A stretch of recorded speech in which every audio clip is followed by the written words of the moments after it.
confronting these global challenges.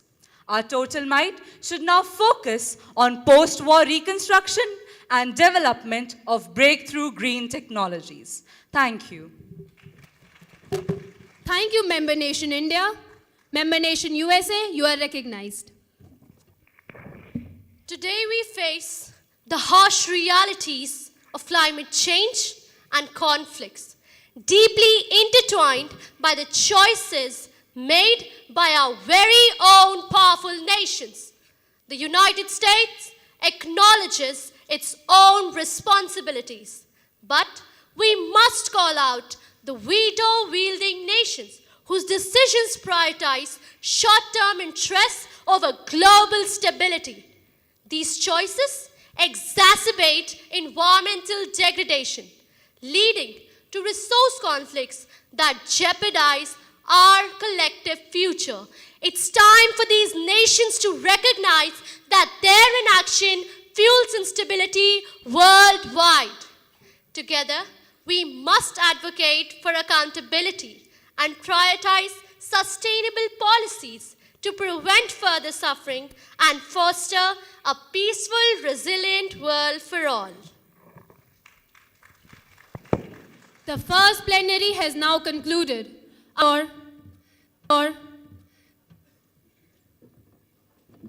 Member Nation Congo. Member Nation Congo, you are recognized. The representative of Congo would like to raise a motion for the discussion on the topic of hunger crisis. Member nations, in favor of this motion, please raise your placards. Motion clearly passes. Member nations willing to speak on the issue, please raise your placards. Member Nation Congo, you are recognized as the first speaker. Thank you, Chair. Hunger is a tragic reality for millions around the globe. And in Congo, this crisis resonates deeply. The consequences of this dire situation are profound, affecting not only our health and livelihoods, but also our future. The heartbreaking truth is that food scarcity in not just us, but any other nation is not merely a consequence of inadequate resources. It is exacerbated by climate change. Excellencies, as we gather here, we must recognize that combating food insecurity is inherently tied to combating climate change. We need to enhance our agricultural resilience.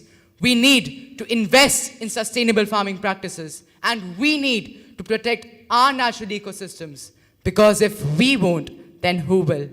Let us commit to working hand in hand together, transforming our response to food insecurity by prioritizing climate action for the sake of our people and for the sake of generations to come. Thank you. The floor now would be given to the member nation Macedonia. Thank you, Chair. Ladies and gentlemen, when a poor person dies of hunger, it is not because God neglected them. It is because neither you nor I were willing to provide what they needed. Macedonia is a nation that has experienced the bitter taste of hunger. 1/3 of our population remains in poverty. I've seen the desperation in a mother's eyes as she faces the impossible choice between feeding her child and keeping a roof over their heads. Yet, I've also witnessed the resilience of our people, the kindness of strangers, and the generosity of neighbors. How long can this resilience continue to combat the scourge of hunger? Hunger is not simply a national issue. It is a collective shame, a scar on humanity. So, I ask, are we truly making meaningful progress towards a hunger-free world? This is why I urge all nations to support communities affected by food insecurity. by providing emergency food supplies. Let us all join hands to collaborate and implement innovative solutions, making the goal of zero hunger a reality for the sake of our humanity and for the future generations to come. Thank you. We now shift discussions on media and intervention in zones requiring further economic attention. I recognize Audrey Hepburn, a reporter from Asia Times. Thank you for inviting me, respected Chair. My question is to the representative of Sri Lanka. I would like to question you. How is the Sri Lankan government addressing the issue of food insecurity that is affecting 2.3 million out of 4.4 million children, as reported by UNICEF, in light of the ongoing inflation in the food prices? Sri Lanka, would you like to answer? Yes, Chair. I would like to answer the question. The Sri Lankan government is actively addressing food insecurity by implementing targeted nutrition programs and enhancing food assistance for the vulnerable population, particularly children. We've been collaborating with UNICEF and other international organizations to ensure access to essential nutrients and food supplies. Additionally, we are working to stabilize our food prices through regulatory measures and local production initiatives. These efforts aim to reduce the impact of inflation and ensure that every child has a healthy, nutritious diet. Thank you. Chair, I would like to say something. Can I? But who are you? I'm just a commoner, ravaged and devastated by war. Today, I want to share my agony with everyone. You may take the floor.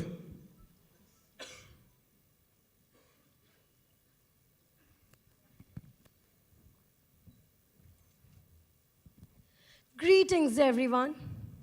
I stand before you today as a voice for those of us who have been shattered by the ravages of war.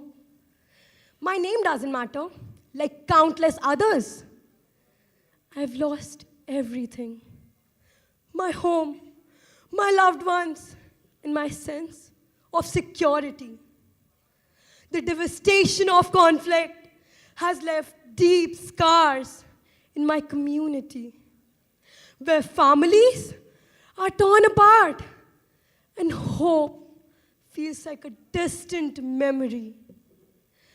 Every day, I see the pain in the eyes of those who have survived, grappling with hunger, displacement, and trauma. We are not statistics. We are human beings with dreams and aspirations. I urge you to remember our stories and the lives behind the numbers. The cycle of violence must end to prioritize peace and to ensure that no one else has to endure this suffering. Our future depends on the choices you make today. Thank you. Honorable members, today we face an urgent crisis affecting millions of innocent lives across nations like Russia, Ukraine, Israel, and Palestine. These conflicts have turned homes into battlegrounds, leaving countless families without security, shelter, or hope. Just as we recently discussed the devastating effect of climate and hunger change, we cannot ignore the human cost of war. It disrupts access to food, medicine, and stability, fueling suffering and despair. Let us hear the perspective of those directly affected and stand together as a united body, committed to peace, to alleviate the suffering of those caught in these conflicts, and works toward a world where security, and humanity prevail over war. Member nations, are there any motions on the floor? Member nation Ukraine, you are recognized. The delegate of Ukraine would like to raise a motion for the discussion on the topic of current ongoing wars. Member nations, in favor of this motion, please raise your placards. Motion clearly passes. Member nations willing to speak on the issue, please raise your placards. Member nation Ukraine, you are recognized, followed by member nation Russia. Chair, Russia's invasion threatens our nation for seeking NATO's protection. Once nuclear free, we now face nuclear intimidation. Our environment suffers, fields lie barren, and hunger rises globally. How much must we endure for simply pursuing peace and stability? Ukraine's current condition is not due to us, but it is done by its own leaders, lured by Western promises. Russia's attempts for peace were dismissed while Ukraine was turned against us. We only seek restoration of our shared heritage and unity. Ukraine was manipulated into an anti-Russia stance, becoming a pawn between the East and West. Millions opposed this divide, including Crimea, whose people chose their future. Russia sought peaceful resolution through Minsk. Yet, dissenters are silenced. Our goal is stability and the end of Western exploitation. Unity, Russia's arsenal terrorizes our cities with thermobaric rockets, bringing immense destruction and fear. Our nuclear plants are now pawns in this struggle. Ukraine questions the world. How long must we endure aggression driven by a power struggle? We implore you, stand with us to end this violence.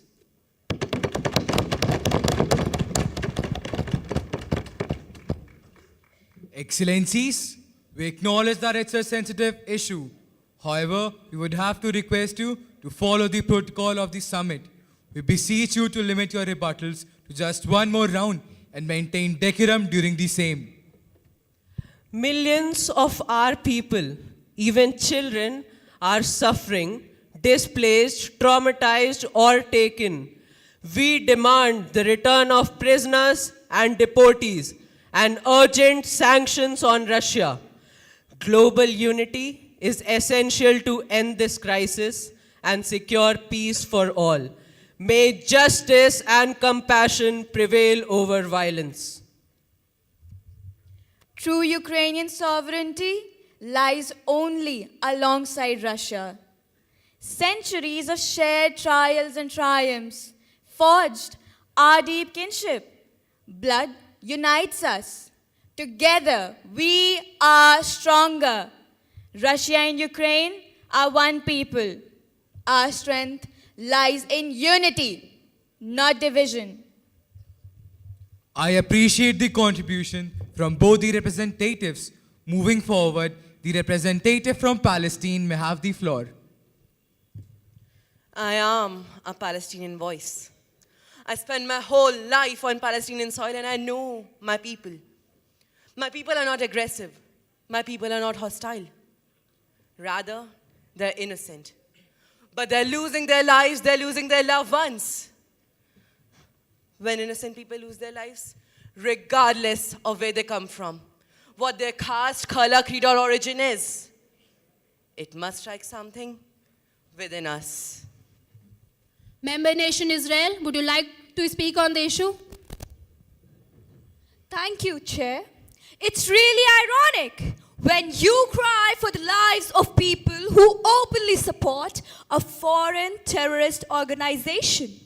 Israel uses its armaments to safeguard its civilians, while the organization uses its civilians to safeguard its armaments. I ask you, how hard is it to recognize that if Israel put down its arms, there would be no state of Israel? But if Arabs put down their arms, there would be no war. Who is more important, a political country of Israel or its people and other innocent people whose lives are hindered by your nation?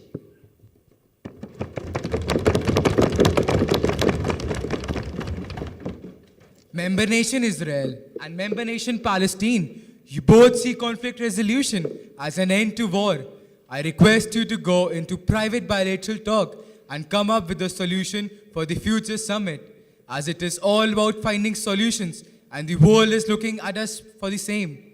And as the preamble of UNESCO says, and I quote, "The wars are in the minds of men, and it is the minds of men where the defenses for peace must be constructed." Yes, Bhutan, you are recognized. Honorable Chair and esteemed delegates, Bhutan, a nation rooted in peace and national gross happiness, believes that wars bring only suffering and division.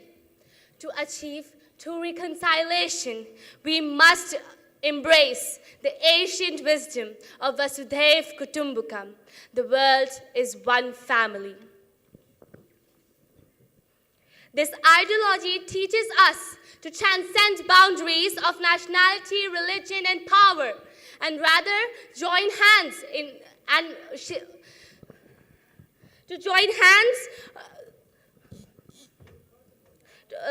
This ideology teaches us to transcend boundaries of nationality, religion, and power, and focusing instead on shared harmony.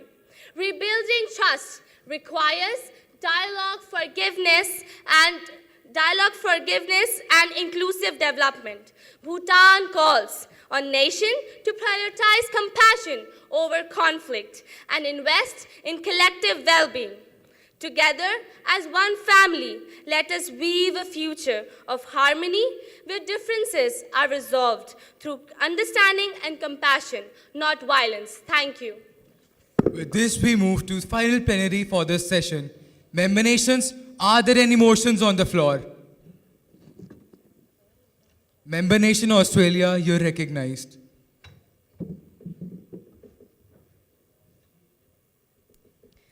The delegate of Australia would like to raise a motion on the topic of humanitarian crisis. Member nations in favor of this motion, please raise your placards. Motion clearly passes. Member nations wishing to speak in this motion, please raise your placards. Member nation Australia, you're recognized, followed by South Sudan. Respected Excellencies, the tragic conflict in Ukraine has laid bare the urgent need to prioritize human rights. The actions of powerful nations have caused immense suffering, displacing millions and creating humanitarian crisis that we cannot ignore. We must recognize that this situation threatens global peace and could lead us toward another devastating world conflict. It's crucial that we rally behind the International Criminal Court and the International Court of Justice to ensure accountability for those who perpetuate these injustices. Together, let's work towards a future where justice and compassion guide our actions. Thank you. Thank you, Member Nation Australia. South Sudan shall be the last speaker of the day. I, the ambassador from South Sudan, stand in complete agreement with the representative of Australia. Respected Excellencies, International Criminal Court and International Court of Justice. our last bastions of global party, are crippled by a lack of universal support. Our failure to back these crucial institutions is not just a matter of lacking conviction. It is a moral betrayal. In South Sudan, conflicts and human rights abuses have led to profound sufferings. We have lost over 400,000 lives. I repeat, 400,000 lives since the civil war began in 2013. In addition, over 6 million people have been displaced. Yet, our hopes for accountability remain shattered. We, the youth of South Sudan, demand more than empty promises. We need a global system that stands unwaveringly for equity and accountability. One that empowers these crucial institutions with universal backings for our future and for the countless lives affected by the turmoil in our nation. Let us now act to close the gap and restore hope. Thank you. Thank you, member nations. That concludes our discussion for this pre-summit. I thank each of you for your passion and dedication. Education is the most powerful tool we have today to end wars and overcome the many horrors we face today. Peace is universally desired, yet the path to achieving it through education is often overlooked. Imagine the potential of countless brilliant minds that, with the right knowledge and understanding, could come together to build a brighter and a safer future for all. Ladies and gentlemen, let us commit ourselves to toward working in building a world rooted in peace, justice, and equality. Thank you, Excellencies. With this, we conclude this pre-summit.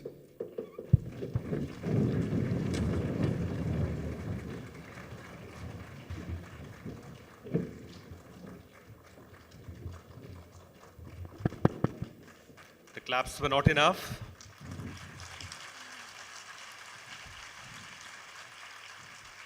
Thank you.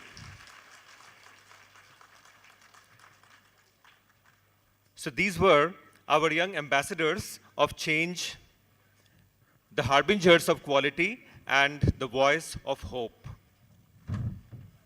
Dear students sitting in this auditorium who've come from different parts of the world, let me reiterate that you are the voice, you are the conscience of this era. As we heard in the World Parliament, our choices today will determine our future. And let me leave you with a question. If children can raise their voices for change, what is stopping us from joining them to shape a better and brighter future? Let's reflect on this. These young voices have shown us the power of dialogue, collaboration, and compassion. The future of humanity depends on solidarity. After the profound deliberations of the World Parliament, let us now embrace the power of words through the universal language of the soul, that is music. But as the students get prepared,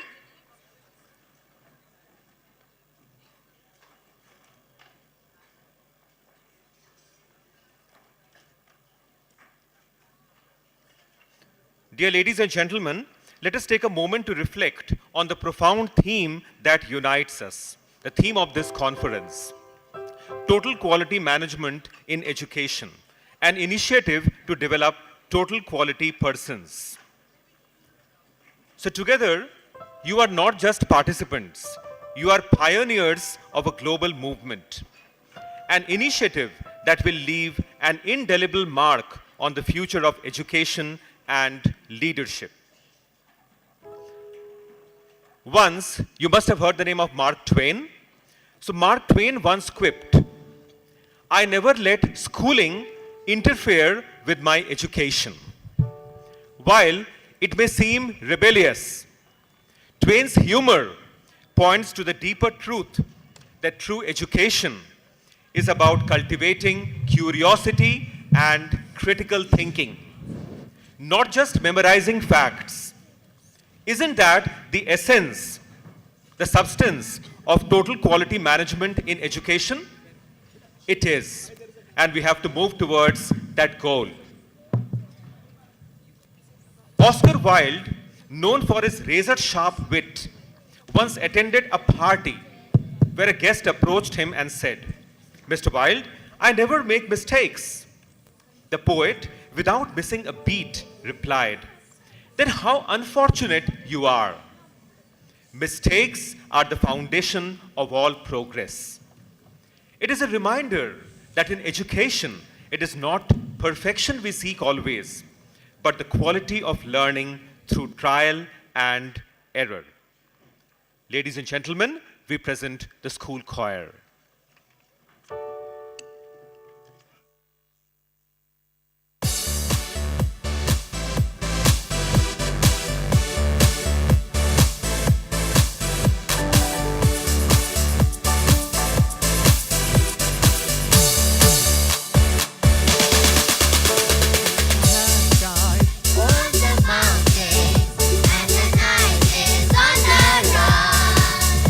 It's a new day.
Let's give it up once again. Let's give a resonant round of applause to these beautiful kids.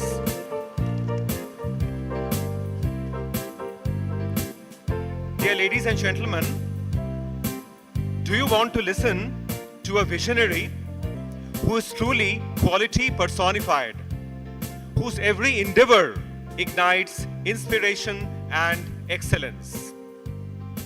Ladies and gentlemen, let's open our hearts to welcome the epitome of leadership and vision, the convener of this landmark convention, and the iconic principal of City Montessori School, Kanpur Road campus, Dr. Vinita Kamran, a pioneer of progress, a beacon of brilliance, and a champion of change.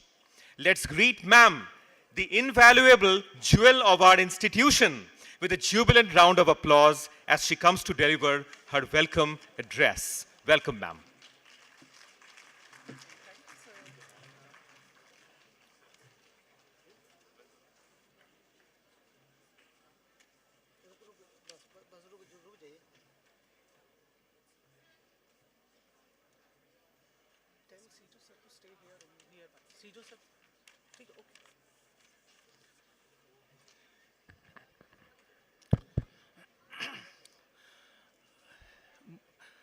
Dr. Geeta Gandhi Kinton, our most honorable chairman of the World Council for Total Quality and Excellence in Education, Mrs. Sushmita Basu, our superior principal and head Quality Assurance and Innovations Department. Yes, delegates, we have a Quality Assurance and Innovations Department.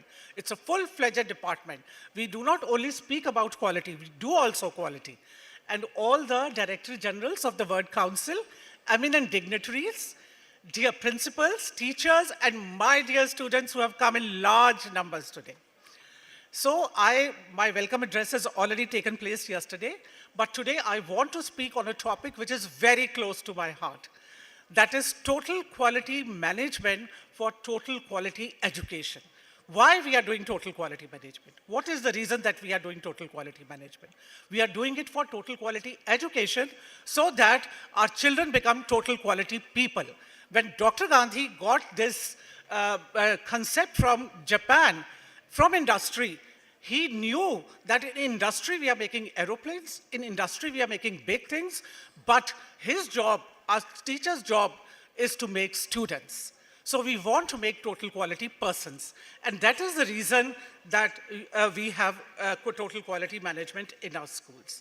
So this topic is very close to my heart. I have this topic, you all know, in COVID-19 shook the world. It really shook the world. This is, now we are meeting after 5 years. In between we had conference in Mauritius, at Nepal also, but here we are meeting for 5 years. So I want to share with you the success journey of CMS for these 5 years, what we have done. You know, a good teacher is a perpetual student. Those who dare to teach never cease to learn. We learn from you. You learn from us. It is sharing, learning, caring for each other.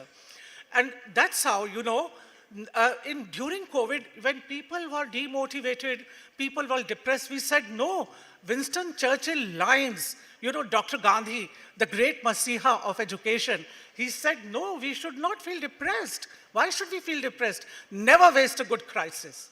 So we thought, let us make full use of this good crisis and let us reinvent ourselves. Let us redefine ourselves. And that was, of course, it is a transitional phase which is going on, but shortly we are going to make it for the betterment also. And that was the time we thought we must break away from the traditional modes of learning. So this is what, you know, the dream of our Dr. Geeta Gandhi ma'am also, because she wants to break away from the traditional modes of learning. Why we should go for the 19th century mode? You know, 19th century mode we are going, children are 21st century, teachers 20th century, children rather going to 22nd century, I'm telling you. So why should we also not should go to that century? So that was the reason we shifted. You know, entire in 5 years, we have reinvented ourselves. They say schools should be lighthouse to the society. Dr. Gandhi always said school should be the pilot ships and not as one of the fleet. In COVID, teaching went beyond boundaries. Boundaries were broken. Schools had reached home. Learning was happening everywhere, and anywhere learning was happening. Teachers, that's the reason we decided that teachers have to remain in an evolutionary state of mind, because pedagogy is dynamic. Schools should be a vehicle of social transformation. Schools should provide redemption to mankind from its godlessness, ignorance, conflict, and lawlessness. Educational institution must illuminate the paths of the children. A modern teacher is a social architect. He must nurture the minds and spirits of its young people. He must make them problem solvers. He must make them critical thinkers. He must make them change agents. They are the movers and shapers. The children are the social engineers. So this was the thing in our mind when we wanted that we should now revamp everything. So teachers, principals who are sitting here, I want to tell you, your job is phenomenally important. You are semi-gods for the children, for the future world. You have to always go an extra mile, rather many extra miles. So we had a paradigm shift in our education. 10 things, 10 mantras which we took. We had a paradigm shift in education. Earlier, you also must have noticed, you also must have done in your country, in your schools. I'm not saying we have only done it, but since it's a chance for me to share our success story, so that's why I wanted to do that. So there were monologues earlier, but now it changed to interactive learning. It was two-way communication now. Children are also talking, teachers were also talking, and we were having meaningful discussions. Meaningful discussions. Students were tackling real-world problems, building a culture of lifelong learning. So lifelong learning. So this is student-centered now. Earlier it was teacher-centered. Earlier it was monologues. Now it is dialogue. And then, you can see teacher-directed, and now learner-directed. Learner-directed. In fact, teachers and students are learning together. We are learning together now. We are also learners. We don't know anything. The people who say, I know everything, they are dead in symmetries. If I say I know everything, I am dead. Then no growth is there. And that was the time where students are the creators of knowledge. It includes students in planning, implementation, and assessments. Students are not only the consumers of knowledge, they are the creators of knowledge. Students are creating knowledge. They are creating wealth of knowledge now.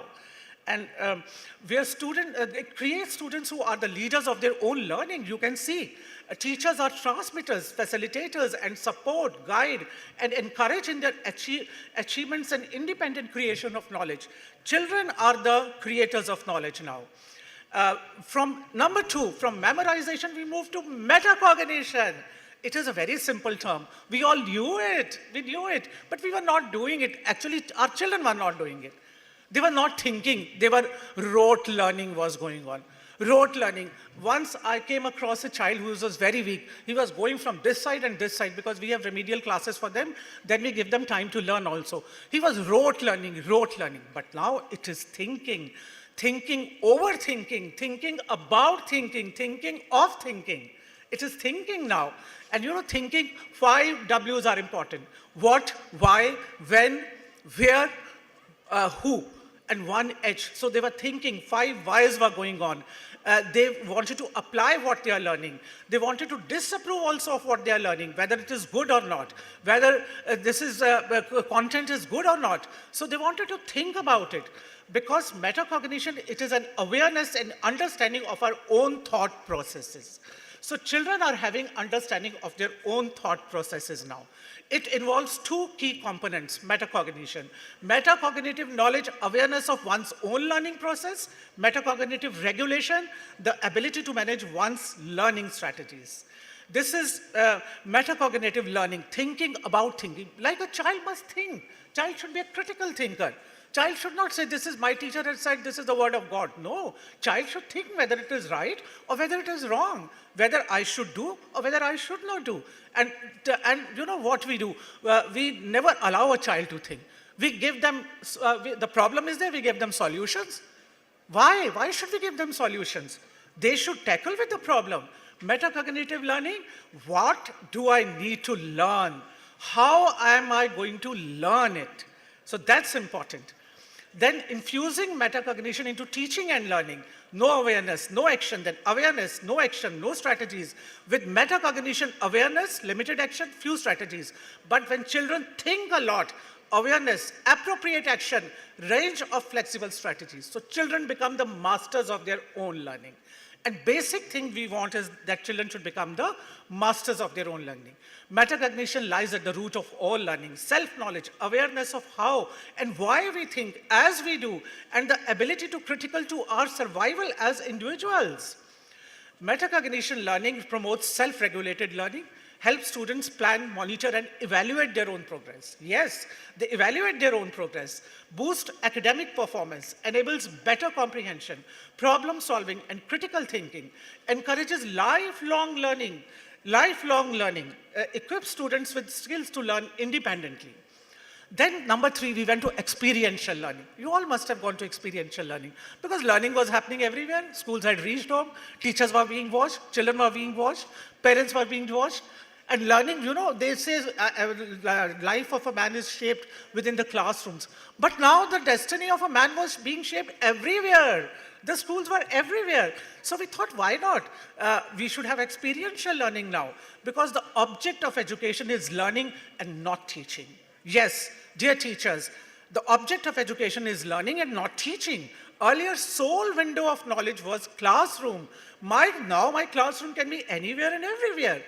If these 4 pillars can be taken care of, connect, reflect, inquire, discussion, so you can learn anywhere. So beyond, we took them beyond textbooks. You know, you like T20 because that is beyond the boundaries. You don't like 4, then you like 6s only. So this is beyond the boundaries. This learning was beyond the boundaries. We never wanted to, now, you know, we should be limited by the boundaries, never. So this was a we wanted to transform information into lasting applicable wisdom. Albert Einstein, in those days, he said, experiential learning is the process of learning by doing. By engaging students in hands-on experiences and reflection, they are better able to connect the theories and knowledge learned in the classroom to real-world situation. We went for project-based learning. We had rubrics, hands-on learning. You know, all these 5 years we have not wasted. We said never waste a good crisis. Let's do something out of it. And then, you know, benefits of experiential learning. Build competencies, merging theories with practice, learning by experiencing is far more effective and it lasts long and long and long. Opportunities to collaborate with diverse communities and people, builds ground for self-motivation, exploration, confidence, leadership skills. You know, why experiential learning is important. If we want our children to move mountains, at least they should be out of their chairs. You know, if we want our children to move mountains, they should be out of their chairs. They were always sitting in classrooms, but they have to be out of their chairs because experiential learning makes learning meaningful. Learners engage in real-world experiences through multisensory approaches rather than passively absorbing textbooks from the students become little researchers. Yeah, just 1 second, please.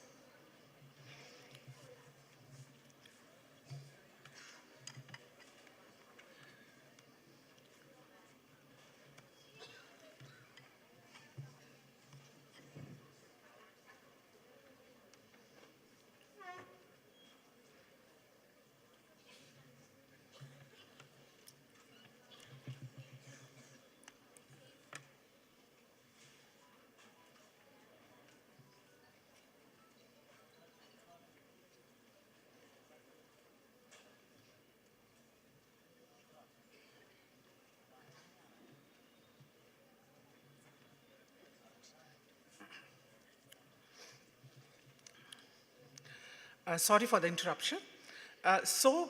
Because it makes learning very meaningful, learners engage in real-world experiences through multisensory approaches rather than passively absorbing textbooks. And students become little researchers. That is wonderful. They here, there, everywhere they go, and they really research things. You know, it is based on one principle. The more I know, the less it is. And our teachers, now they don't go for coverage of syllabus. It is discoverage of syllabus for which the teachers are doing. We are embracing skills for 21st century. All skills have become irrelevant, redundant. Competency-based learning is the need of the hour now. Building competencies of the students, that is the need of the hours. Because, dear delegates, teachers are touching lives. Teaching is touching life, preparing for life, shifting, it is not that you just go and teach and it just happens. No, they are preparing for life. That's why is the reason that we should now focus a lot upon the skills. It is very important that we move from scores to skills now, which is, the need of the hour. Need of the hour is not scores. We have to move from scores to skills. Focus on skills which are essential for thriving in a complex, fast evolving world. Equip skills with abilities beyond the academic knowledge to prepare the real world challenges. These are the 6 C's in education. You all must have 6 C's in education. So these are the character, citizenship, collaboration, critical thinking, creativity, and communication. These are the critical skills which are very important. We now stress a lot, all our teaching, all our syllabus, all our curriculum is towards these skills only. Then problem solving is very important, because if problems are given to the children and not solutions should not be given to them, then this encourages creative thinking and critical thinking. Teachers must now have to bring change in their mindsets also. It can't happen if I say teachers have to bring change in their mindsets. That's why our manager, Dr. Geeta, is very much insistent on trainings. She says everything should begin with training and everything should end with training. So she is very much for the training. And we are very fortunate to have Dr. Mrs. Basu also here, because she is the person who is leading from the front. So we are very fortunate for that. Because there is no point of completing the syllabus if the children have not understood. So it's very important that they become learners and independent learners also. So this is the quality circle way. This quality circle way also we are following. It is when we solve a problem, this is the TQM way. Identify the problem, identify the causes, brainstorm solutions, select the best solution, implement a solution plan, follow up, evaluation, monitoring. So this is what we are following. This is deep learning, plus academic content, plus overall development of the children. Deep learning is going on, not surface learning. Fundamental principles suggested by NEP. These are the fundamental principles which were suggested by NEP. NEP also suggests, it's not only we are doing NEP, our National Education Policy of India, maybe in your countries also, they suggest for creativity, critical thinking, communication, collaboration, and connectedness. Foundational literacy and numeracy. This is the need of the hour, So this is also being met through, we are training our teachers in the alpha method also. There's alpha method, accelerated learning for all.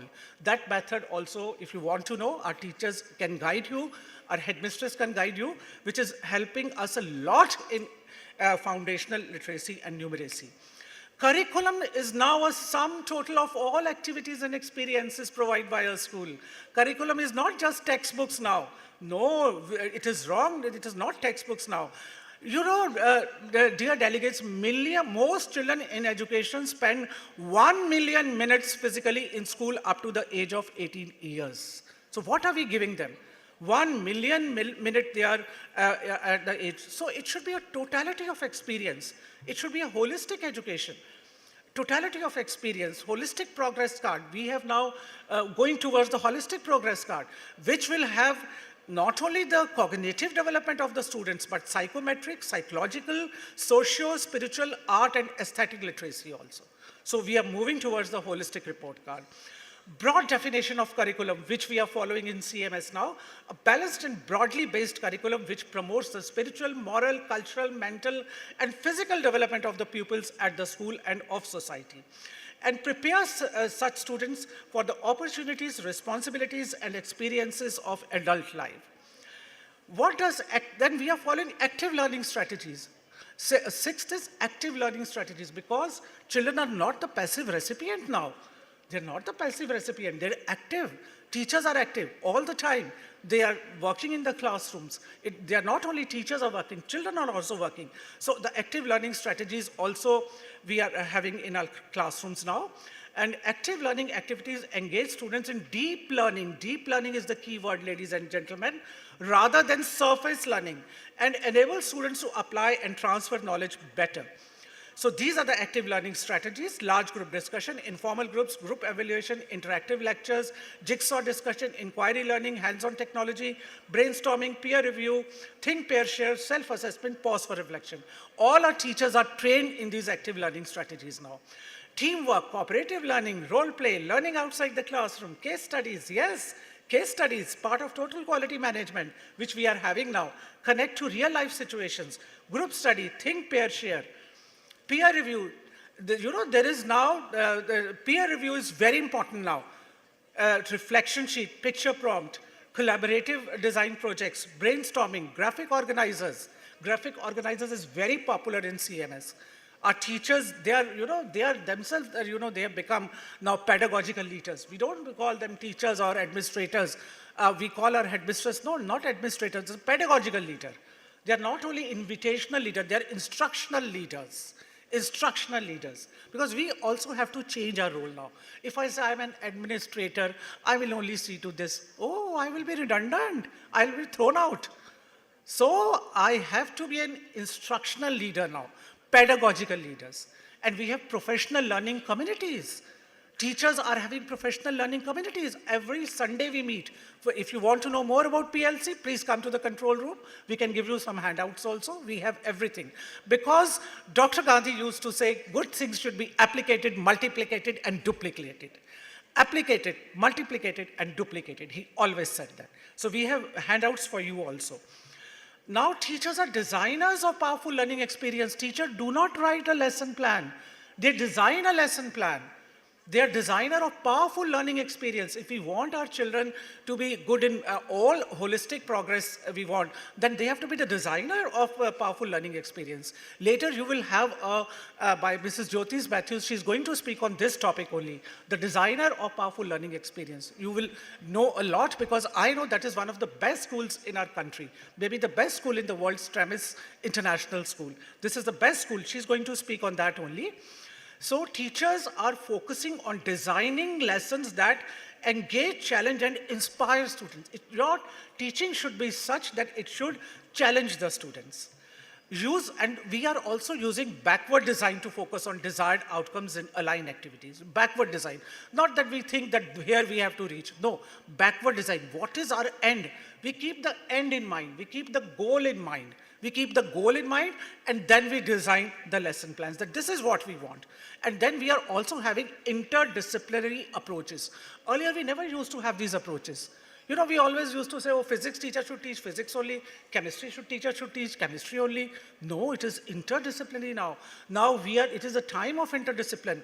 Now we are even relating sometimes, many times rather, science subjects with art subjects also. We are going towards liberal education. That is the need of the hour. If we say, I will only teach physics, no, you will be redundant, I'm telling you. Within no time, world will write us off. Within 2 years, you will be written off. So how we are using backward design? Formulate broad learning goals. First, we go for the goals. Because have you seen a goal post without, any game, football, without a goal post? So goal post has to be there. Otherwise, it will be a rudderless game.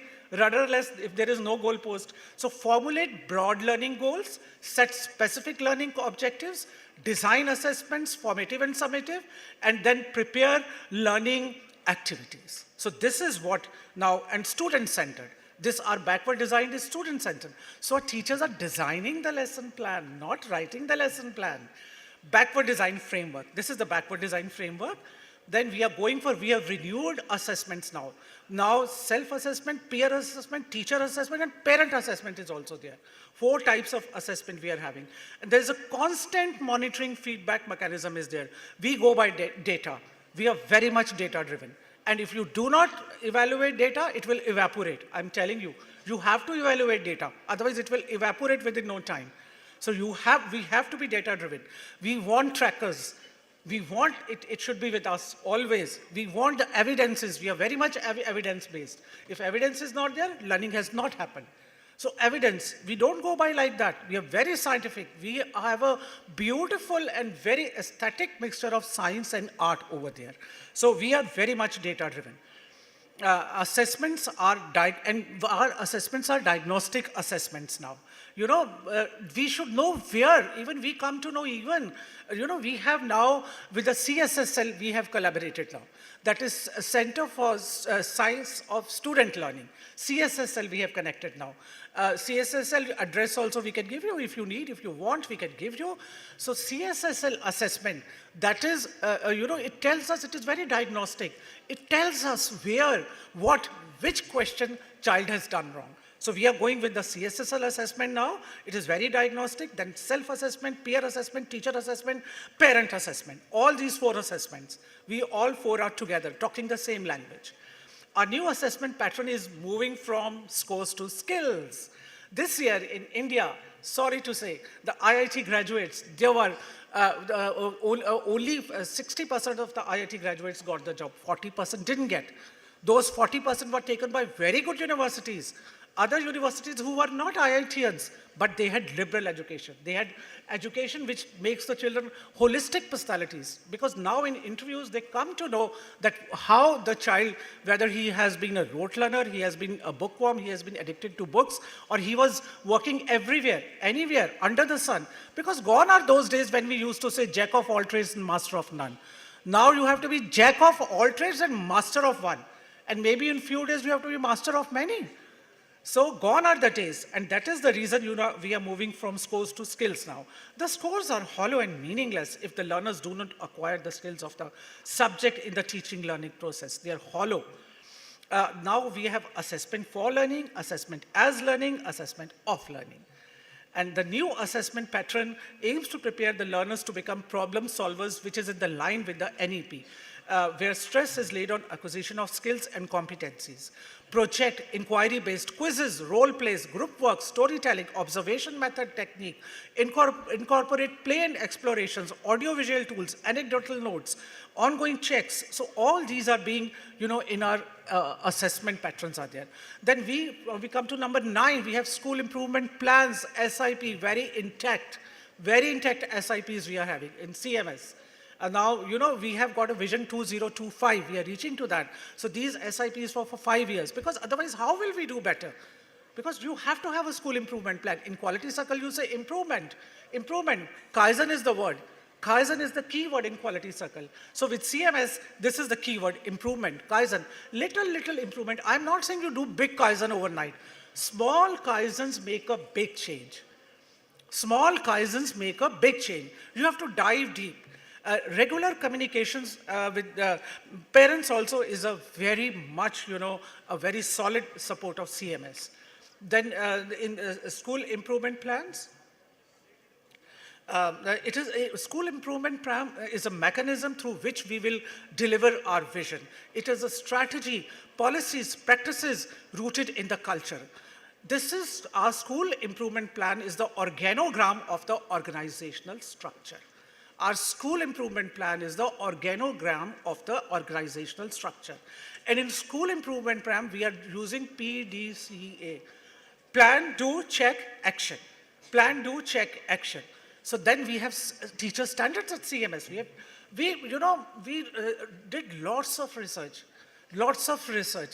There's a department which is using research under Basu ma'am. Lots of research has been done. And then these teacher standards from the UK standards, Indian standards, all these teacher standards. Now teachers learn by heart that they have to do it. Because you have to set a standard before the teachers. And then you have to become a role model. Yes, we know you can do it. And this is then in CMS we are having the continuous professional development. CPDs are an inherent part of CMS that is woven into the fabric of the organization. CPDs are woven into the texture of the organization. They're not something, you know, superfluous or the super, we say. No, it is woven into the texture of the organization. You ask any teacher of mine, out of 424 teachers, they will say, yes, I'm doing CPD, and they have different CPDs, not one CPD. You know, some is elective, some is mandatory also, and some is prescribed, because we have OPCO circles. You know, we have OPCO circles, that is observation and coaching cycles we have got. So it is not 3 types of CPDs we are having. 3 types of CPDs. One is elective, then mandatory, and then it is prescribed by the middle level leaders. All the time, it is ultimately we want the, child is the boss. Child is the boss. Child is the king. When I have 9,300 bosses in my school, so I have to really think what I have to do. 9,300 bosses we have to cater. Child is the boss. Dr. Gandhi always said, child is the boss. He never said parent is the boss. He said, child is the boss. Child is everything for us. He never said, even the principal is not the boss. Child is the boss. Then citizenship education in action. This we are really, we are very passionate and we are involved about the citizenship education in action. This is the last. So I will just, because we are going 5 minutes behind time, we deliver GCs through SDGs. The job of a teacher is to sum up the whole nobility and bring out those capacities and mental potential within a child. Our teachers have to be not passive, they have to be very active if morality is also concerned. We don't want moral, all you should give from top thrust. No, every subject morals should come out of every subject. Every subject should teach them morals. Physics should not only teach physics, it should also tell them why physics should be there for the future of mankind also. Education is meant to equip them to serve humanity. Next please, global competencies are attained and developed through active learning. We have to create an environment where every subject should teach values. And if we will leave our children, just like that, we will not give them moral teaching. It is a murder. It is not less than a murder, I'm telling you. If we do not, it is a criminal act if the teachers are not teaching them morality through every subject. You might give them 100% marks.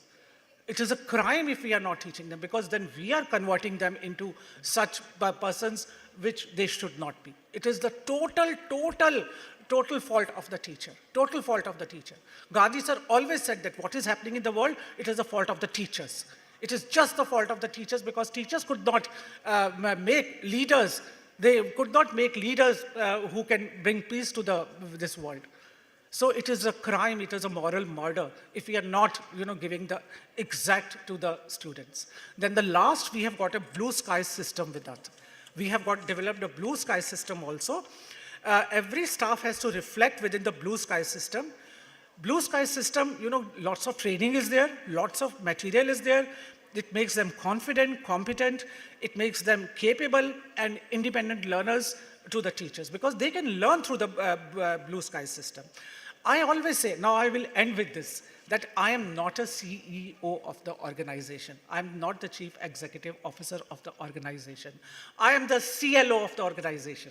I am the chief learning officer of the organization. So with this, I will end my lecture. Sorry, I've taken more 5 minutes. Thank you very much, delegates. Thanks a lot.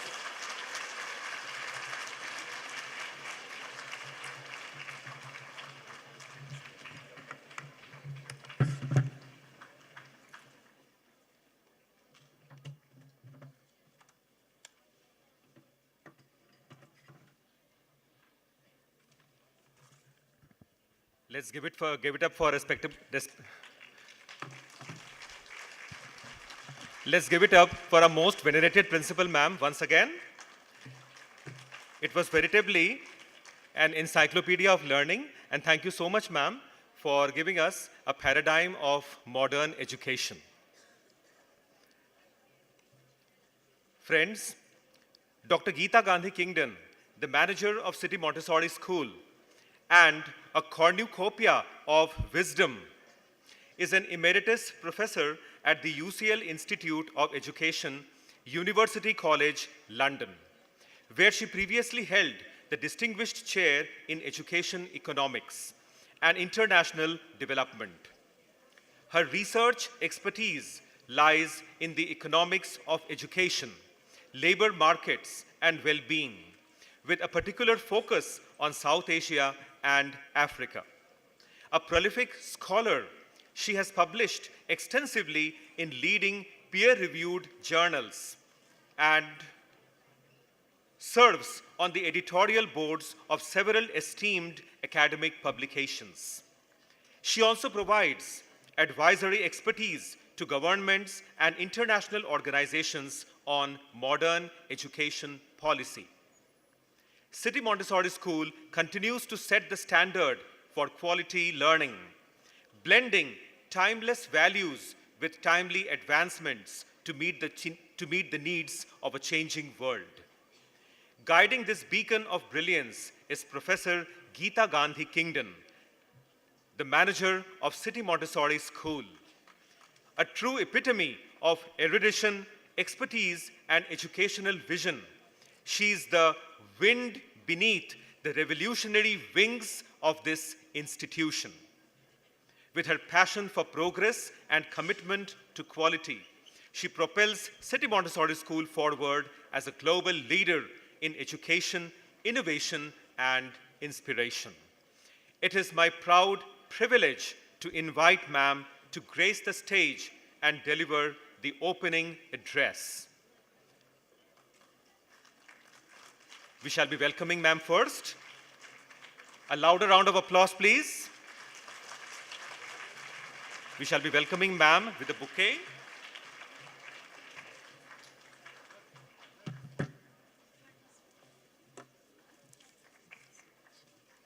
Thank you, ma'am.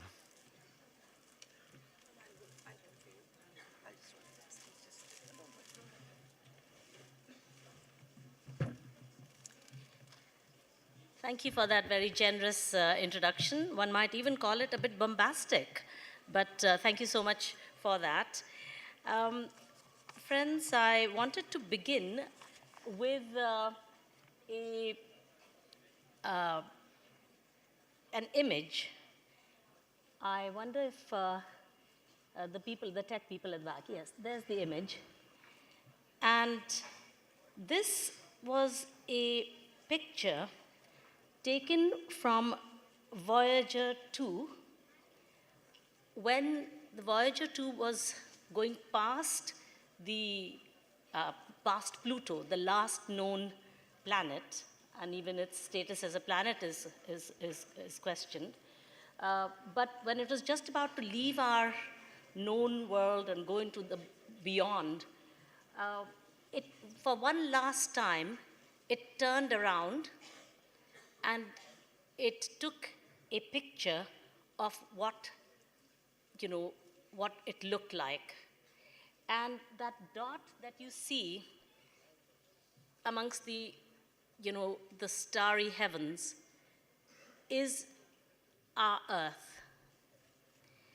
And this is what Carl Sagan wrote about it when he saw this picture.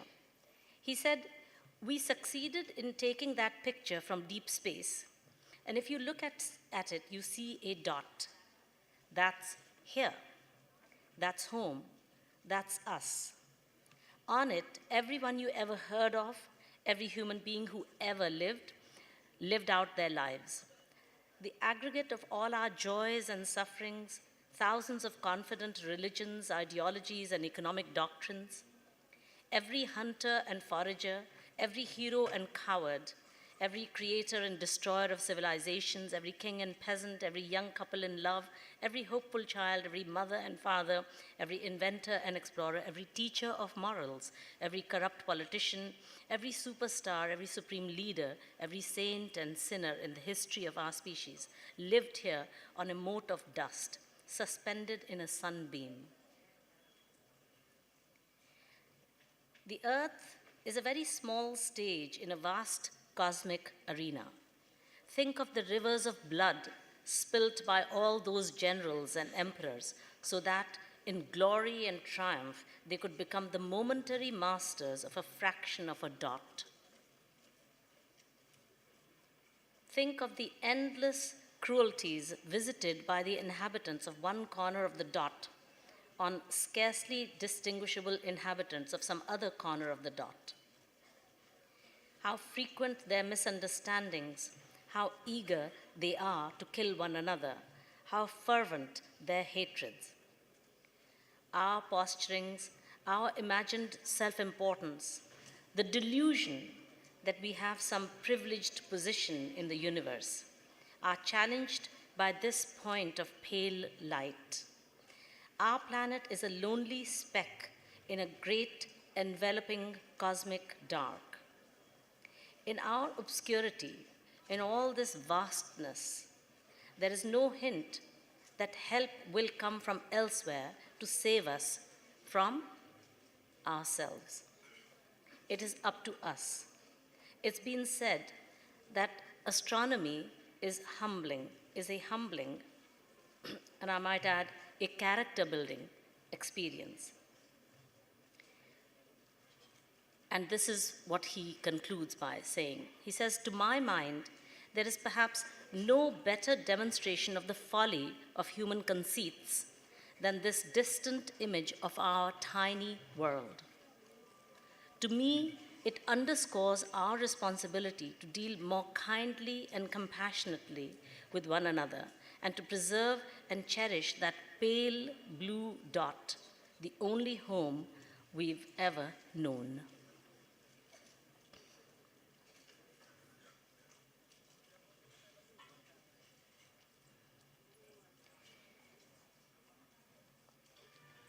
So friends, I think this is a reminder of, where we are, and it kind of quite nicely sums up, in a way, the state of the world. We know what the state of the world is. We see it on TV every day, and in our news feeds, we see that.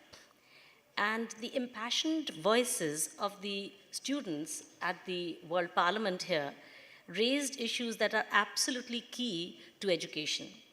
Because education cannot be dissociated with what else is happening in the world. It has to be deeply concerned about the exigencies of the age in which we live, the affairs of the age in which we live. It has been said that the well-being of mankind, its peace and prosperity, can never be attained unless and until its unity is firmly established. So we cannot have well-being and peace and prosperity unless we are united. And we see that the little ones of CMS who stood here, they talked about how it's a small world. So I think this is what education is about. It is ostensibly about the learning of sciences and arts and skills. It's ostensibly about doing well in academic studies. It's ostensibly about coming to school on a day, having a timetable, having a curriculum, having some pedagogies, having some assessments. All of those things it is about, no doubt. But at the end of it, what is the goal? What is the purpose of education? It is to create a more beautiful, a better, a more livable, kinder world. And that goal must never be forgotten when we talk about what is quality education, which is the theme of this conference. Abdul Baha, a great thinker of the 19th century, he wrote that the happiness and greatness, the rank and station, the pleasure and peace of an individual have never consisted in his personal wealth, but rather in his excellent character, his high resolve, the breadth of his learning, and his ability to solve difficult problems. Again, I think at the level of the individual, this nicely sums up the purpose of what we should call a quality education. Something that develops an excellent character, that develops a high resolve, that gives a person broad learning, and improves her or his ability to solve difficult problems.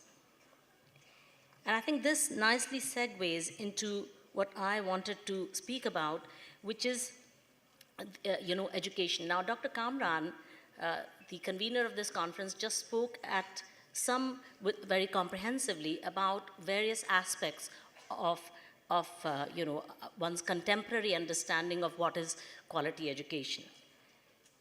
And one of the things that would have come out very clearly in her address is how difficult it is to impart a good education. How many things a teacher would need to look at, or a school would need to look at. again quoting from Abdul Baha, he says, among the greatest of all the great services that can possibly be rendered by man to Almighty God, man means generic, man or woman, by a human being. Among the greatest of all the services that can possibly be rendered by man to Almighty God is the education and training of children. And then it goes on to say, it is, however, very difficult to undertake this service, even harder to succeed in it. And I think this is what Dr. Kamran was laying out, was this massive area, of quality education, and how it is a very difficult task to undertake this service, and it is very hard to succeed in it. Why is it so hard? Because we think that teachers are there to impart knowledge, to create vital skills, to make children's personalities in terms of, providing good extracurricular activities, debating, music, drama, sport, those we call a good education. But that is a limited conception of what a good education has to do. In fact, as we saw since the morning in almost every item that has been presented, including Dr. Kamran's talk, that in fact teachers are beyond, purveyors of knowledge and conveyors of knowledge and creators of skills. They are the transmitters of morality, they are the builders of character, and they are custodians of culture. So that's it. It's so easy for a teacher. Absolutely not. It is an incredibly, incredibly difficult job if one is to do it with quality, if one is to do it well. There may be different articulations of the goals of education. Everybody will have their own idea of, how they would articulate the goal of education. But the one that my father, my revered father, Dr. Jagdish Gandhi, he was very fond of this, statement, that what is true education? True education, he would quote this very often. True education releases capacities, develops analytical abilities, confidence, willpower, and goal-setting competencies, and it instills the vision that will make a person a self-motivating agent of social transformation. Now, I want to pick this quotation, I want to pick it open a little bit. So we've thought of education as something, students will know this. Education is something that you go to a school, you sit in a class, a teacher comes, she opens a book, and she gives a talk or a lecture, or she shows something, she demonstrates something, she explains something, or she may read out something. That is, the teacher is giving knowledge. But here this statement is saying, it's not talking about giving knowledge or even skills. It's not about giving. It's about releasing that which is there already. It says true education releases capacities. That suggests that we are already, all human beings, children are full of capacities. And the job of an education is to bring out those capacities, to release those capacities. It's not about giving something. It's about taking out something that is already there. Now, if we conceive of education in that way, it's a completely different way of visualizing what an education is all about. It's not about giving anything. It's already there. It is to be taken out. True education releases capacities, develops analytical abilities. So when we talk about, as Dr. Kamran said, when you have assessments, it's typically the learning of facts that is assessed, how many facts you have learned, and to some extent, whether you've understood those facts. But rarely is our education system assessing whether we can analyze those facts, whether we can interpret them, whether we can correlate those facts with other important facts, whether we can problem solve, whether we can apply those facts to solve a problem. So this is what is meant by developing analytical abilities. The goal of a good education is to develop analytical abilities. So this is, when we talk about true education, it is an education that develops analytical ability, the ability to analyze. Analyze what? Analyze a piece of knowledge that has just been given, to see its application, to see its connection with the rest of the world. That's why most of the curriculum frameworks around the world, including India's own national curriculum framework, it talks about how the learning in a classroom should be linked to the lived reality of the child.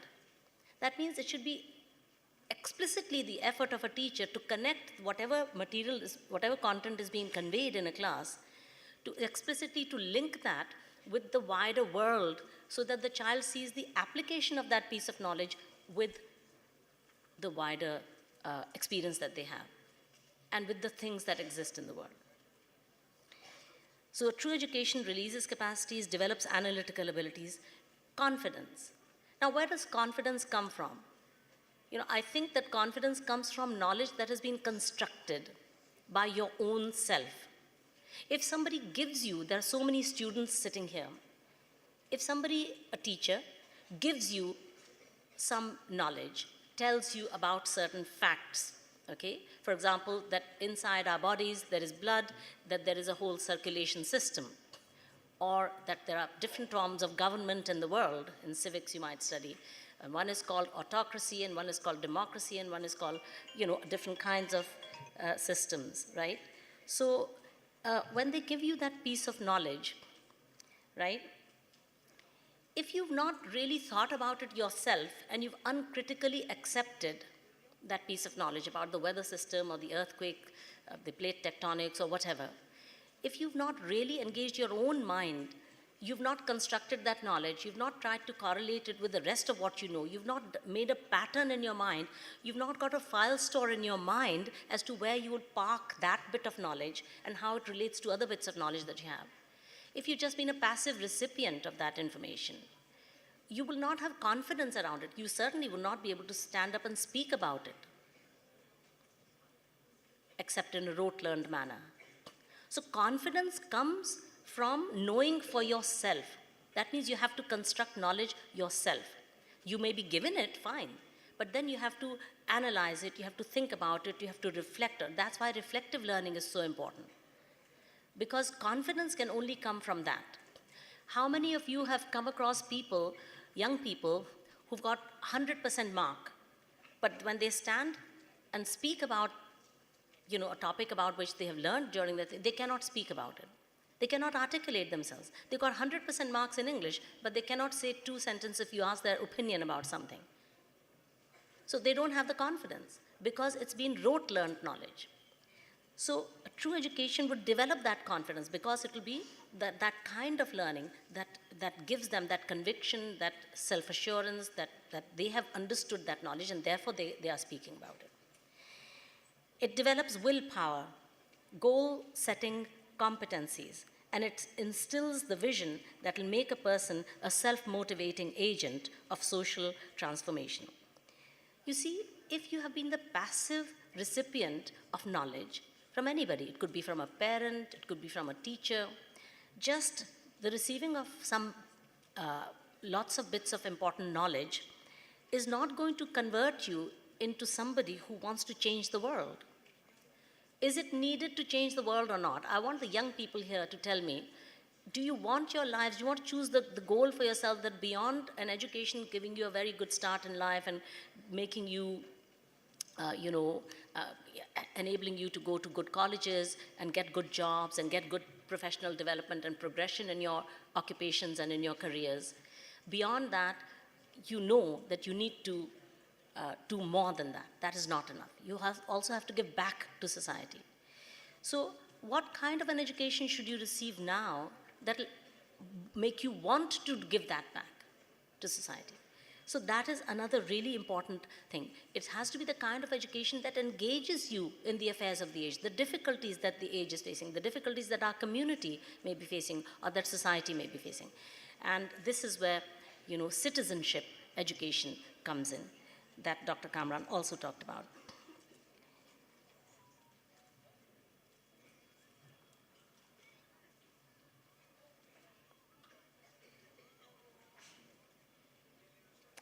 And I'll end by just giving one quotation about that gives another sort of little angle on what kind of a distinction we want, what kind of a quality do we want in a person, in myself, in all of us. What kind of a person do we want to be? How do we want to distinguish ourselves? What is a good quality person, if you like, in the terminology of this conference? I desire distinction for you. You must be distinguished from others of humanity.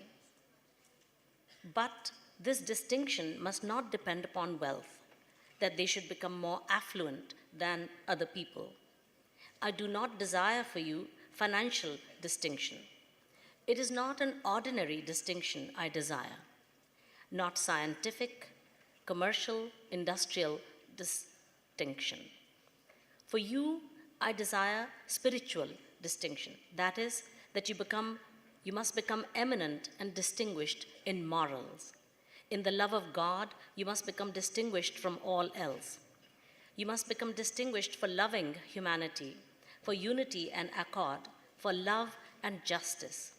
In brief, you must become distinguished in all the virtues of the human world, for faithfulness and sincerity, for justice and fidelity, for firmness and steadfastness, for philanthropic deeds and service to the human world, for love towards every human being, for unity and accord with all people, for removing prejudices and promoting international peace. Finally, you must become distinguished for heavenly illumination and for acquiring the bestowals of God. I desire this distinction for you. This must be the point of distinction for you. I'll end there. This was a favorite quotation of my father from the writings of Abdul Baha. Thank you very much and have a wonderful conference.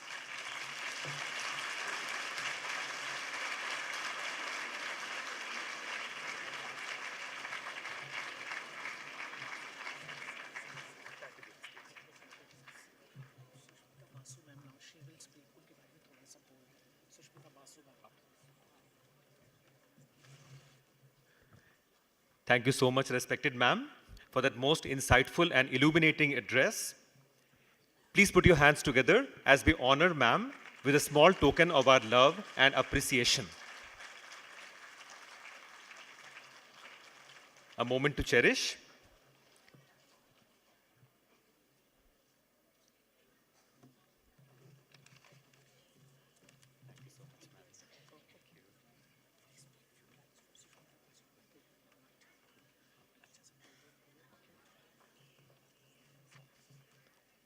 Thank you, Geeta ma'am. Thank you for stressing that true education releases capacities, develops analytical abilities, and engages students to confidently engage with the affairs and exigencies of the age. Your words, the distinction I desire is spiritual distinction, will forever echo in this auditorium and elsewhere. Thank you, ma'am. Dear ladies and gentlemen, and my dear students, Ms. Sushmita Ghosh is an epitome of innovation in education. We would like to formally invite ma'am and address us, bestowing her insights on us.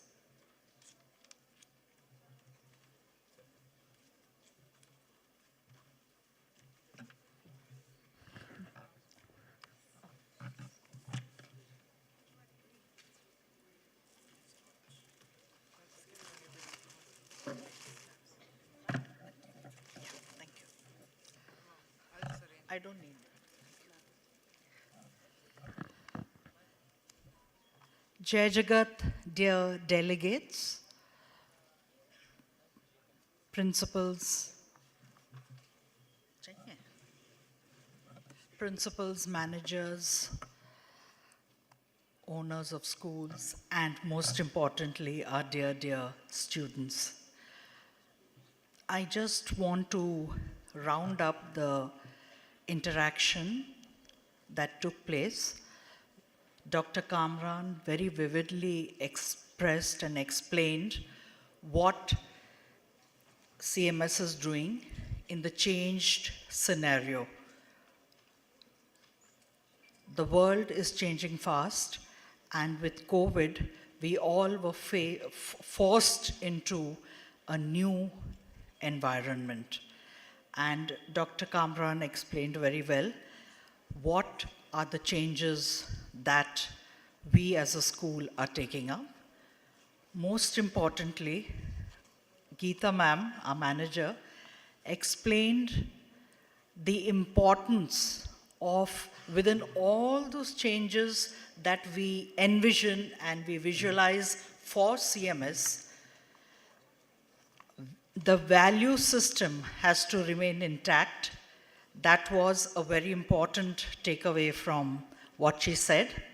And of course, the traditional classroom system where the teacher gives knowledge to the student, the teacher teaches to the class, it is being replaced by the student learning. And it is not giving anymore, it is the releasing of capacities.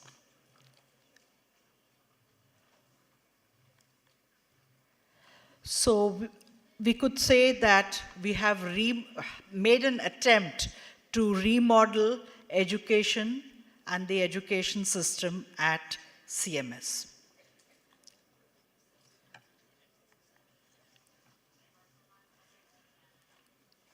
As is said, the child is regarded as a mine rich in gems of inestimable value. And it is only education that can draw out these potentialities hidden in the child. And therefore, a different kind of education is what we are looking at. We want to develop the spark of curiosity, creativity, confidence, and therefore we want to create a future-ready student with future-ready skills. So what are we doing differently at CMS? What are we trying to implement so as to create that kind of environment?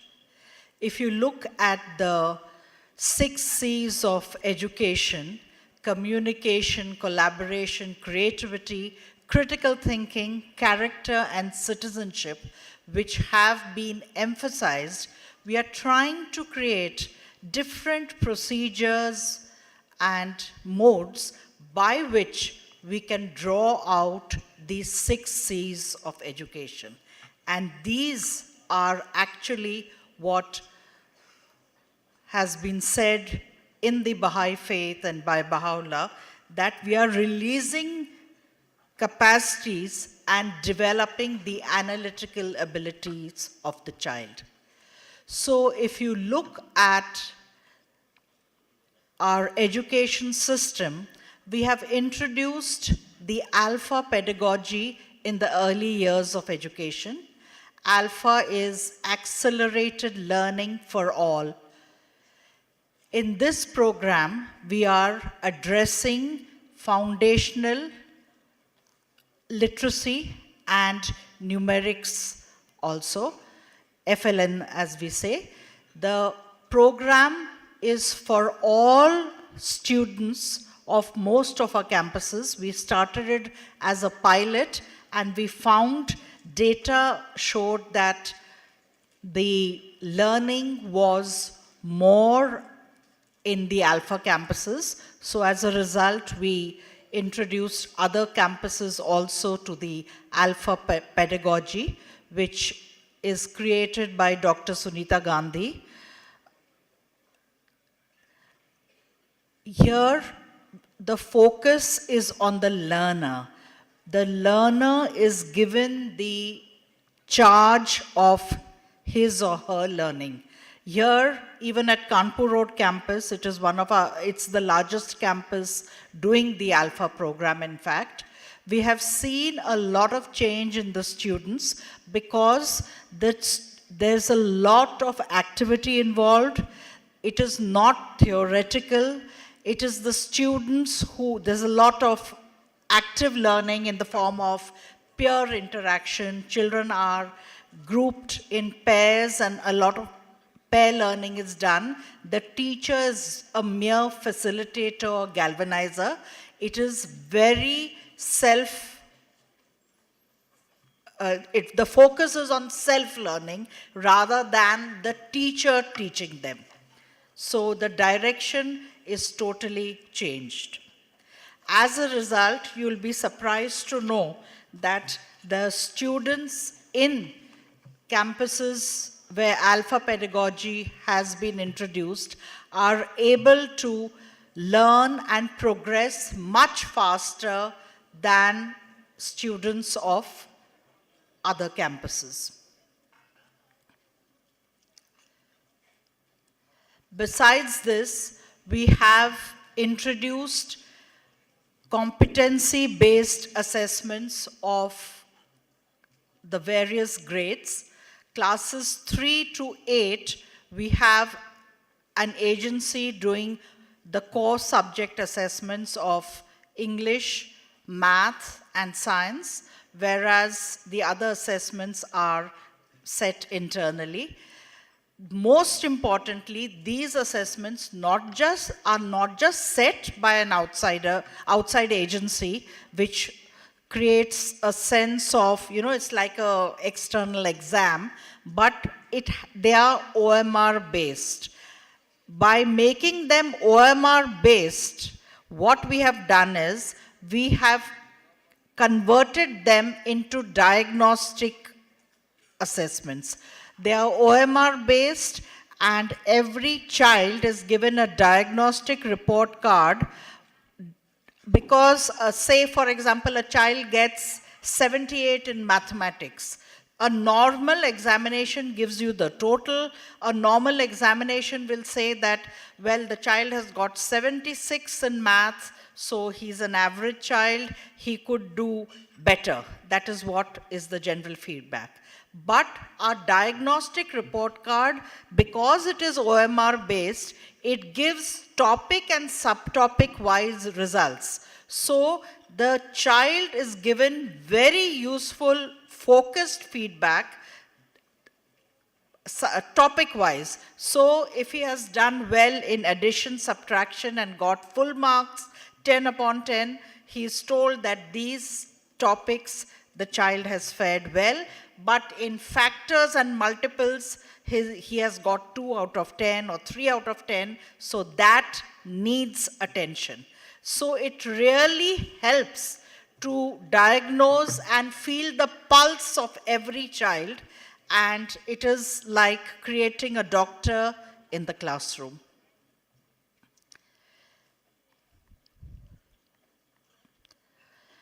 The report card that we give also is graphically represented. We do have the percentage given subject-wise, and then I think that slide is missing.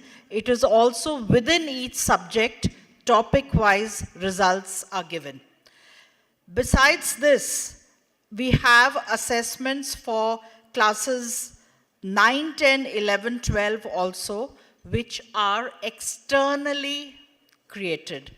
By external creation, we mean that agencies outside which have expertise in the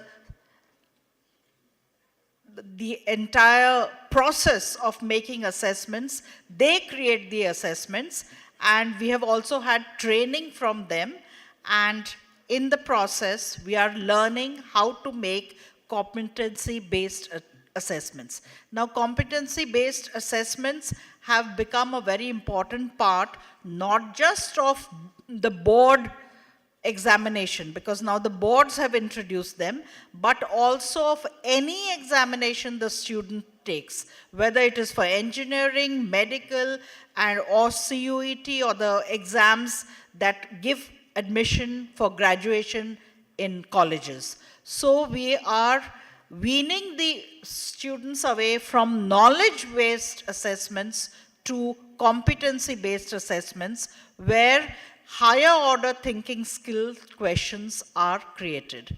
Similarly, we are also giving them training in that.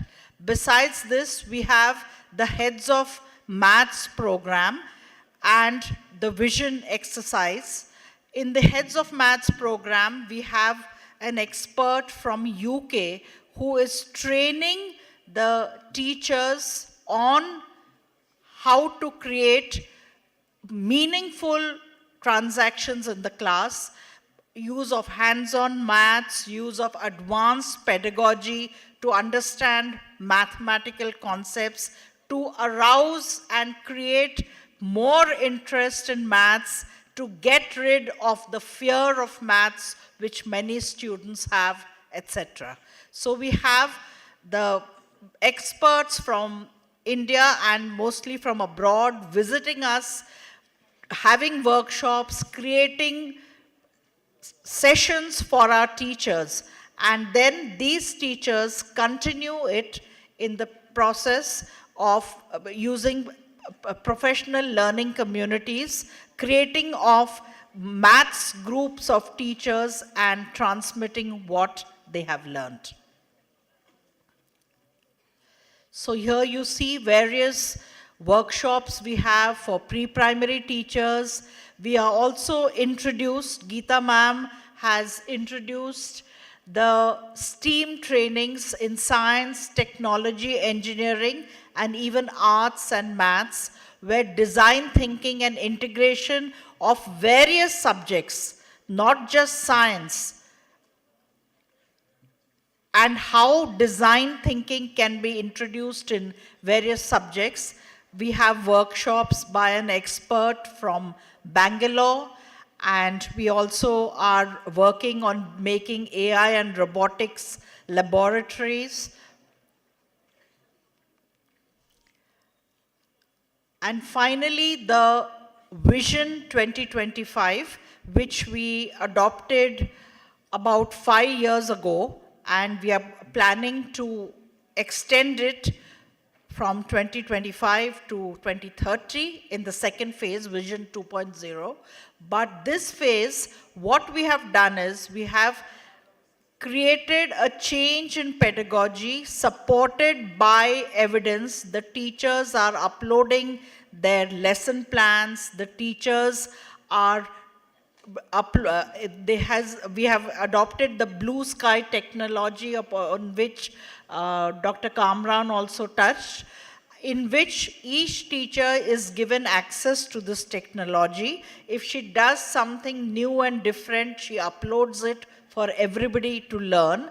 And she also does CPD's professional development from the online courses available. She tests herself, she certifies herself, she completes her training. So voluntary courses are done. There are some prescribed courses, and of course, we have offline CPD also.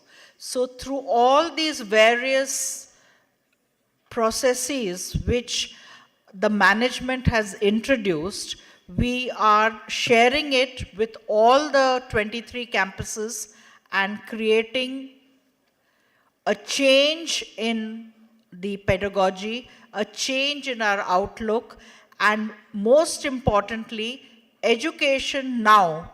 We are attempting to, through the training of our teachers and students, to change the kind of definition of education.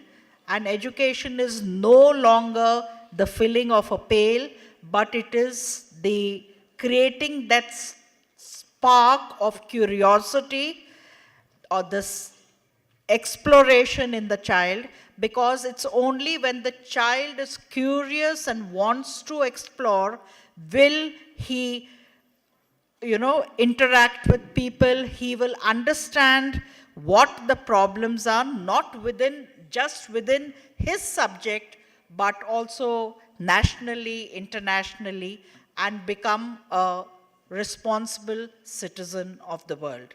So this is a small attempt, I would say, by CMS We are doing our best, but we have picked up out of all the various things, certain things which we are working on to create a difference. And we do see more excited students, more students who are enjoying coming to school. We do see that difference. And of course, the data also, it's all evidence-based because Geeta ma'am has taught us a lot of data analysis, and we've had training sessions on data analysis because there is data with the principal, there's data with the teachers, and with the middle-level leaders and in charges. So at the press of a button, we can know the performance not just of a student, but of a teacher who is looking after that class, and we can delve into the reasons why the child did not do as well as we expected him to do, and we can work towards the progress of the child. So thank you everybody for a patient hearing. Jai Jagat, and thank you.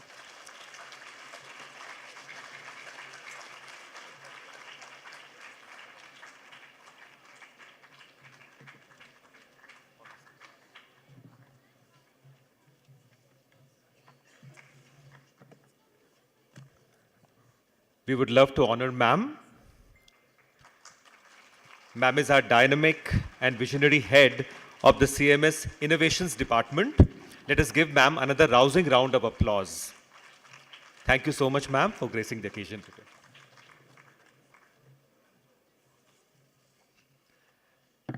Thank you once again, Sushmita ma'am, for your illuminating address, so precisely summing up the essence of the transformative and epochal CMS system of education and the efforts being made to redefine the educational landscape with modern pedagogical methodologies.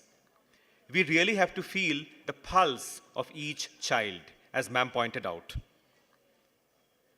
I would like to add that ma'am's creative brilliance, her relentless dedication, and forward-thinking approach continue to inspire groundbreaking advancements in education and beyond. Let's clap once more for our most respected Sushmita Ghosh ma'am.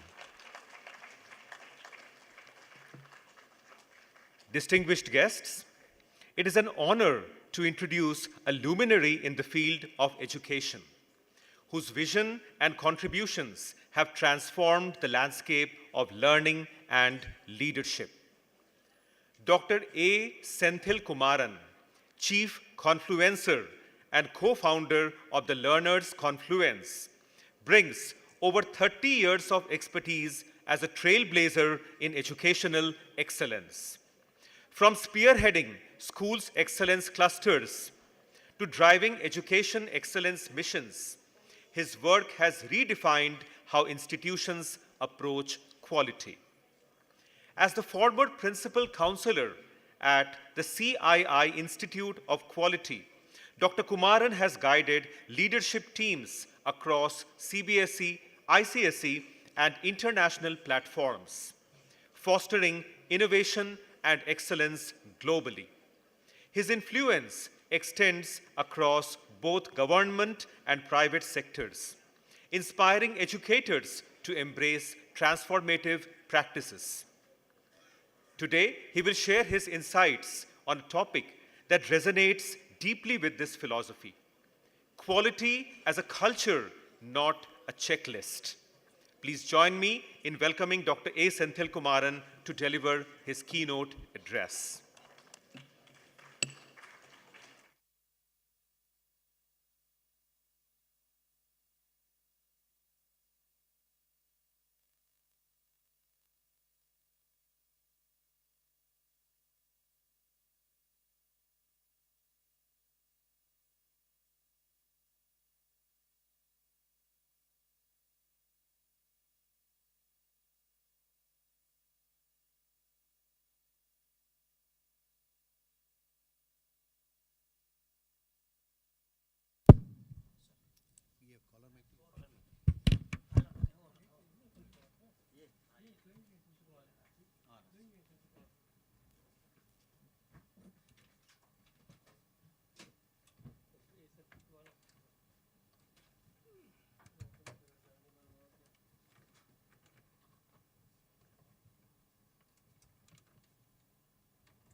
Is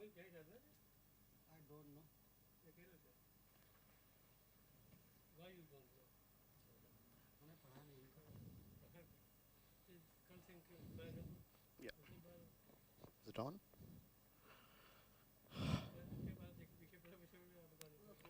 Namaste to all the participants who have joined for 25th edition of International Convention on Student Quality Circles.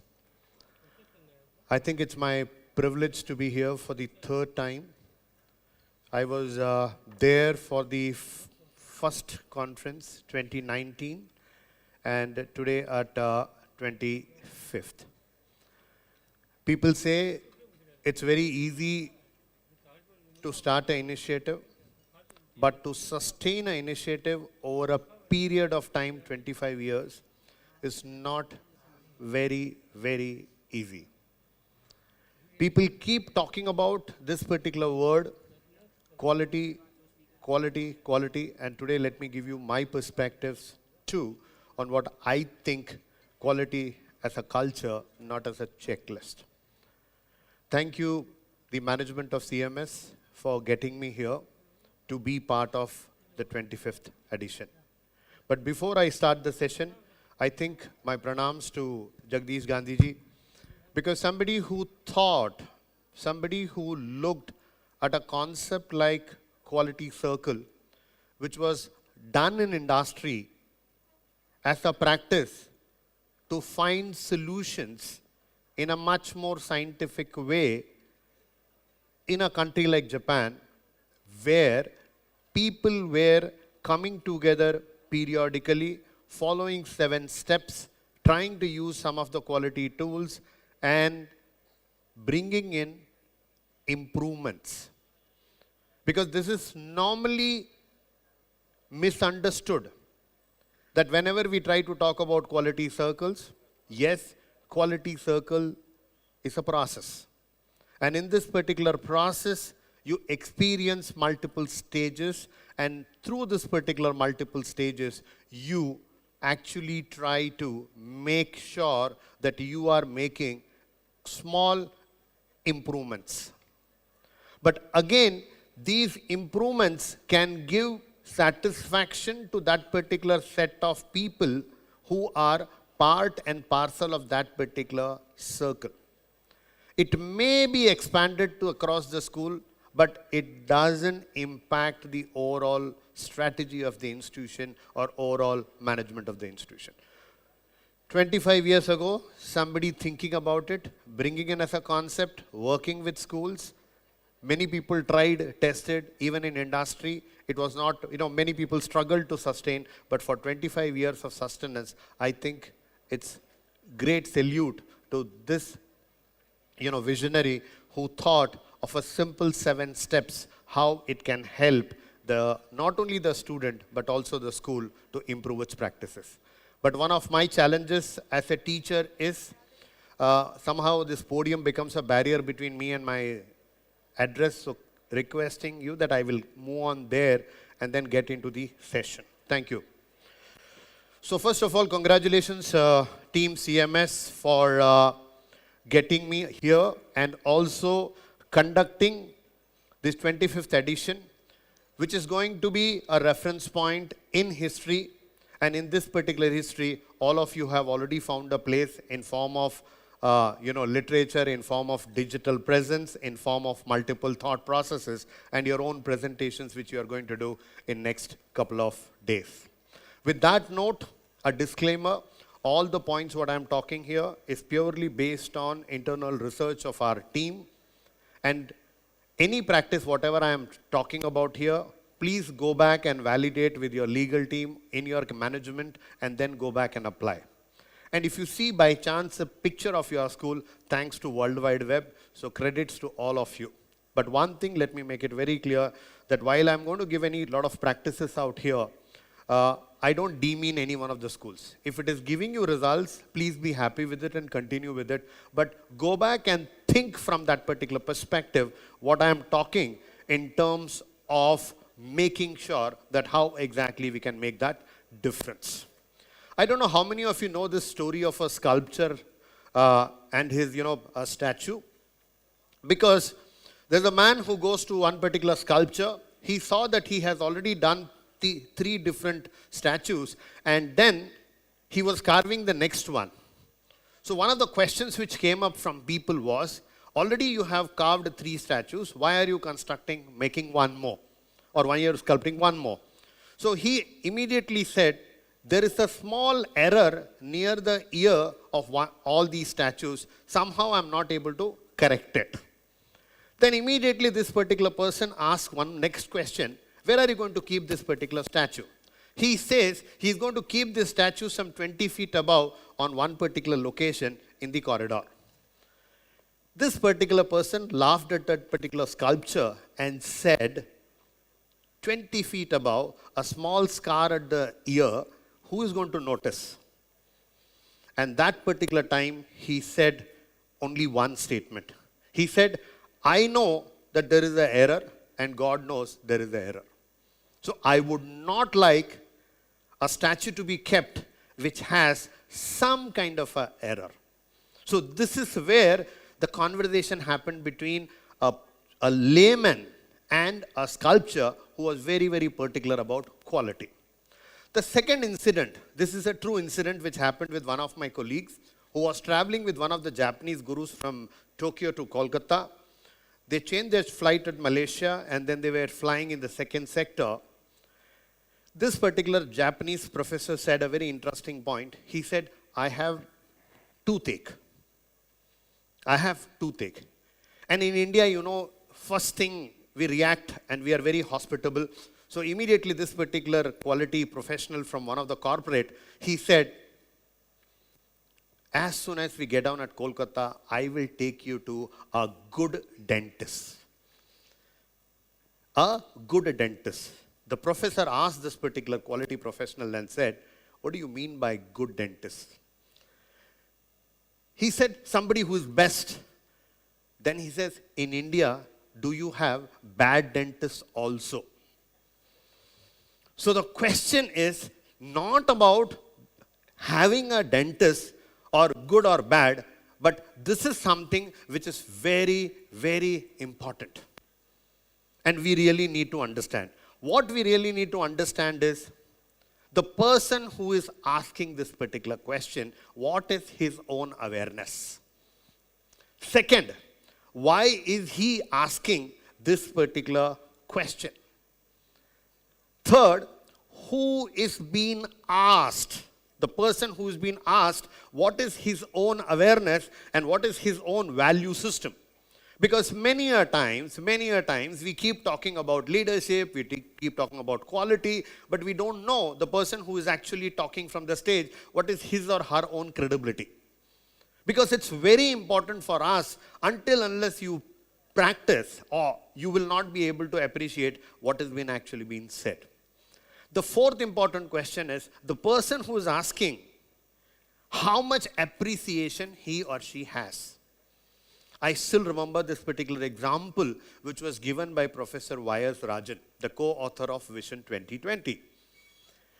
His grandfather always used to ask him, Beta, did you pass in ESLC? That is 8th standard SLC those days. Professor Y.S.R. will tell him, Nambi, that is how Dadaji, I am already BSc Sciences, I am an expert.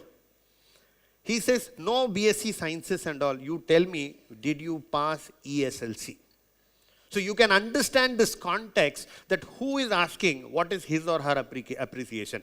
And he said, even when he finished his master's at Mumbai and went back in one of his trips, same question was asked by him. I don't know BSc, MSc. I am more interested in ESLC.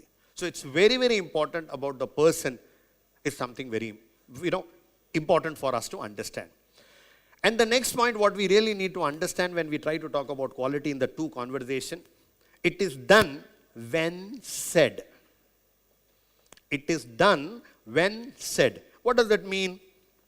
It basically means for all of us that jab koi bole, when anybody is going to tell us, we will do it, otherwise we are not going to even bother about it. We are not even going to bother about it. And that is important. And finally, is it part of their routine? Is it part of their routine? If it is not part of their routine, I am sure we may not require a checklist. We may not even require a checklist. Ask yourself, there are so many boys and girls and faculty members who have traveled across the world. Did any one of you get up in the morning and while coming for the breakfast, did you ask anybody else, did you brush in the morning? I don't think anybody in this particular forum might have asked this particular question because it is already routine. And once it becomes routine, we don't ask. So quality is something like that. In institutions, in organizations, the quality departments are just getting evaporated. It is no more one more tick which is really required to be put. And whenever we try to talk about quality, it creates so much of confusion because everybody looks at it from their own perspective. Let me give you a few myths, what I think. People think more rules and policies, which is nothing but a military system. So people think if you have quality, you are in Indian Army or Indian Air Force or any other, armed forces of any of the country. Because you can't do anything beyond. No. Any policy written or any rules written, if it is not contextualized 15% to that particular environment, a Control-C, Control-V will not work. A Control-C, Control-V not work, and I think we really need to be very, very clear about this. The second thing which I keep hearing, lot of paperwork. I was doing a session with the Ministry of Education, Sultanate of Oman, and in the session I was asking this particular quality team, how many papers or how many forms do they have?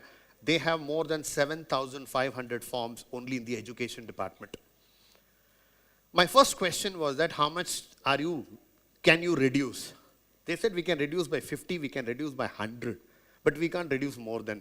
But today I'm very, very happy that pre-COVID, when I met this particular gentleman, I asked the same question to him, how many papers do you have? He says we have 750 forms only left now. All the other forms are being removed because we have started making these policies into technology enablement. After integrating technology, they have been able to work on it. Same thing, inspection, audit driven. Somehow this is again a word which gets abused quite a lot in education sector. And in our sector, people get confused between an assessment and an audit. As soon as audit comes in, there are 5 people who are like inspectors who are going to come and say, where are you? Why have you not done? No, please understand, an audit is different from an assessment. In an audit, you are trying to only comply to certain standards. And you are trying to say whether this is available or not available. If available at this particular, it is available, but not in an assessment. So quality is not about inspection audit, it is beyond that.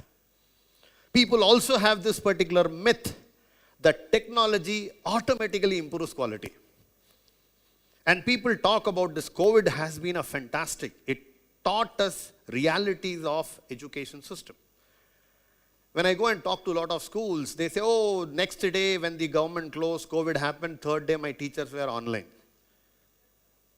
We have to go back and actually look at how many of us have actually defined what is the teacher standard and what is the technology element into it. And at that particular time, if our strategies were not independent learning, many of you were suffering, and children are sitting here, even children know that they were not able to sit down for more than 15 minutes. If you are not able to sit down for 15 minutes, that means what is the practice in our school which is missing to make sure that technology, no. A Zoom or any other platform, whether it is Microsoft Teams and other things, we thought we were very smart. No corrections. Life became very, very easy. And we said, you just give a Google form, answer is there, result over, third day or second day itself I can give the results. But students knew much more better than us When we created Google Forms, they also knew Control U option was working very well, which gave all the answers of all the questions what you have given, till Microsoft did the changes in their Google Forms. So we really need to understand this particular whole thought process that technology cannot only bring in. People also talk about quality is expensive. Yes, cost of quality is important. And while reducing the cost, you are not going to reduce the ethos and values what you are actually trying to bring in.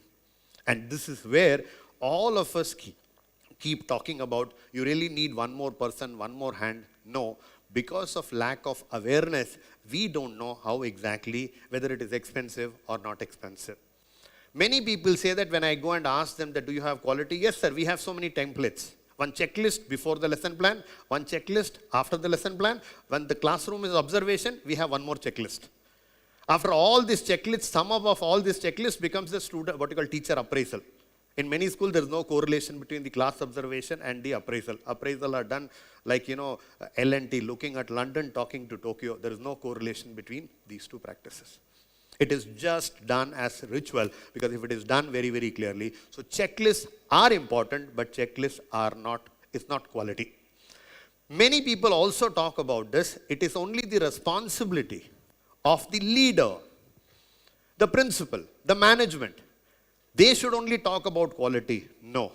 I still remember one of the Sri Lankan friends said a very interesting example to me. And he said, quality should be quality should be taught like how it is. Every lady at a home also should be able to understand. He taught me about leadership, an example, and he said a very beautiful example. He said, do you eat fish? He asked me. I said, yes. He said, do you buy fish? I said, yes. How can you find out whether a fish is fresh or not? I was not knowing the answer. So he said, you just open the gills and you will find the freshness of gills will talk about the freshness of the fish. In the same way, you don't have to look at the whole school. You talk to the leadership. How much stink is there in the campus can easily come out. Now, this is a classic example of how it is not about leadership, but it is driven by leadership, which is very, very important. So these are some of the myths that we keep living with by saying that it is leader, data, paper. We all have been hearing to this particular definition, which is generic, given by JUCC, Japanese Union for Scientists and Engineers, and very, very prominent. But if you try to look at, there is a checklist in this too. There is a checklist in this too, because it is talking about efficiency. And whenever we are trying to talk about efficiency, we have to talk specifically about measurement and data. Vinita ji just said a very interesting term which I picked up from her. Maybe I'll use in the next session, where she said, if data is not kept properly, it will evaporate. Yes, it will evaporate, but it is of no use if it is not going to be used at the right time. All of us became so expert of data, right? When COVID came in. Suddenly, when somebody called up and said, I've got COVID, the other side, the first question came in, what is your score? The person said 90, we gave advice. The person said 80, we gave another advice. And we became expert suddenly with this tool which used to be called as what? What meter we were using? What was that particular thing which we were using? Oximeter. Suddenly the thing which was available, we suddenly had started loving with data. And that's how the total quality management work. But please understand, quality from an individual to institution, there is a journey. It's a journey where as an individual, I can use multiple tools. But if you are not using the right tools, that means you have a lot of templates, checklists. Because you don't know, you are being, kind of being asked. And that's what teachers say when I go and do, assessment of institutions or schools. Many people keep asking me this particular question. Why are you asking this question? Ask her HOD. Because my HOD wants in one particular format, my principal wants in one particular format, my management wants in one particular format, my, section head wants who I should take care of. And then there are multiple templates, then the pressure starts coming in. This is where my request to you is that when you try to look at technology, how many of us have a dashboard of our own to measure the effectiveness of our campus in terms of academics, beyond academics, finances, operational efficiency, health and hygiene, all these parameters what we are trying to talk about, do we have a method to basically do this? I think most of the people who have completed their 10th and 12th during 80s, they will surely agree with me. We used to have a report card, 4-page report card, or progress report. It used to be called as report card, it used to be called as progress report. Only page 2 and 3 we were bothered. Page 4 nobody was bothered. It was always by looking at the face we said, okay, I saw this person 10 times on the stage, so I will give him A, otherwise B. And today when we had CCE came in, suddenly we struggled to write from grades to English. We had the struggle of English. And with HPC coming in now, with new education policy in India, we are going to have a lot of fun. We're going to have a lot of fun because people have already started making Excels. Control C, Control V, Control C, Control V. No. It is not going to work. So at the individual level, right tools. At the institution level, do we have the right technique to collect all this data so that it becomes part and parcel of the management dashboard, which is missing. Second thing, the individual skills. And that is where the competency-based education, we have been making so much noise about it. Do we know the competency requirement or a framework for our own school in terms of teacher? Do we know that there are 7 teachers in my school? How many are good in design? How many are good in implementation? How many are good in review? How many are good in assessments? And every time the teacher resigns, the person who's coming and joining me, is he good in assessment, or whether we were lacking somebody at design is something which we really need to look at it. So as a strategy, are we trying to look? I'm not very sure. So when we try to talk about quality as a culture, we really need to look at the third method is means. What are the means that I follow to do these shortcuts? And this is exactly what happens. I was interviewing one particular person, I think all of you know, CEO of Parak, Professor Indrani Bahaduri. And one of the very important points which came up, and it was in a conversation I said, she said, for every learning outcome, you are supposed to get a parent feedback. I said, is it possible? If he is going to be a pada likha person, he say Control C, Control V for all the LOs in future. Don't come and disturb me. They may do it for the first one, they may do it for the second one. At a term, they may give you something, but they cannot give you anything which is beyond. So probably when it comes to a school or a team, I think we really need to look at methods and we really need to look at metrics. And please understand, the HPC is nothing but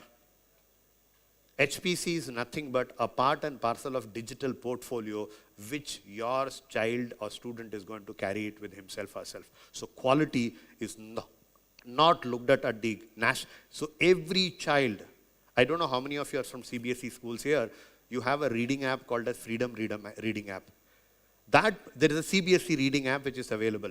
In that particular CBSE reading app, today the chairperson can sit on the dashboard and find out in which particular school, what kind of books are being read by children up to grade 5. Now this is something which we say it's not possible. But a technology tool can actually make sure that these things can be done very, very interestingly. So the journey from an individual who struggles to look at checklists, it has to become quality. So quality becomes a culture. And whenever we try to talk about a systemic change, I'm just giving you an example of whatever I said from individual to institution. Whenever we try to talk about strategy, system processes, activities, and results. In all this process, whenever we are trying to talk about Parivartan or the QC, what you are trying to talk about, quality circle, is nothing but at level 1, you are trying to fix the problem. The second one is you have to redesign. And the third one is, how exactly are you going to enhance the quality at a larger scale? If you are not going to look at the larger scale, you are not going to get the perspective of individual to institution, which is very, very important. So when we try to talk about quality culture, because this is again a very, very interesting term. If you go and read Creating Learning Schools by Peter Senge, he gives a five things of shared values, vision and other things. But what I thought is that after looking at doing little research on multiple things for today's context, I thought everybody has written quality, vision, mission and values. All they are very good for the website or the walls of the school. How they are aligned to every practice. And I will show you today, before leaving, how in our national curriculum framework, it is very, very beautifully aligned from the lesson plan of every teacher is aligned to the national, aspirations. And I'll show you one example. The second example is leadership commitment. And I have given you the whole thought. If leadership may give you 1001 bhashan, but please understand, your HOD, when you have completed the staff meeting and walked out, the teacher is not talking to the principal, the teacher is talking to the HODs or the senior teachers. And if the senior teacher says, kuch nahi hoga, nothing will happen, all your efforts will go to toss. And I think this is where the leadership doesn't mean principal, leadership means the leadership pipeline in your institution. So this is where the leadership commitment is very, very important. Third, staff engagement. I think this is something which is very, very disturbing. Very, very disturbing. We recruit people, the day the person says, I am resigning, the behavior with that particular teacher becomes so disturbing. Even if the principal was served 20 years with the institution, finally wants to go and start her own, consulting firm, immediately the next day they start looking at her like, nothing has been done. So staff engagement doesn't mean only staff, it also means principal and senior principal or whatever director, whatever the designation, who are employees, not the owners. So please understand this particular perspective, CPD. If there are CBSE schools here, how many of you have changed APP? And I'm sure ICSE Council will also introduce something called as APP in India. And if APP is going to get introduced, your CPD of 50 hours has to come from your APP, and your APP should be aligned to your CPD. That 50 hours is not just given in sapne mein. It has been well thought and connected as a module based on the standard. Adaptability and resilience. 5 minutes. I'll conclude. 5 minutes. Sure. Adaptability and resilience is something very, very important which we really need to kind of look at. Okay, how quickly are we adaptive to change is something we really need to work on. Improve. I'm not talking about continuous, I'm talking about continual improvement with data, and both are different. Quality professionals will easily be able to understand. And finally, you may give annually one increment, but every day if the environment is stinking, longevity of people in the campus will not be there. There you are running typically like a pressure cooker. And that's something very important. And when we try to talk about quality, quality is something like this. Checklist, we monitor, we understand, we predict, and we improve. But please understand, the checklist is the monitoring level thing.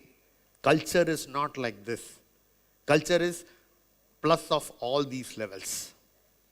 Culture is plus of all these levels. If all these levels are added, then only we can talk about a culture, a quality culture in the campus. Otherwise, it will not be a culture, it will be just one more activity. And for the culture, everybody has a responsibility. It is not, subject teacher is not only responsible, subject teacher is equally responsible, leadership team is equally responsible. Everyone in your structure is equally important to take care for how do you retain your practices, sustain your practices, how do you improve, and how do you break through. And this is where leadership needs to attend conferences, right conferences, not award conferences, right conferences to make sure life becomes easier. And if you try to look up the NCF, which all of us know, and if you try to look at the last bottom point, everything runs on school culture. Everything runs on school culture. It is not only about that. So the whole foundation, every culture and that learning outcomes. Look at those learning outcomes. Each one teacher's lesson plan of a concept is equal to achieving the NEP's goals. If I take all the NEP masala and put it in a mixie and make a mixed juice of all the subjects, I can get NCF clearly been rolled out. Please understand, quality is not this. Because most of the time we buy certificates and we keep certificates like this. So it's not buying out compliance certificates. Quality is also not this as a ritual. When it is already raining, there is no need of you to water. When it's already raining, there is no need for you to do the watering of the plant. And I think this is something which all of us need to understand. More than anything else, please understand, quality is culture. And it's just a philosophy each one of us sitting here knows how exactly it starts. With that particular note, I have a small request to the organizers, CMS, Team CMS. I saw that there is an innovation team. 25 years, quality circles, good, great. Now look at a different milestone.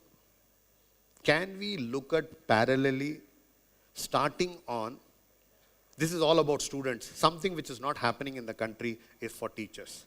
So my urge you, why don't you do this kind of a kumbh? I call this as a Kumbh Mela because annually people come and everybody is showing ki mere akhade mein how much strength is there. And it is good. Can we have something like a teacher Kumbh where we talk about innovations in classroom and practices?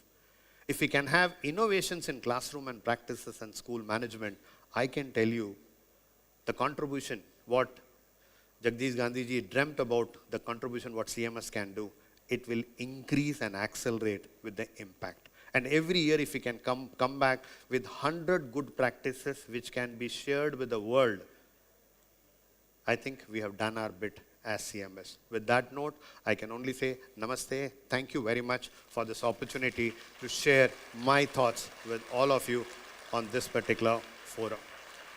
I am available here in this forum. If you have any specific questions, please do come back to me. We can meet at lunch, tea, or breakfast. Thank you very much. Sure.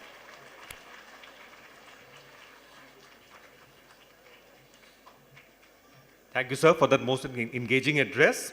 I would request respected Mrs. Anita Arathun to kindly come on stage and felicitate sir. Welcome, ma'am.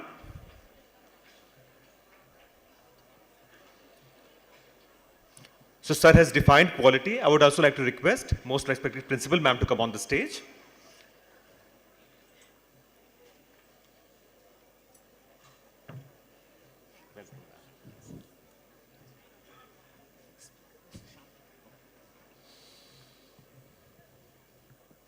Thank you very much. Thank you. Thank you. Please clap loudly, dear audience. Thank you. And thank you, Dr. Kumaran, for defining quality through your engaging anecdotes and for busting so many myths about quality. Thank you, sir. Thank you, ma'am, for doing the honors. It is my honor now to introduce Ms. Jyotis Matthew, the principal and head of schools at Tremis. Renowned for her mentorship and stewardship of literary activities, she has been instrumental in shaping young minds and fostering a culture of creativity and academic brilliance. Please join me in welcoming Ms. Jyotis Matthew as she shares her valuable insights with us.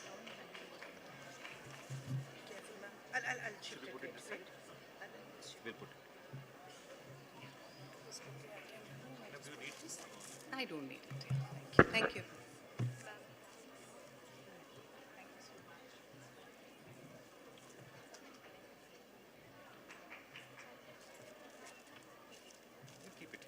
Thank you.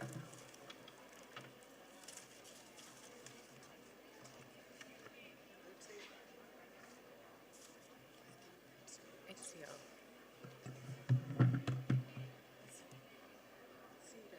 See, knife is here. That's it. That's it.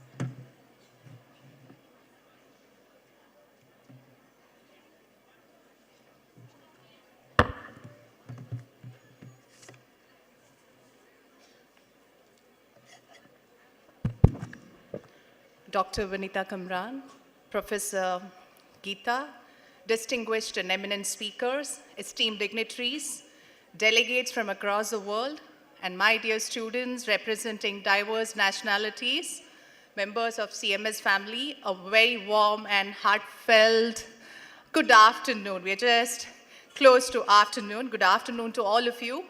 Children, can I have your attention for 2 minutes? I know all of you are hungry. I promise you I'll keep it short, right? How many of you are here from CMS? If I could see your hands up. Wow, quite a good number.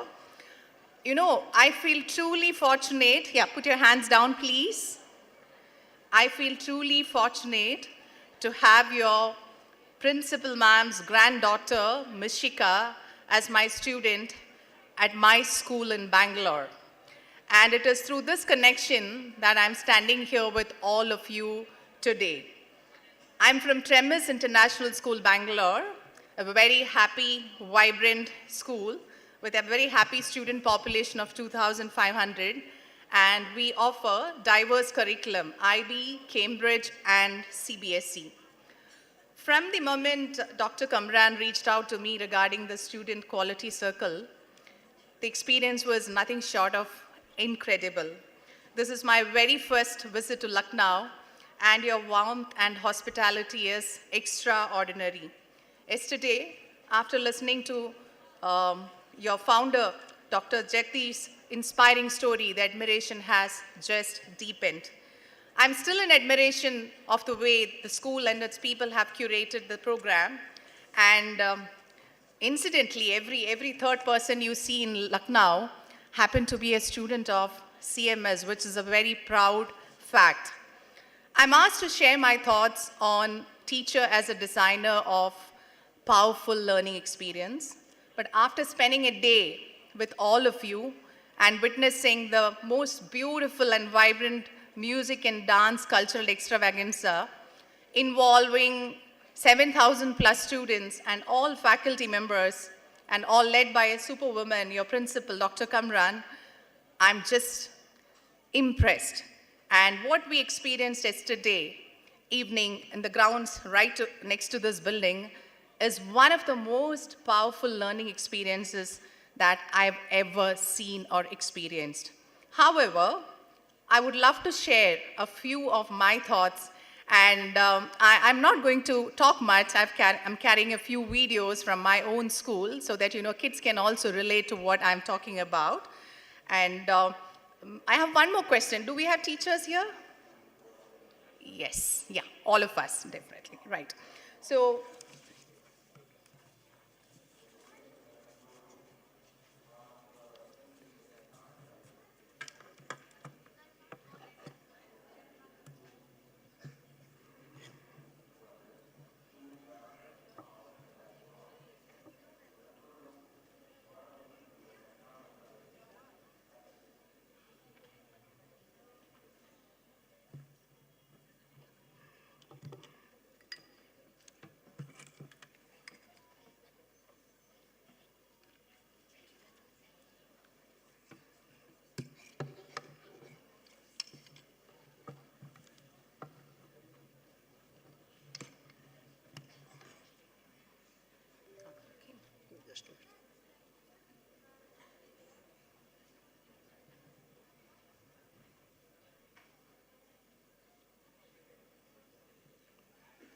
yes. Can I draw your attention towards the slide? Can you all glance through it once? What does it say?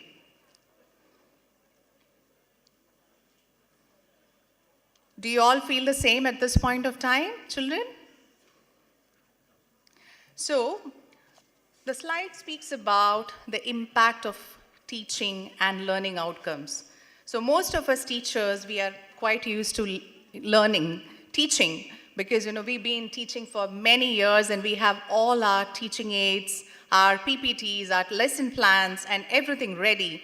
And we just walk into the classroom and we deliver the content without thinking what is the impact on the desired learning outcome. So my talk today is just based on this particular slide, wherein we need to think aloud what happens when we focus more on teaching and less on learning outcomes. Now, I would love to play a video for you.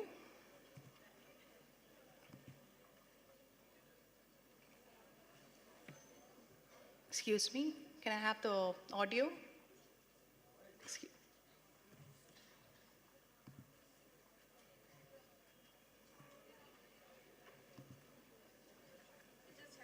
Yeah, please.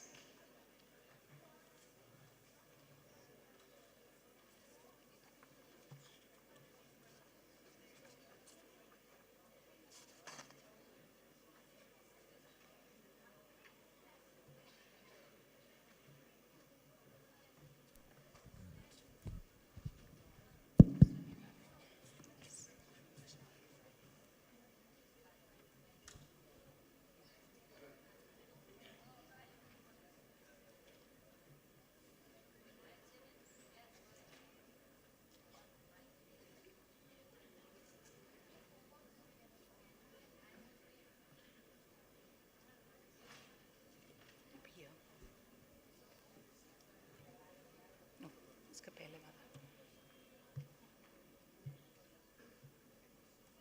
क्यों आवाज नहीं है video है It is not playing. Why? I don't know. It might record.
Did you like the video, children?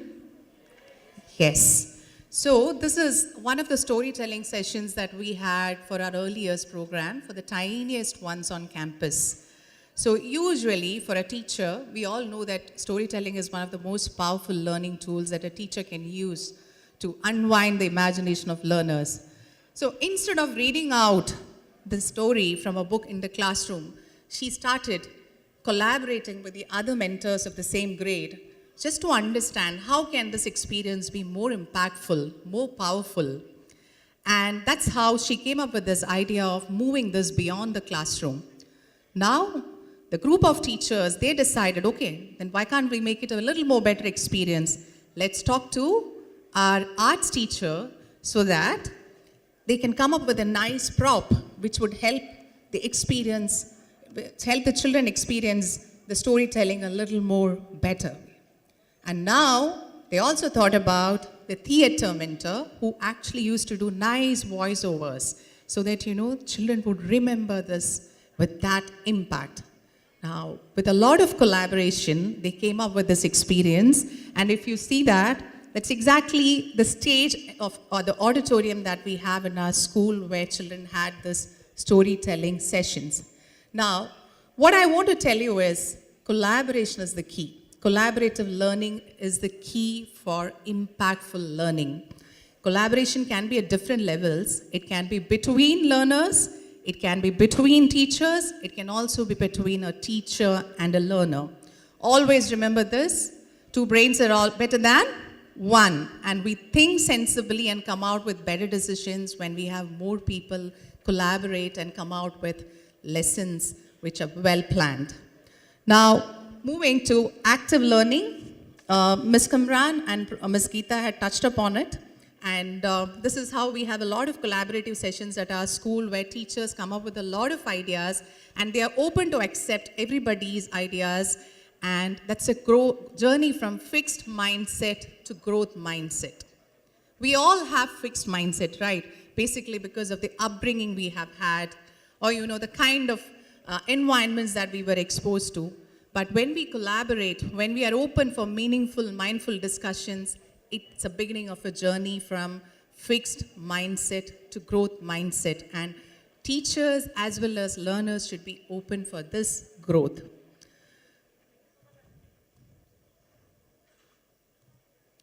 Now, this is something which is very important, equity versus equality.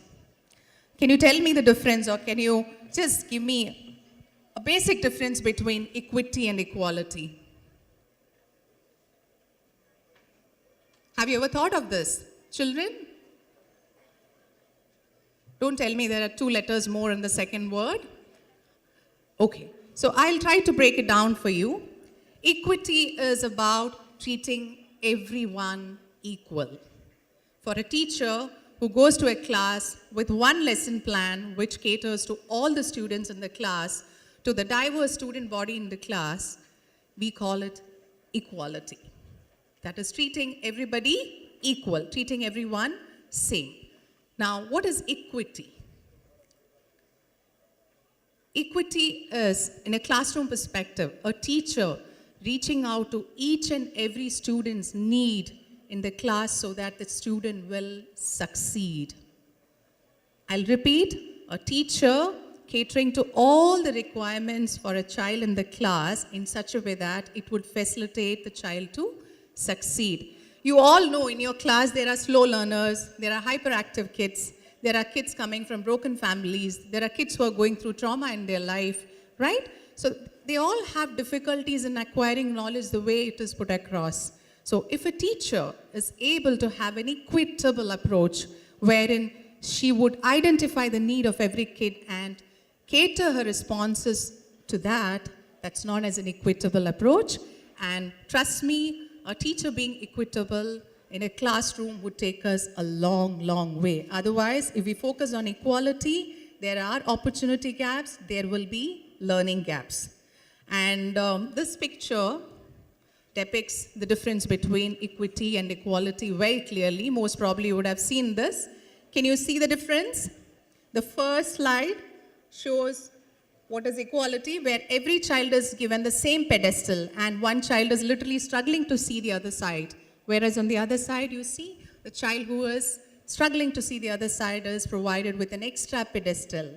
And that's exactly the difference between being equal and being equitable. A teacher should be equal and equitable. Both are interdependent and both are complementary. Now, moving to this.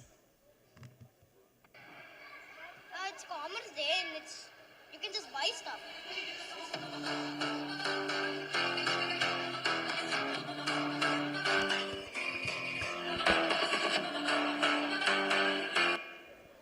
Do you know what Meher said? Meher is a grade 2 student. He was just mentioning that it's Commerce Day and it's all about buying stuff.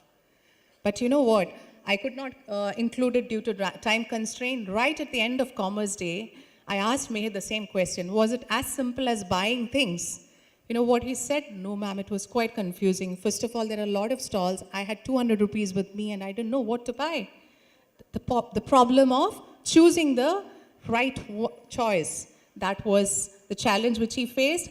And on the other hand, he was mentioning that he got a muffin for 25 rupees.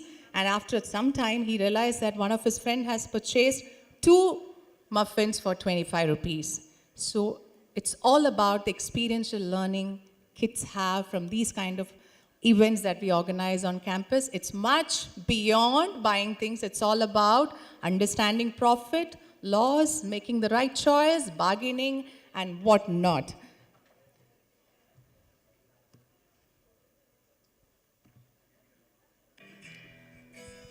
This is all about an interdisciplinary event that my science and humanities students had put up together. You all know that art is a form of expression, right? Irrespective of the specialization that we choose, art is a beautiful medium to express yourself. And this is an event which was beautifully conceptualized by students, executed by students, and we just facilitated it.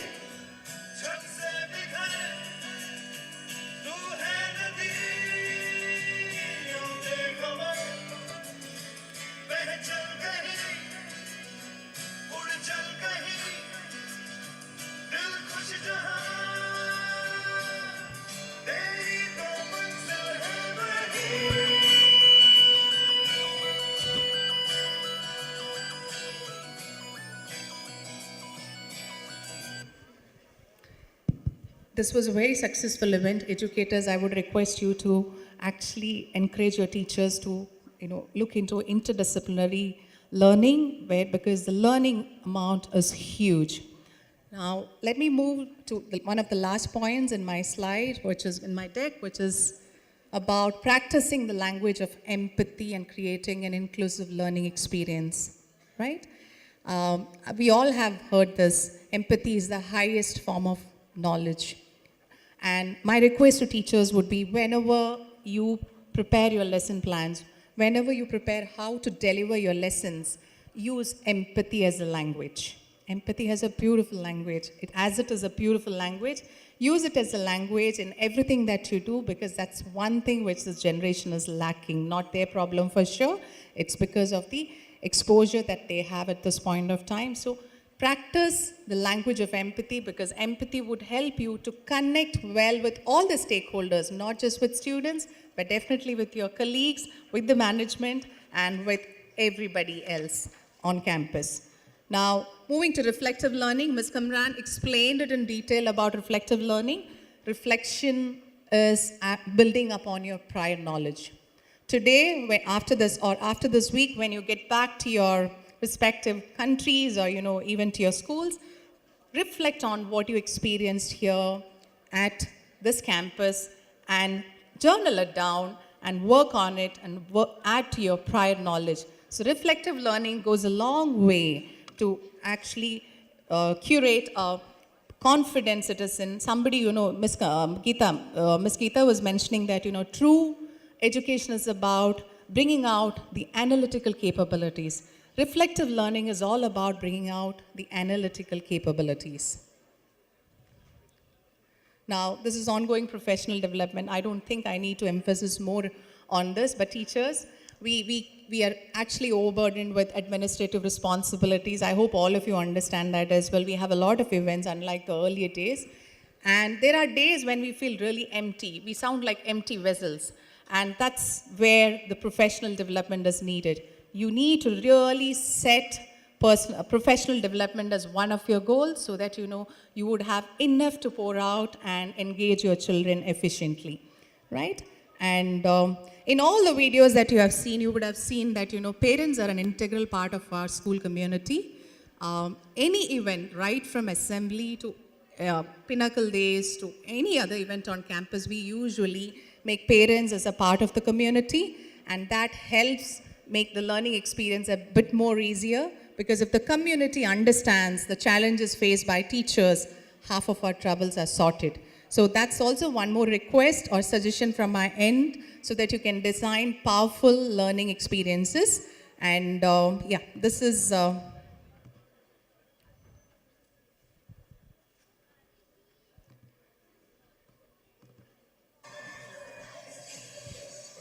So yesterday we witnessed a beautiful event like this, right, here in this ground. So this is a similar event which we had a week ago. Everything is the same. I would say this is not at all a percentage of what we witnessed here at your campus. But then there's a slight difference. You can see parents also amongst the teachers and students who have joined us in celebrating the success of an event.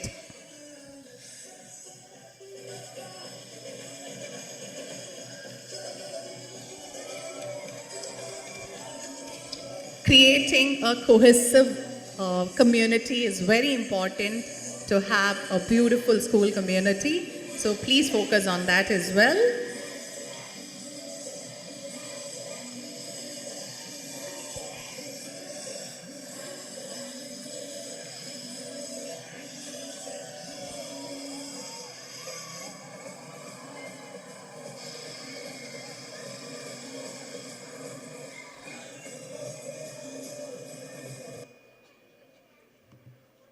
right? So right after the showcase, we celebrated the event as well. That's also a very important part of a school community wherein we celebrate every effort that goes towards the goal, or celebrate every small progress or every small win that we have, so that every stakeholder of the community is motivated and inspired to go towards the best. And that's it from my end. So I would request you to take away, these are the key takeaways. Please take note of it. Collaborative learning is the key. And active learning, experiential learning, and reflective learning. Reflective learning is a kind of active learning. These are the important strategies that definitely teachers can use to design a powerful learning experience. Please practice the language of empathy. Know the difference between equity and equality when you walk into a classroom. And all your efforts should be to celebrate every tiny effort that goes towards the goal achievement and building a strong school community. Thank you so much. And thank you, CMS community, walking away with a lot of memories, a lot of good memories. Your warmth and hospitality is something which is really, really admired. And yeah, have a good day. Thank you so much. Yeah, sure, sure.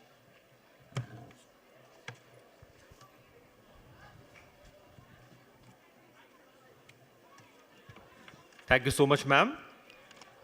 I would like to invite Mrs. Sheni Ruparel, Managing Director, Divine Care Australia, to felicitate ma'am with a small token of our appreciation, along with our revered principal, ma'am.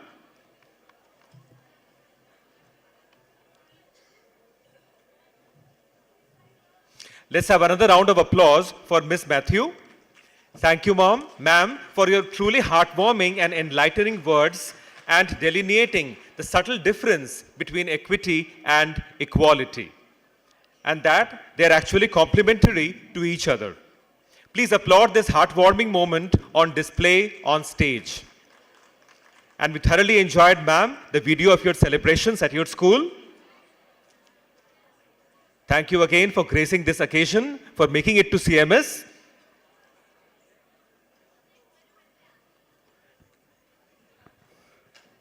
Thank you. Thank you, ma'am, for doing the honors.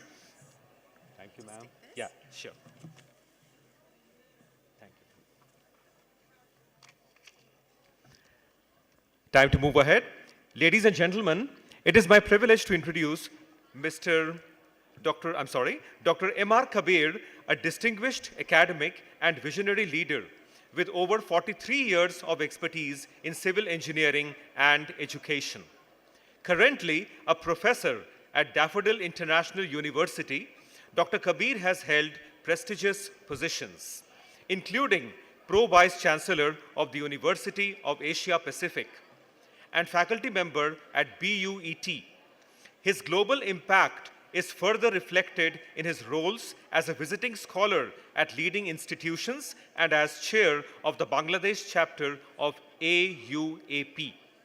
Please join me in welcoming Dr. M.R. Kabir, this icon of quality, as he shares his valuable insights with us today. Welcome, sir.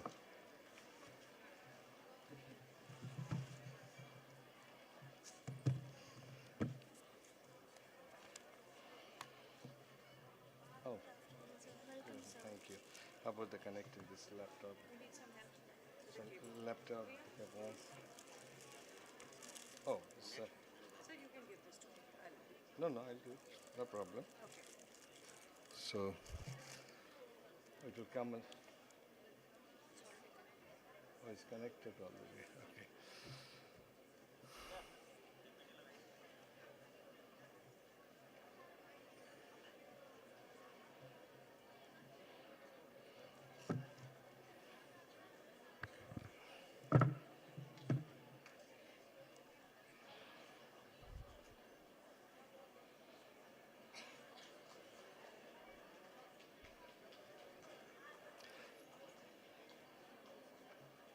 Good afternoon, everyone. Honorable Dr. Vinita Kamran, Professor Geeta Gandhi,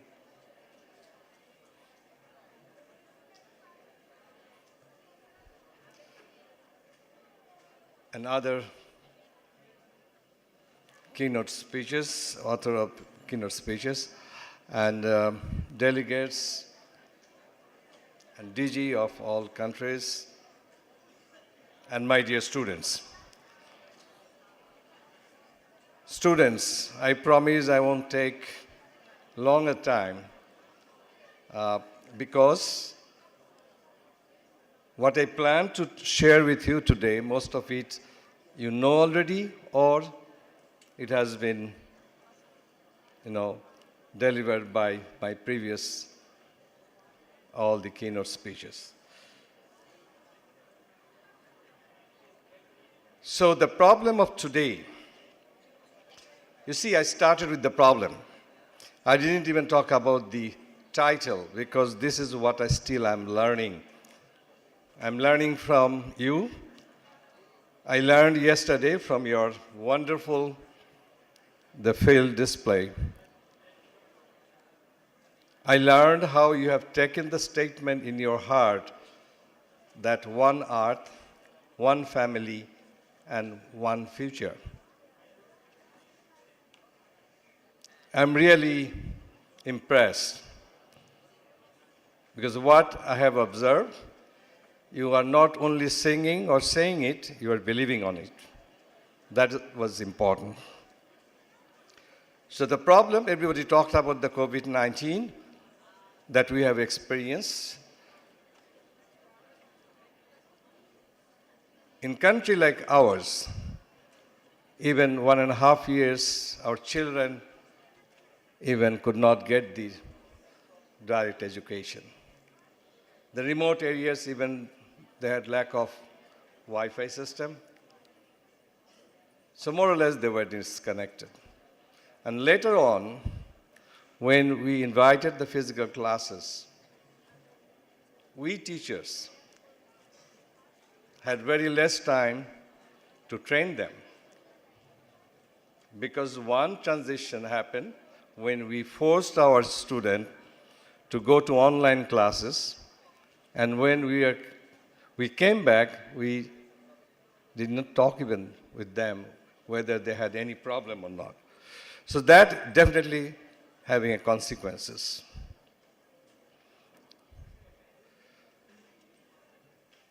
And the children who deserve to have the quality education, because you are our future performer. So we must ensure that we equip you with the quality education. What is happening around us? Today in the morning, you have seen the UN session.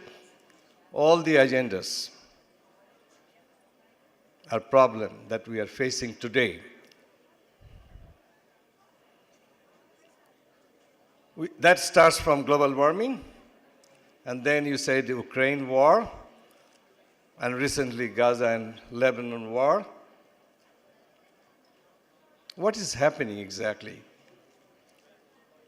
The world is really in mess. And what is the solution? How to get rid of this problem? The problem is the education. Here I quoted a statement from our quality guru, Dr. Jagdish Gandhi. Education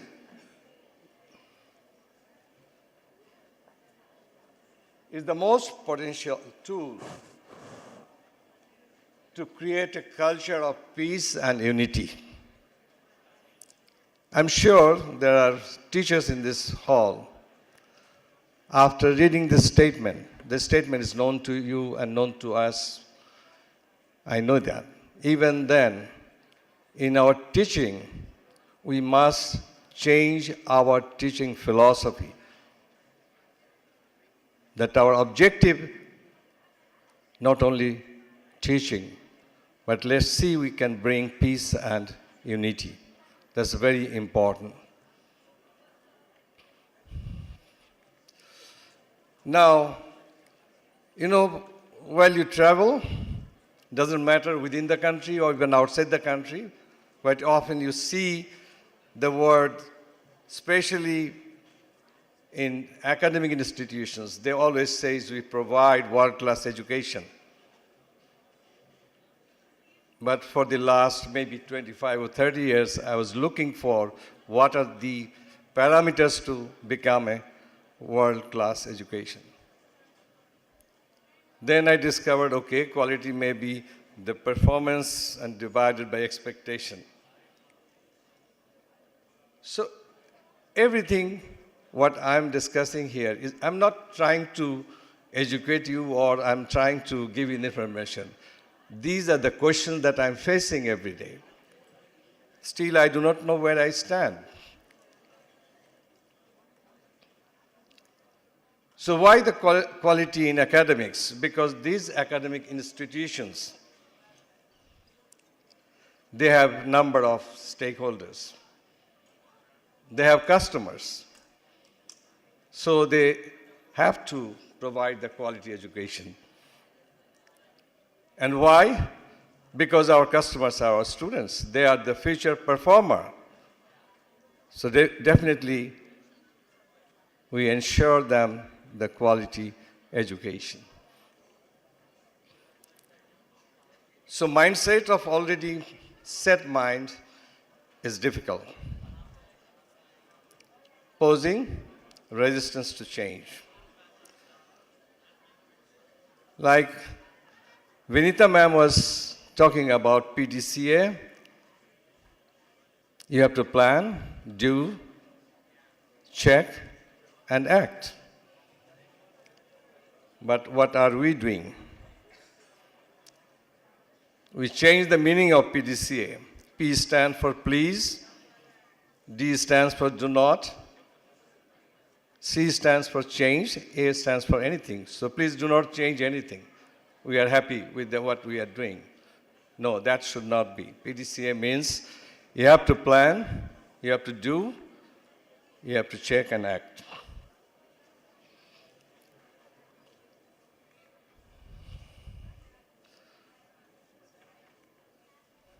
Okay, this is the process. I mean, institution they have to do.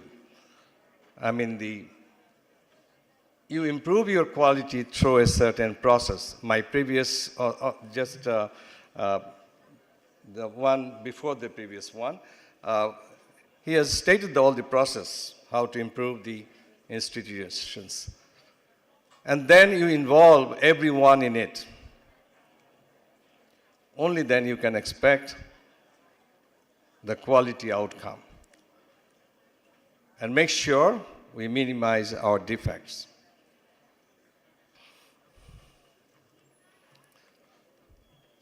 The new concept, I won't say it's a new concept, but new way of,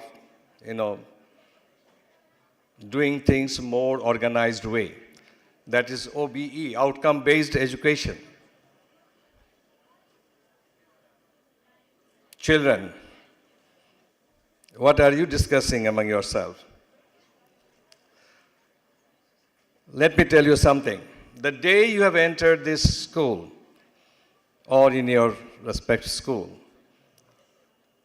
every school has given you a license. You know what is that license? License is to ask question. You must have the curiosity to know. So until you get the answer, keep on asking. Asking your teacher. Asking everywhere.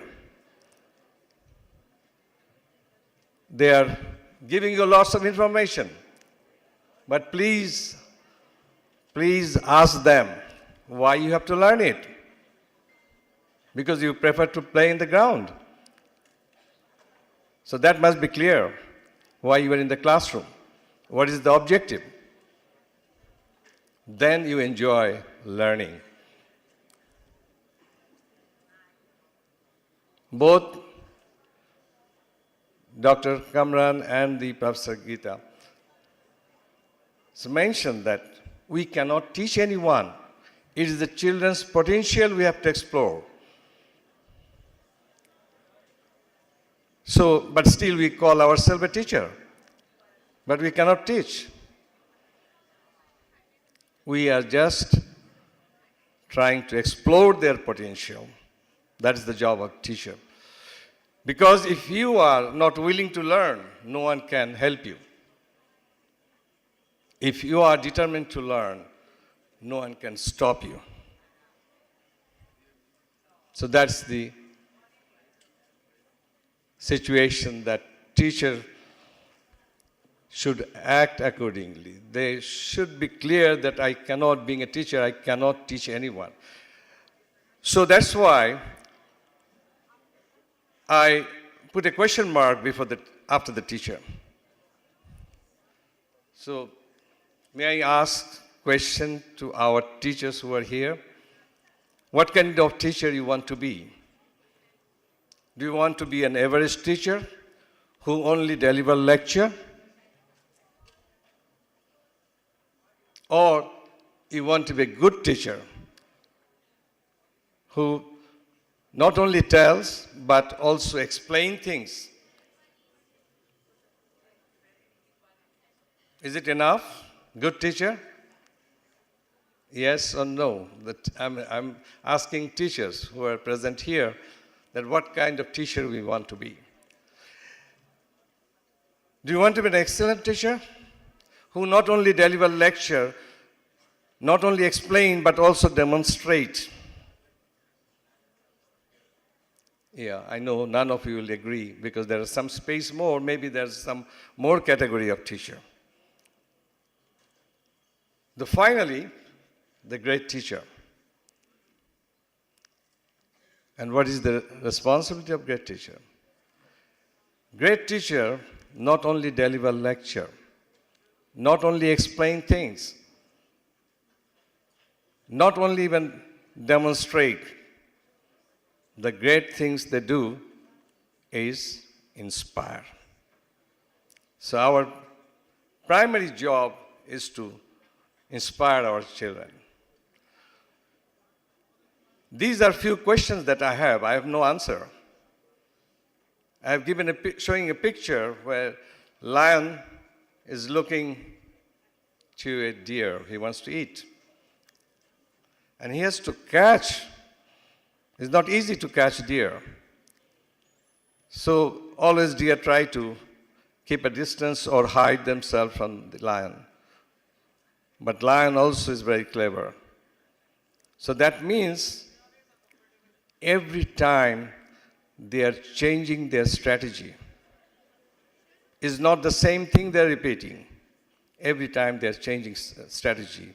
Lion changes this strategy to catch the deer. Deer also changes the strategy not to get caught by the lion. So our job is the same. We have to change our teaching strategy every day, every time, every month, every year. Next is another problem. It's all question. Decide. What to decide as a teacher? We want to push our children towards the library or to be in front of the computer? What is the best? I don't know the answer. If anyone knows the answer, they can share with me. I will learn from you. So these are the answers. And finally, after COVID, online, offline. Now COVID has gone. Still we have online. We have offline. So is a blended learning. Sometimes we go in the offline, sometimes we go in the online. So three major questions. Which one is the good for us? Still we are thinking. So these are the situation.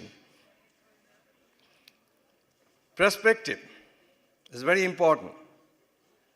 One thing may be very good for you. Other one may say you are wrong. The other direction is the right. So I give an example. Example is these arrows. Which direction they are facing? Someone says they are facing all these directions. Is it right or wrong? is right. Look at the other who answered, no, no, no, that's wrong. This is the right one. Is it right? Of course, yes, it's right. And finally, other one says, no, this is in the other direction. So all three are right. It all depends.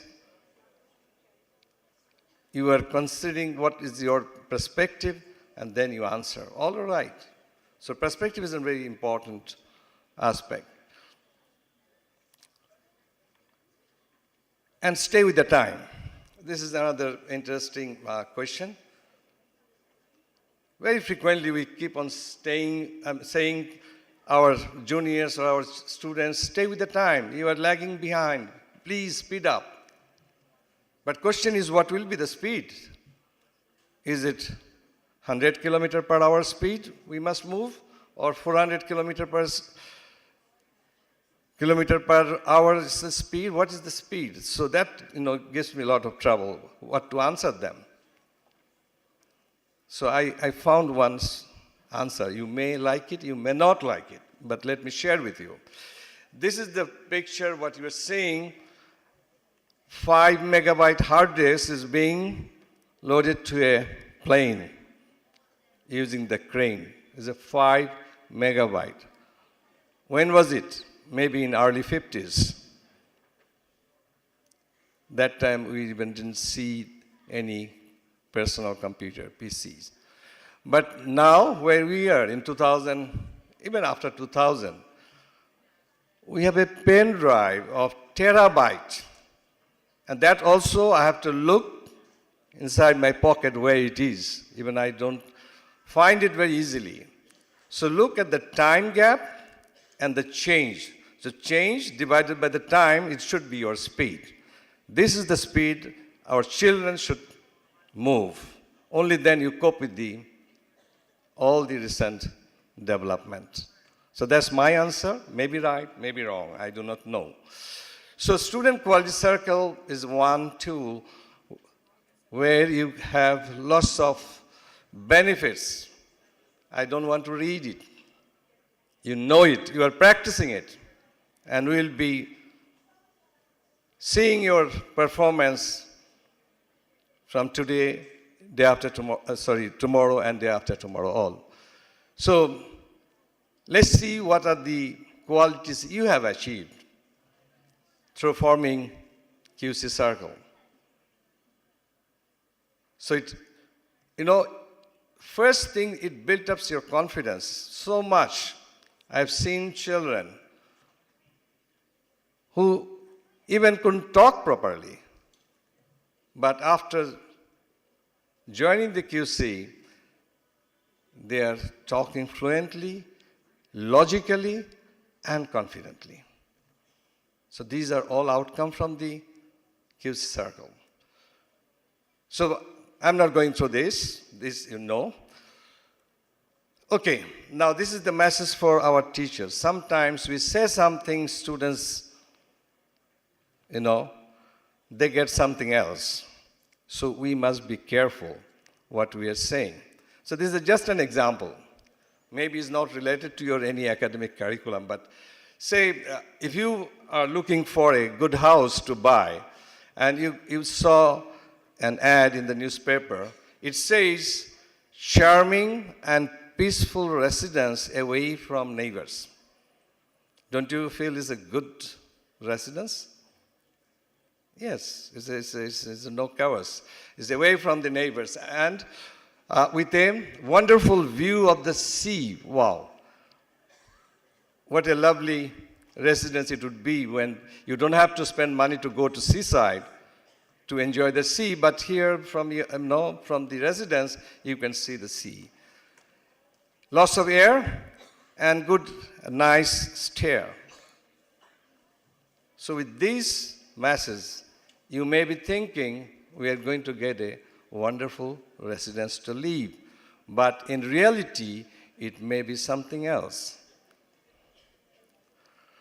So while you are talking to your student, you have to be careful.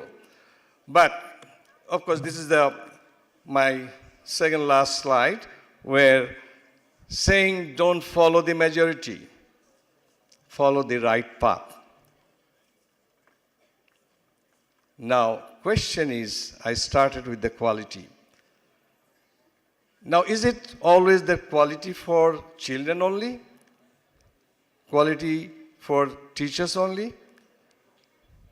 No, quality is for everyone.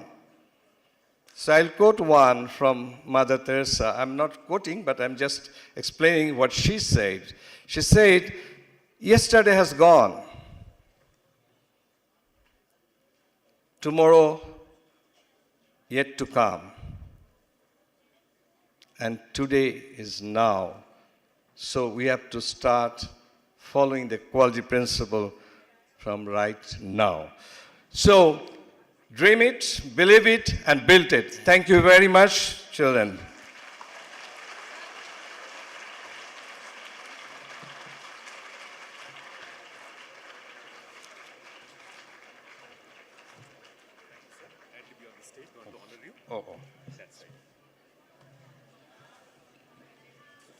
Thank you so much, sir.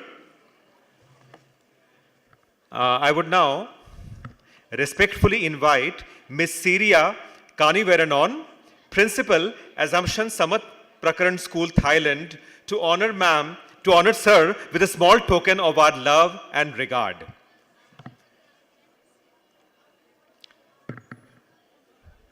Delegates and students are requested not to go out of this auditorium because we have one more speech left, one more address left. Thank you, Dr. Kabir, for your most sagacious address. And I fully agree that the primary job of a teacher is to inspire the students. And today your presentation has truly left us inspired. Let's applaud this beautiful moment on display on the stage. Thank you, ma'am. Thank you, sir, for gracing the occasion. Let's put our hands together for these doyens of the quality movement.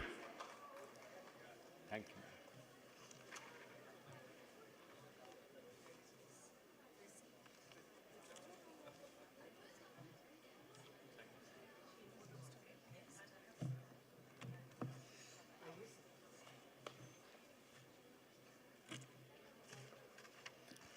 Mr. Niranjan Adhikari is the President and Chief Advisor of Quest Nepal, an organization promoting student quality circles to enhance education in Nepal.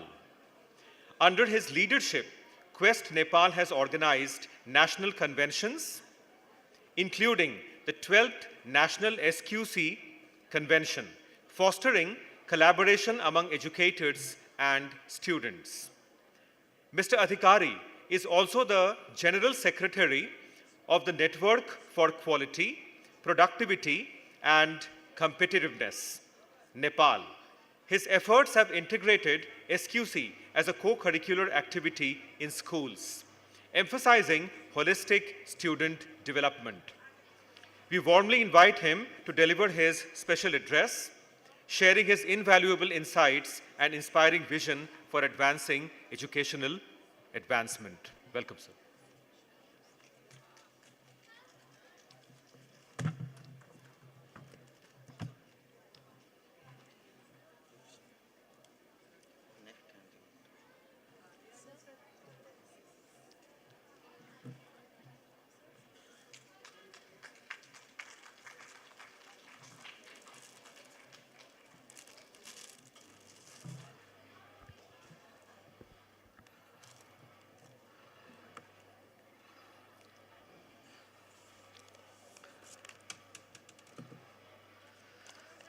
May I request all the dignitaries and students present here to please rise up.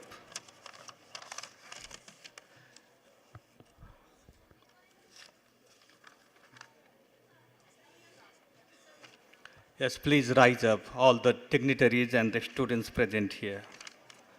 And I request you to close your eyes for a minute.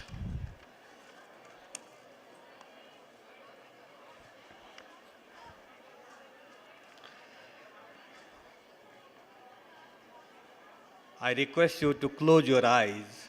Dear children, hello. I'm going to express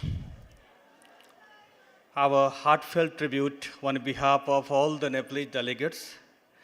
And this is a special message given by Professor Dinesh Prasad Tapagai, the founder of the World Council for Total Quality and Excellence in Education.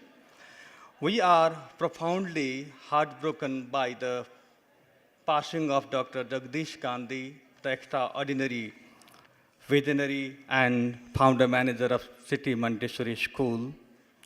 Dr. Gandhi was not just an educationist, he was a beacon of hope, a tireless advocate for world peace, and a guiding force who dedicated his life to uniting humanity through the noble path of education.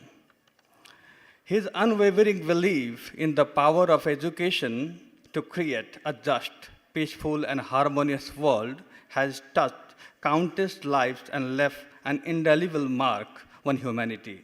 His work was not merely an endeavor, but a mission of love, compassion, and boundless faith in the goodness of the people. The void left by Dr. Gandhi's departure is immeasurable, but his legacy will forever shine brightly as a source of inspiration and hope for generations to come. His dream of a peaceful world through education will remain alive in our hearts and action. May his noble soul find eternal peace, and may his life's work continue to inspire us to build the world he so passionately envisioned. Thank you very much. Please sit down.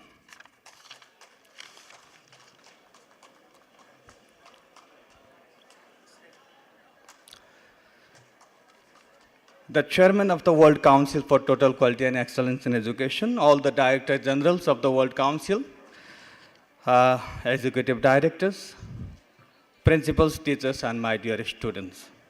Very good afternoon to each and everyone present here. I request the volunteers to put off the curtain.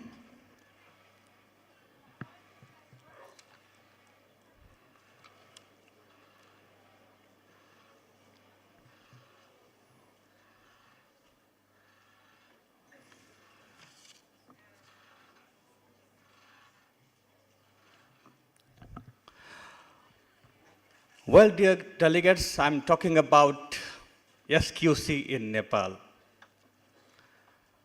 Actually, I'm speaking with the students here in the hall, but because of the time fluctuation, I cannot see more students in the hall.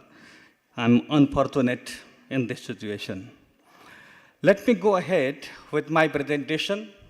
This is the keynote address from Professor Dinesh Prasad Tapagai, who is emotionally with us at present. He is missing this event, but physically at his own residence at Kathmandu. He has sent so many blessings and best wishes to the organizers and the students present here. I'm going to share the messages and the blessings from Professor Tapagai.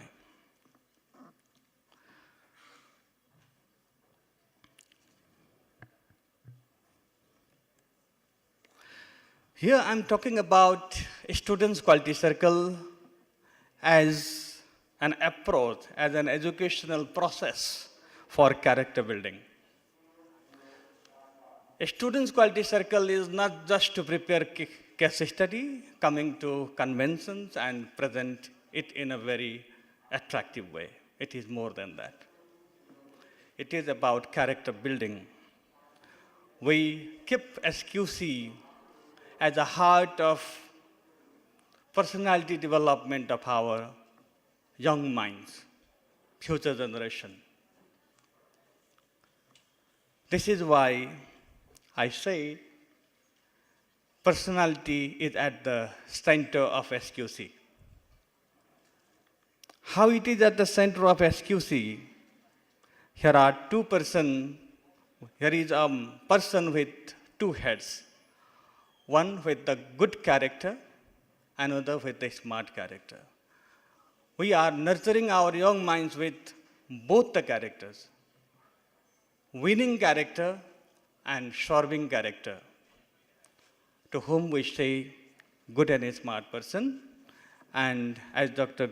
Jagdish Gandhi used to frequently insist our young generations to become good and a smart person, the term that he has given to us is total quality person, TQP. So here is a short video. I want to show you this video. This video is in different language. Please watch it carefully. ขี้ขโมยไหนดูสิเอาอะไรไปออกมานี่ไปทำอะไรเนี่ยฮะถามว่าเอาไปทำอะไรเอาไปให้แม่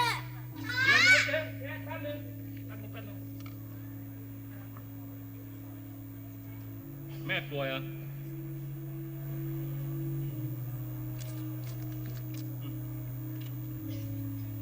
อย่าทำอย่างนี้อีกนะ โว้ยเกาเหลา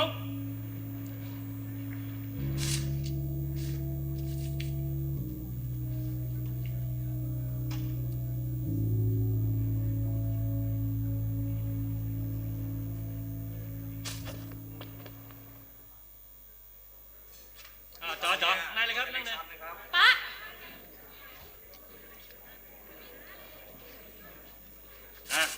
จัดไปสั่งมาเร็วต่ออะไร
Yes, dear children,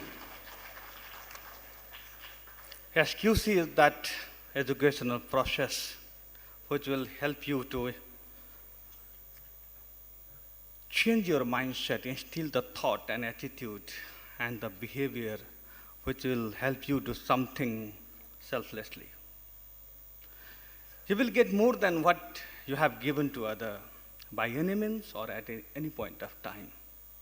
You never know. But you should be trying to give as much as you can. This is the mindset of a good person we want to develop through SQC. Dear children, there are thousands and thousands of people in this globe who are living this life. I'm sure that none of you are struggling with these phases of life as shown in the slide. You should realize what other people or what other students who are like me living their life in the different countries of this world. Do you have any complaint from your parents, from your school, from anybody else? Yes or no? Please tell me, dear student. Do you have any complaints? I want to hear from you. Yes or no? Yes. Right? The most luckiest student I say. Here are around 1,600 students participating in this marvelous convention. Each and every child coming here are the most luckiest student I say. Because, you know, there is someone to take care of you. Remember, you are here because of your parents. Your parents sent you to this convention. How much they are worried about you, how much they are missing you at present. Try to remember that. That is why I say you are the most luckiest students of this world. Now, I'm going to talk about few principles of SQC which Professor Dinesh Prasad Sapagai has given to us. There are 7 principles of SQC. May I get the students, 7 students from different countries of the world? 1 student from CMS, please rise up and come in front. May I ask our friends from Nepal, any friends from Nepal, please come for Ravi sir. Ravi sir, please come forward and help me to get 1 student from CMS. Please rise up, be proactive, okay? And next student from India. 1 from CMS, 1 from India, okay. 1 student from Nepal. Please rise up, anyone can come in front. Yes, please come forward. 1 student from Mauritius, Sri Lanka, Bangladesh, Thailand. I need 7 students. Okay, fine, it's all right. I need any student, 7 students, please come forward. Whoever are here, please, you can come here and just help me to present the principles of SQC. Yes, please come forward.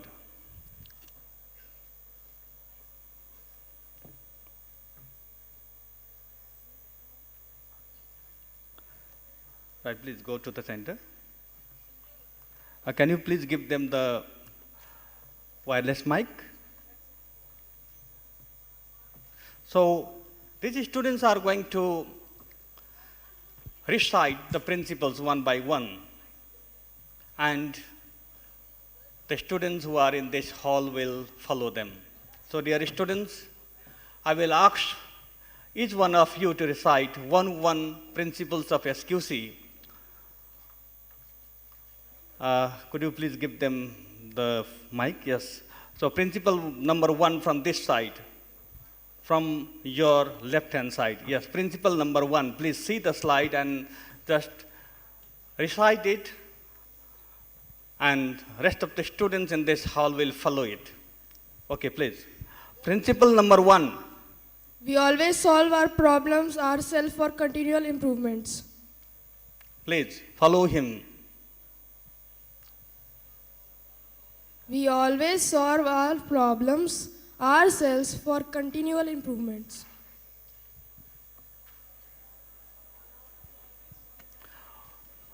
Okay. Principle number 2. We always act with facts and figures.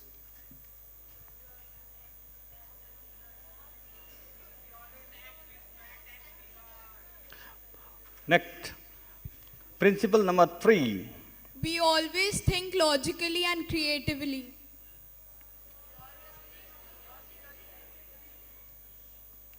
Next speaker. We always collaborate in a team with others.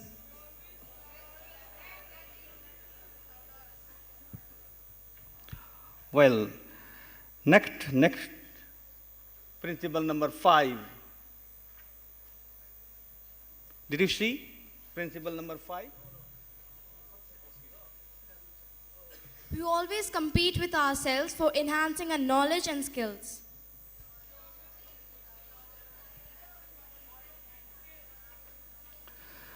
Next principle number 6. We always be good at heart to serve others.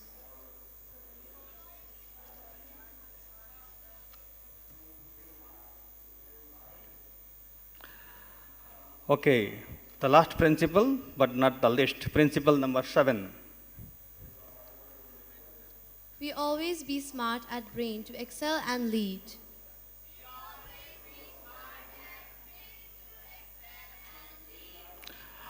Okay, thank you very much, students. You can proceed to your places.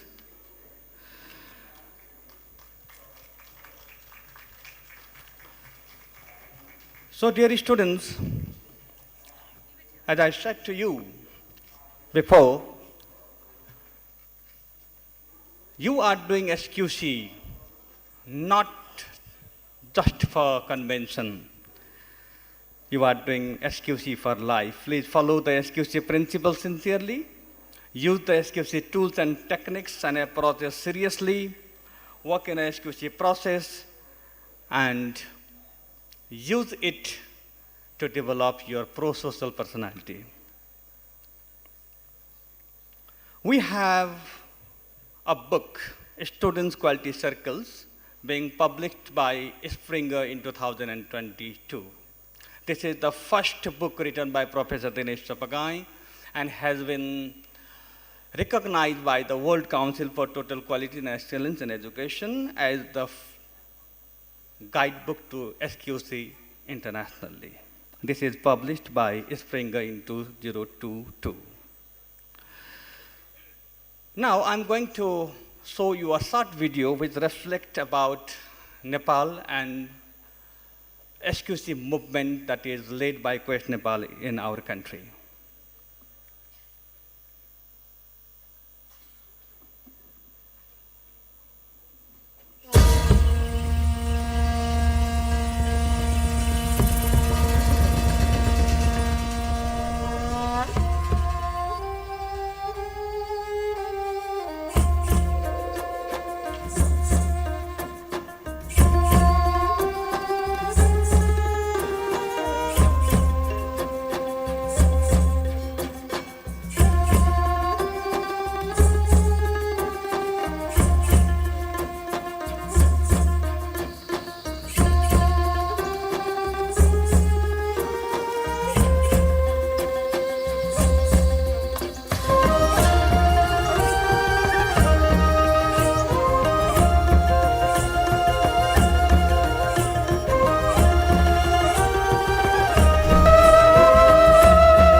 Well, the MC introduced me as the president of Quest Nepal. There are two more presidents after my tenure. And whatever we have been doing in Nepal through SQC in academia, it has become so wide and deep for the development of student personality. Thank you very much, Professor Dr. Jagdish Gandhi, for introducing student quality circles from CMS, from where we learned and applied in Nepal, focusing on student's personality. Here is one message from Professor Dinesh Chapagai. This is very much popular in Nepal. Now, every student in Nepal are aware about collaboration and competition. We have been promoting SQC as a non-competitive event in our country, and it has become so successful. Dear audience, let me tell you, SQC is good if we practice it in a non-competitive way.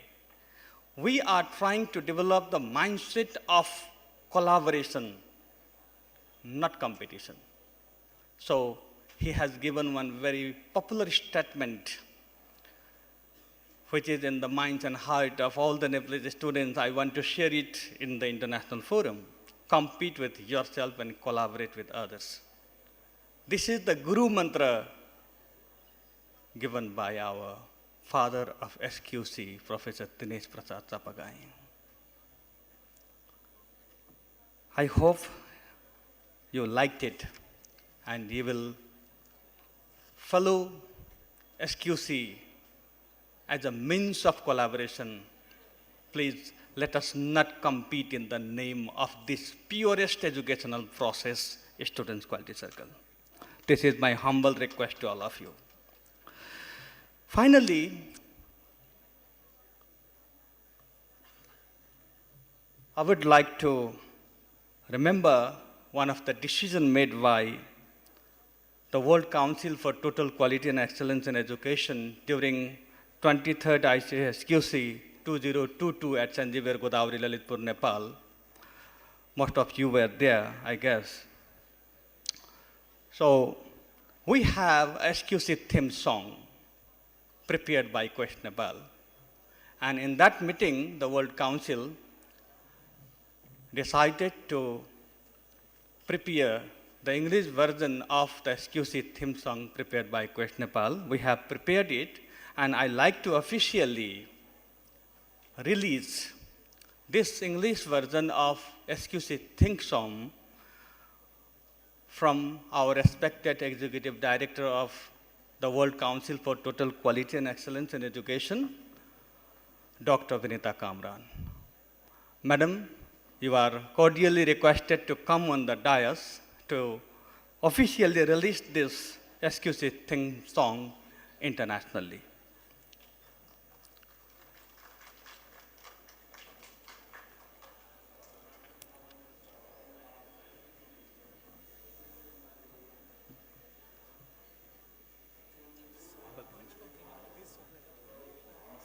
So, you would like to say it is officially open and then play the slide.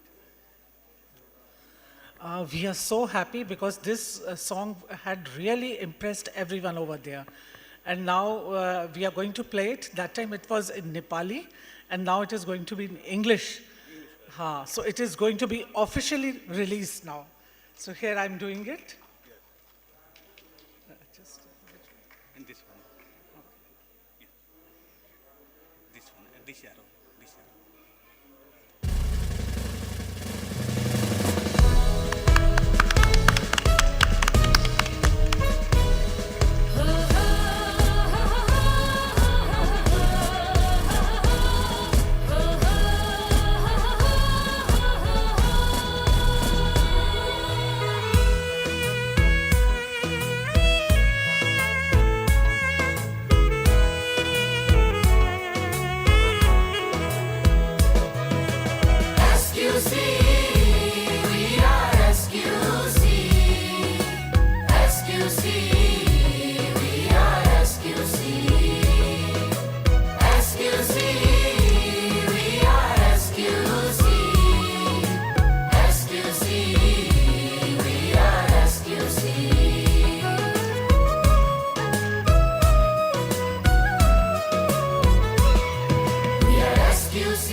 This is SQC. We work with the facts, adopt and emphasize.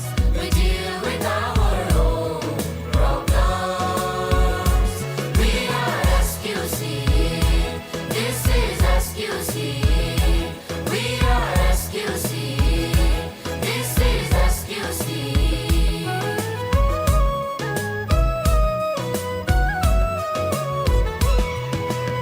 SQC, we are SQC. SQC, we are SQC. SQC, we are SQC. SQC, we are SQC.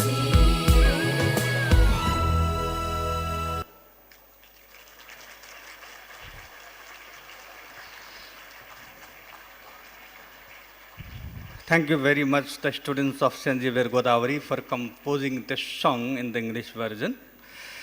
And our friend Singalama was the writer and the composer of this song.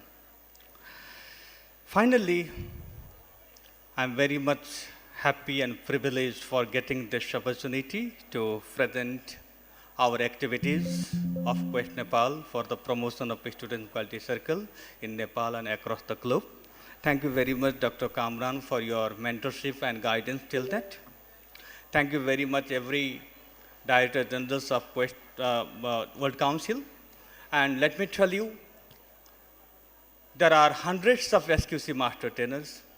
We have around 30 hub coordinators, and we have many SQCians in Nepal who is promoting SQC under the banner of Quest Nepal, which is a non-profit meeting organization.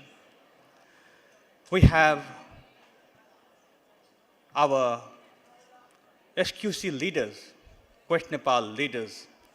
We are not alone. We have a team, a very dedicated and dynamic team in Quest Nepal who is always ready to work for the promotion of SQC. I like to acknowledge their contribution in this forum for their relentless effort and contribution in expanding SQC nationwide. I like to remember my colleagues, Shubhana Raj Keshi, Rajkumar Maharjan, Narad Rizal, Surina Sunayani Gurung, Tejendra Prakash Raj Bandari, and so many other friends are there in SQC, Quest Nepal, under the mentorship and fathership of our Professor Dinesh Prasad Tapagai. We are trying to make it international. We are trying to take this movement in all the countries of the world. For that, we need your support. I'm pretty sure that you will be together with us. Finally, let's rise up and conclude my presentation with the slogan of Quest Nepal, Together We Can. Can you please rise up for 30 seconds? I'm troubling you. Okay. Okay, let us say Together We Can, because this is the motto or the slogan of Quest Nepal. Let us catch our hands together and say that we can unite the world, we can spread the message of peace and harmony as Dr. Gandhi envisioned. We can spread SQC in this world and make our young students good and smart person, total quality person. Yes. Together we can. Okay, second time. Together we can. Finally, together we can change this world. Thank you very much.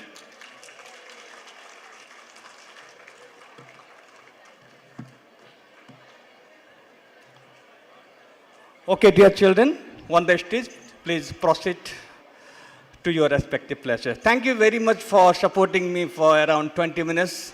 This was a very great job. Thank you, everyone. Sir, please stand here for your honoring. Thank you, sir. And we would like to honor sir. And for that purpose, it is my honor to call on stage Mr. Shakil Ahmed Kakwi. Mr. Kakwi, you are cordially invited on stage. to honor Mr. Niranjan Adhikari.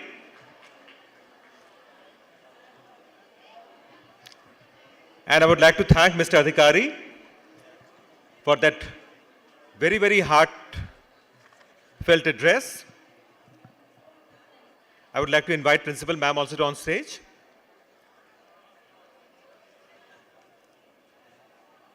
And for giving us one of the most loveliest moments of the day in the form of that song, the song dedicated to QC. It was so melodious and so beautiful. Let's celebrate this moment. As the song was so celebratory, let's celebrate this moment on display on the stage. Mr. Adhikari being honored.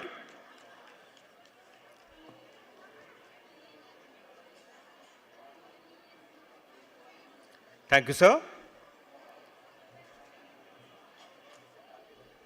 So with that, we have come to the end of today's session, this session. The case study presentations are going to be held here.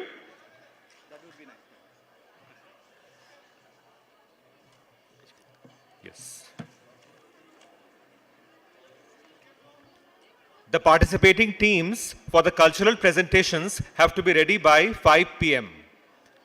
The cultural presentations will be held here in this auditorium. So participants are requested to be ready by 5 p.m. There are 3 instructions for you.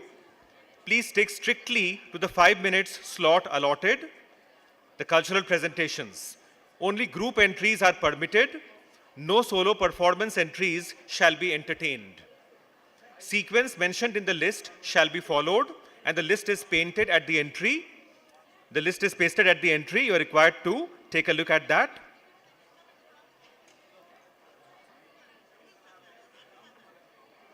So with hearts ignited and minds united, let us move forward with renewed vigor to make this convention a beacon of inspiration and innovation. So our esteemed guests are now requested to proceed to the dining area, where a delightful spread awaits you. We hope you enjoy the hospitality and take this opportunity to connect and unwind. Thank you. And thank you, dear children, dear students of City Montessori School, Kanpur Road campus, for being such a wonderful audience. Thank you all so much.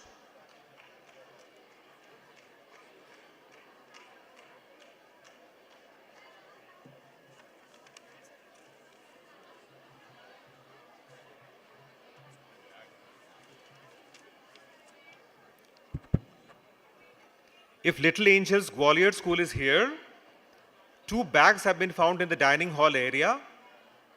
You can go and claim your bags. Little Angels Gwalior. 2 bags have been found in the dining area.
Okay. Fine.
A lovely good afternoon to one and all present here. I heartily welcome this august gathering to witness a case study presentation, an international competition organized by City Montessori School, Kanpur Road, on the Silver Jubilee of Quality Circle 2025.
Once again, I welcome you all and this August gathering to witness the case study presentation and international competition organized by City Montessori School, Kanpur Road, on the Silver Jubilee of Quality Circle 2025. Our today's esteemed judges are Mr. Raj Shankar Das and Mrs. Kalpana Joshi Pura. We welcome you, ma'am. We welcome you, sir. Mr. Raj Shankar Das, a resource person, quizmaster, storyteller, naturalist, columnist,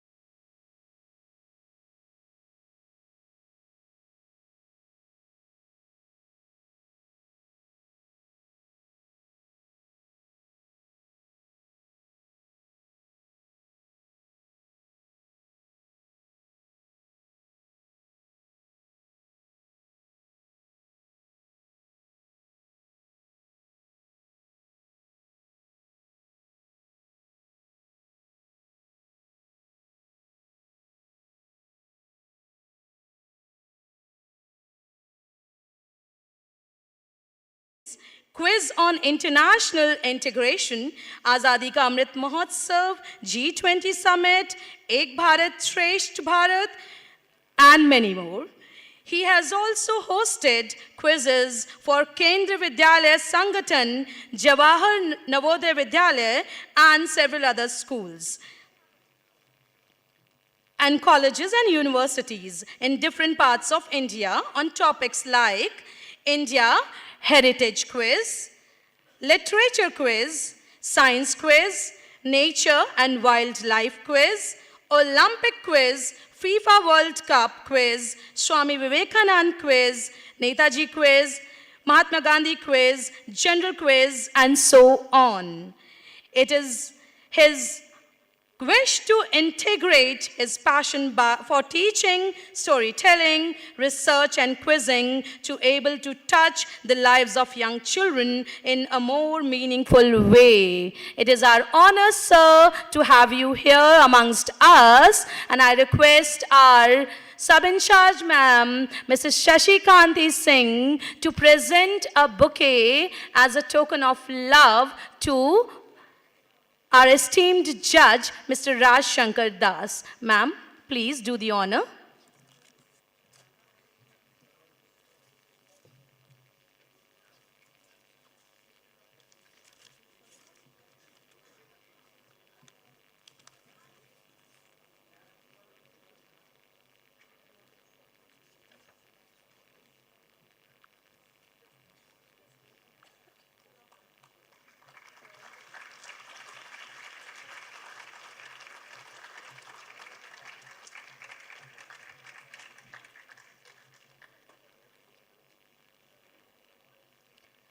Our another judge, Mrs. Kalpana Joshipura, a tremendous educationist who instills confidence in the staff through hard work, zeal, and dedication, is the founder of Kalarav School, Halol in Gujarat, one of the reputed schools over there, has influenced many students and teachers. She has created pathways for personal growth, intellectual discovery, and future success for all her teachers and students. She is an educationist who instills confidence in the staff through hard work, zeal, and dedication. Besides school activities, she has conducted many workshops and seminars for teachers and students for the overall development of students. She is the recipient of many awards for essay writing at state level.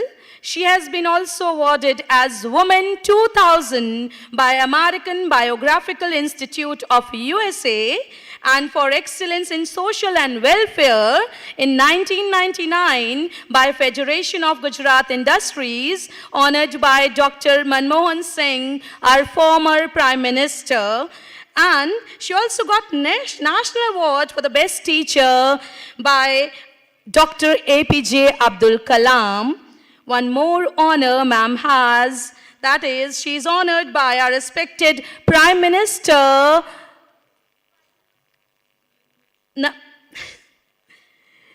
Mr. Narendra Modi, as a special person of Panchamal district religion in her region, and she is a regional director also of WCT QEE. Ma'am, we welcome you here, and I request our eminent guest, Mr. Shakil Ahmed Kakwi, to do the honors. Please, sir. Welcome, ma'am, over here by presenting a token of love. Chairman, Kainat Foundation, Kainat Nagar, Bihar, Mr. Shakil Ahmed Kakwi. Students, please have a huge round of applause.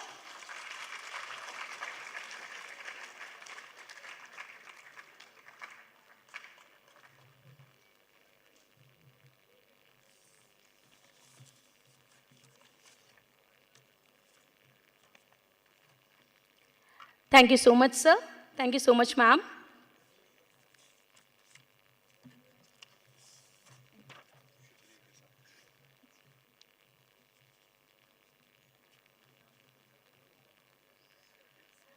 As we begin with our competition, I'm here to brief the rules and regulations for case study presentation.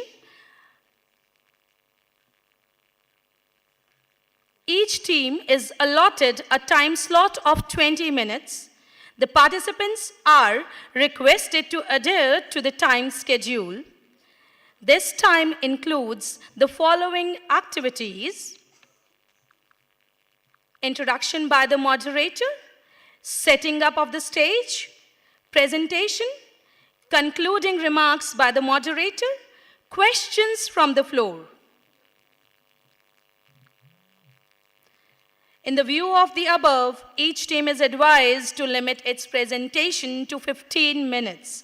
All teams are requested to cooperate with the organizers and adhere to the time schedule. A warning bell will be rung after 13 minutes, and the final call will be if you exceed the time. Upon the ringing of the warning bell, the teams should immediately round off their presentations. The minimum number of participants in the case study presentation must be 5 and maximum 7. There is no age bar in the stream. Only one case study presentation from one school will be accepted for participation. I believe you all are aware of all the rules prior.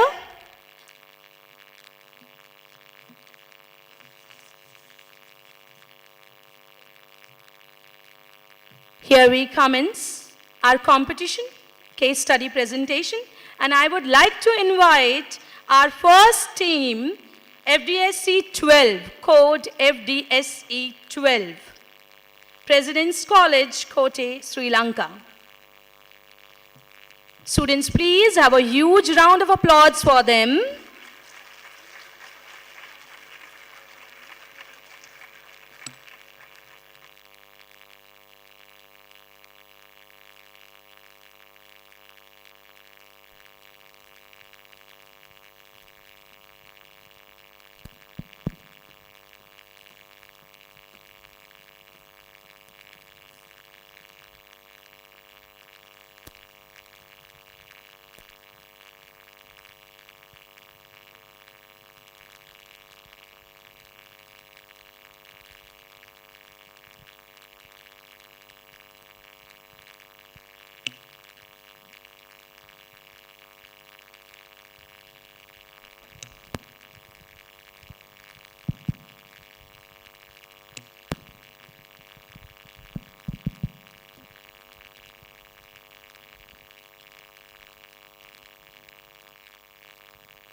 As you start, your time will be started.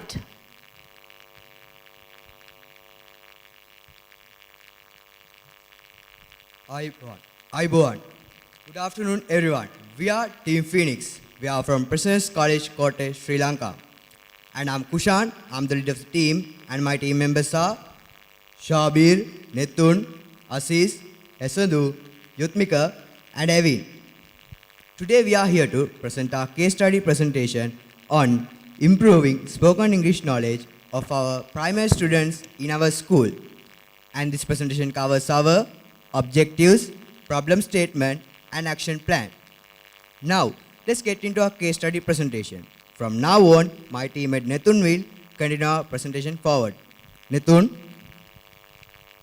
Thank you, Kushan. As members of the World Circle of our school, our primary objectives are to promote 5S concept and improve productivity of the school, continuous improvements of the school education and the school environment, and to inculcate social values among students.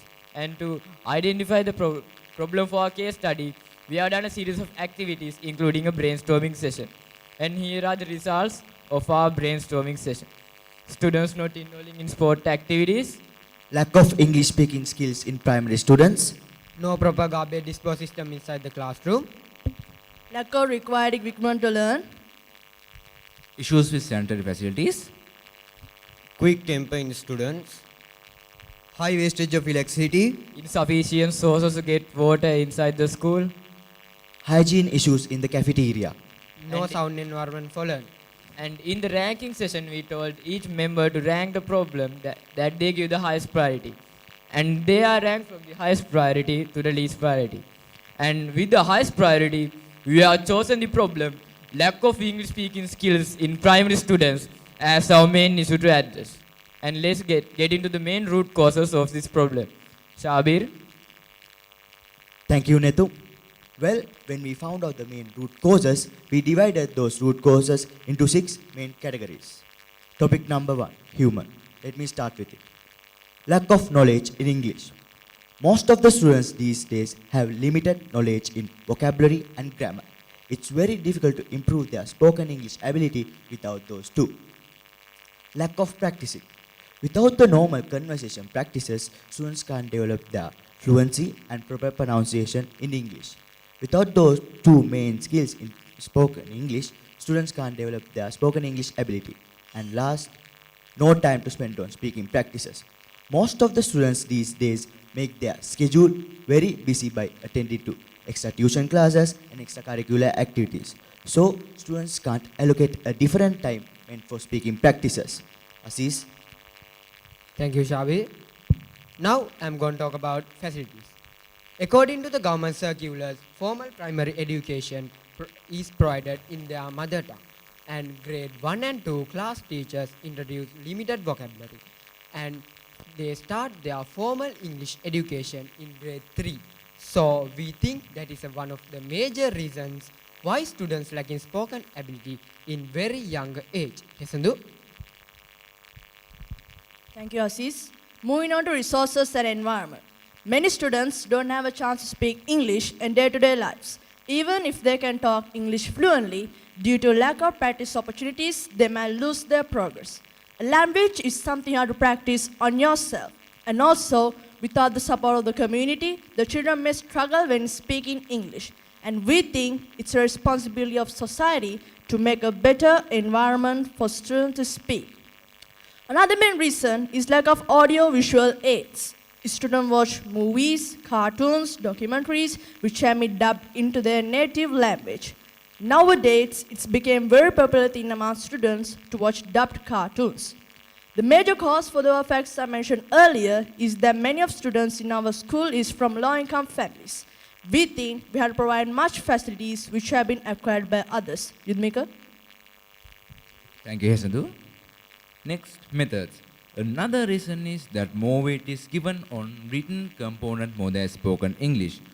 Although all 4 skills, namely writing, reading, speaking and listening, should be incorporated in teaching, more weight is given on writing by the teachers and their parents as well. It is because at the end of the day, students were tested by a written test. Evin? Finally, moving into measurements.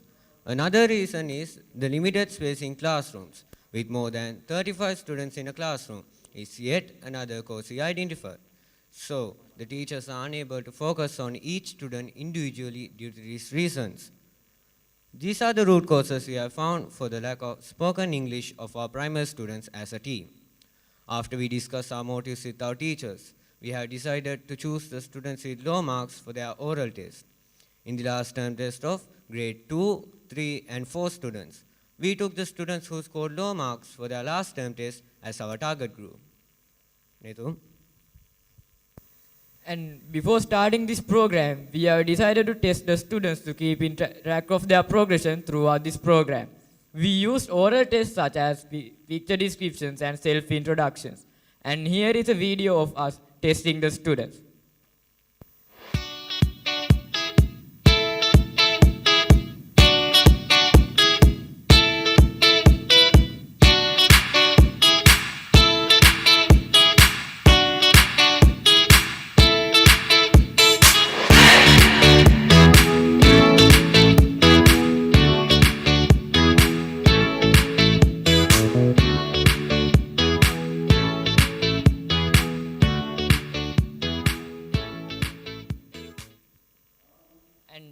And as it was expected from our target group, most of the students scored less marks for their oral test. And as a team, we were dedicated to improve the English speaking skills of our little brothers. Yudmika? Thank you, Netum. For the past 6 months, we have carried out this project. We did 3 sessions every week for each grade after school.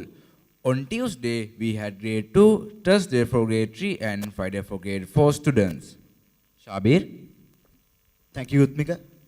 Well, when we inspected the classrooms, we saw that the classrooms were decorated with posters in our native language. And there were no any single English vocabulary that would be useful for them. So, we thought of making their learning environment filled with many English vocabulary that they would use in their day-to-day activities.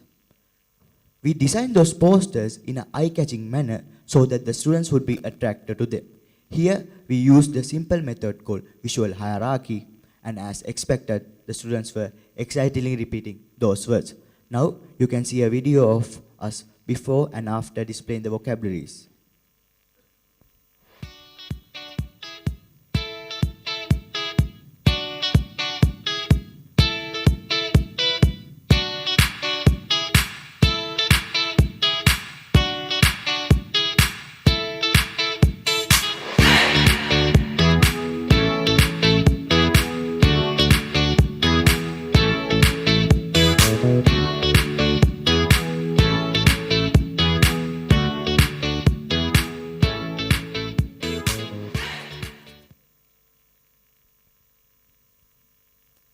Student activities. We have taught the students with many interesting and mesmerizing activities. And here's a video of us teaching the students.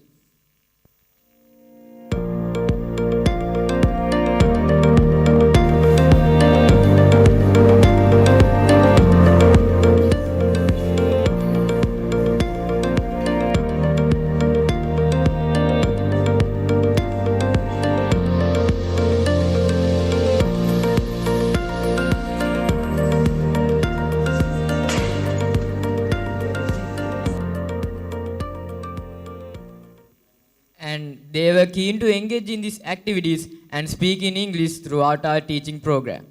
Aziz? Thank you, Netum. To assess their English speaking skills, we conduct a mid-test during the program while teaching. Some tools such as picture descriptions and self-introduction were used for evaluation. This test proved more challenging than the previous one. Hesandu? We had conducted an English camp to provide an opportunity for students to use English language through fun and mesmerizing activities.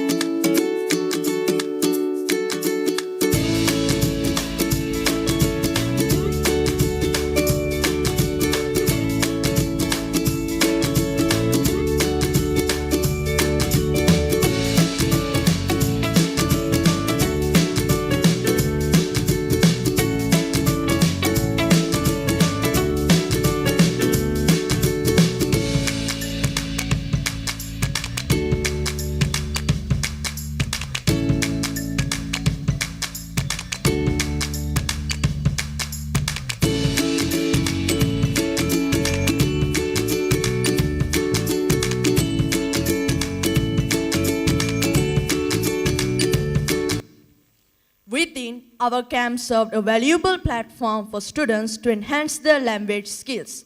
Our aim is to make an English-speaking environment, and according to the pre-test and mid-test we've conducted, we had some improvement in speaking English among primary students. Netu? And for the final test, we gave them advanced version of the same test that we gave to them throughout this program. They showed a great improvement in their English speaking skills by most of the students scoring A and B passes for their test. And if we compare the results, we can see a huge improvement in their English speaking abilities throughout each test. And this chart proves that our program was a success. Kushan? Thank you, Nethun. Now, let's talk about our planning. Together with our teachers, we plan some activities to improve spoken English knowledge of our primary students within 6 months. Especially for grade 4, we have planned English camp where we got financial support from our past people union of our school, which was easy to us to prepare material. Evin? Do. First of all, we took the marks of each student from their class teachers and English teachers. After that, we gave them a pre-test, and the marks are pretty low. As we continued the program, we gave them the same test again. At last, after 6 months, we gave them the final test, and we noticed a remarkable improvement in their final test, and their keen interest also was noticeable. Sure. Check. In all the series of activities and in the language camp and that in the 2 tests we conducted, we kept checking their progress and improvement in keeping in note in their confidence level, fluency in English and proper pronunciation.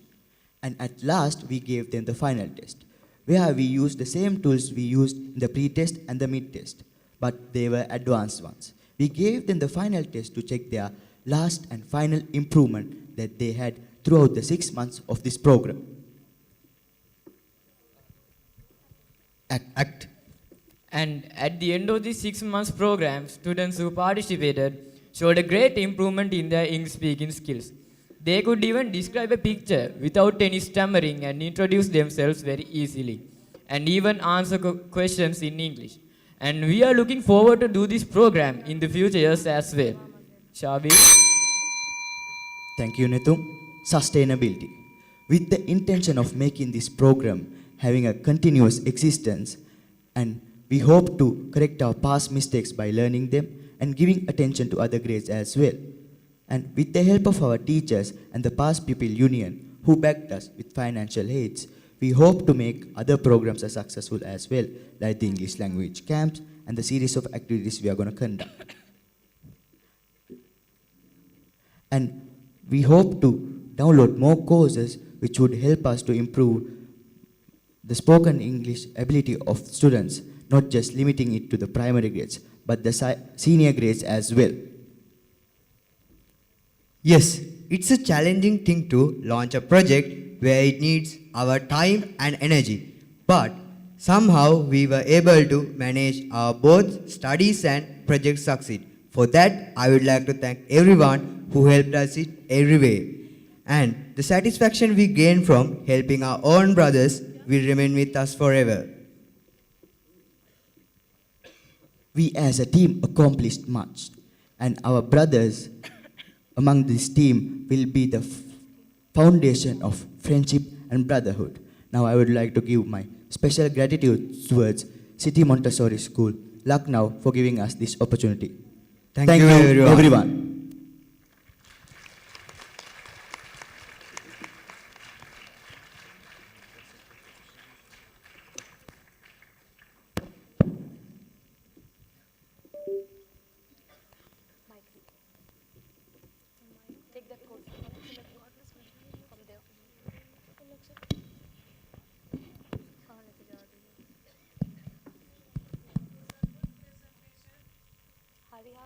Thank you, ma'am.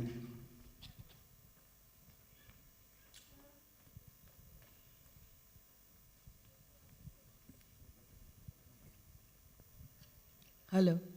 Hello.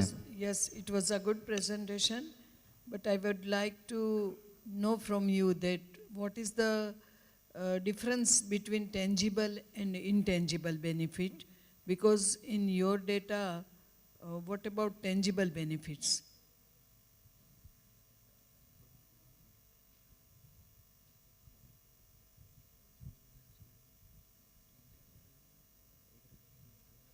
You can explain, doesn't matter, don't worry. You've done a good job. Well, tangible benefits are English is used as the universal language.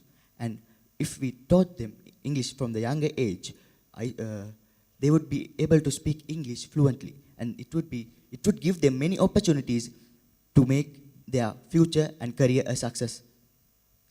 Which type of questions did you ask when you collect the data? From the students? Yes. Well, we asked them question type. We downloaded a course where it gave us many activities to help us to improve their spoken ability. But which type of questions? You can give one sample. Self-introductions and picture descriptions. We took oral test of their last term.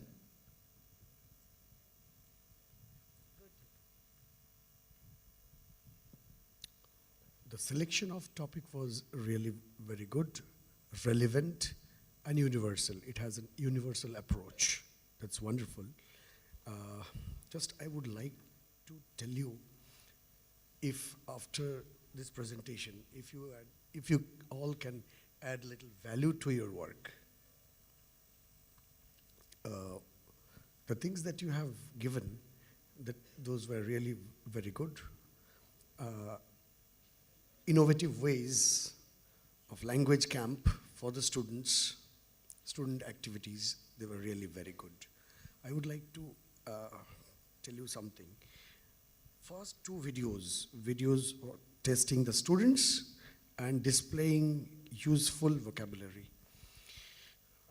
It is not a dance program, right? So when you are tasting, you seniors are going to the juniors, whatever you did something, did some work.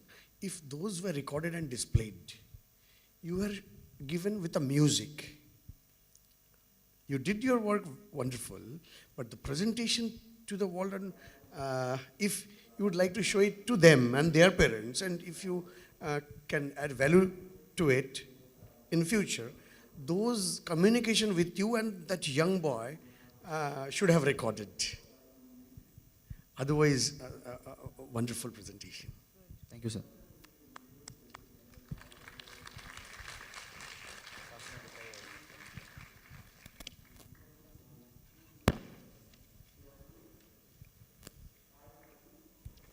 Thanks a lot, President's College, Kotte, Sri Lanka. Great efforts shown by you. Is there anyone who wants to ask any question? As I can see, 2-3 minutes are left.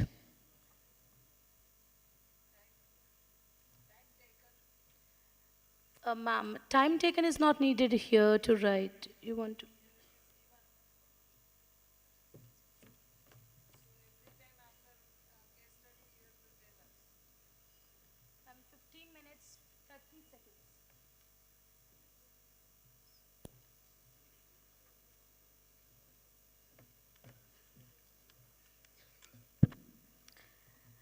Now I would like to request our another team, TS06, CRPF Public School, Rohini, Delhi.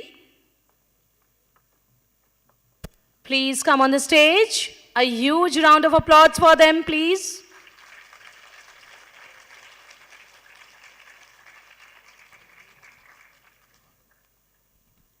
One minute, beta. As soon as they enter, time starts here, yes. And as soon as their presentation is over, you have to note down, and then after you have to tell us, okay, this team has taken this much time.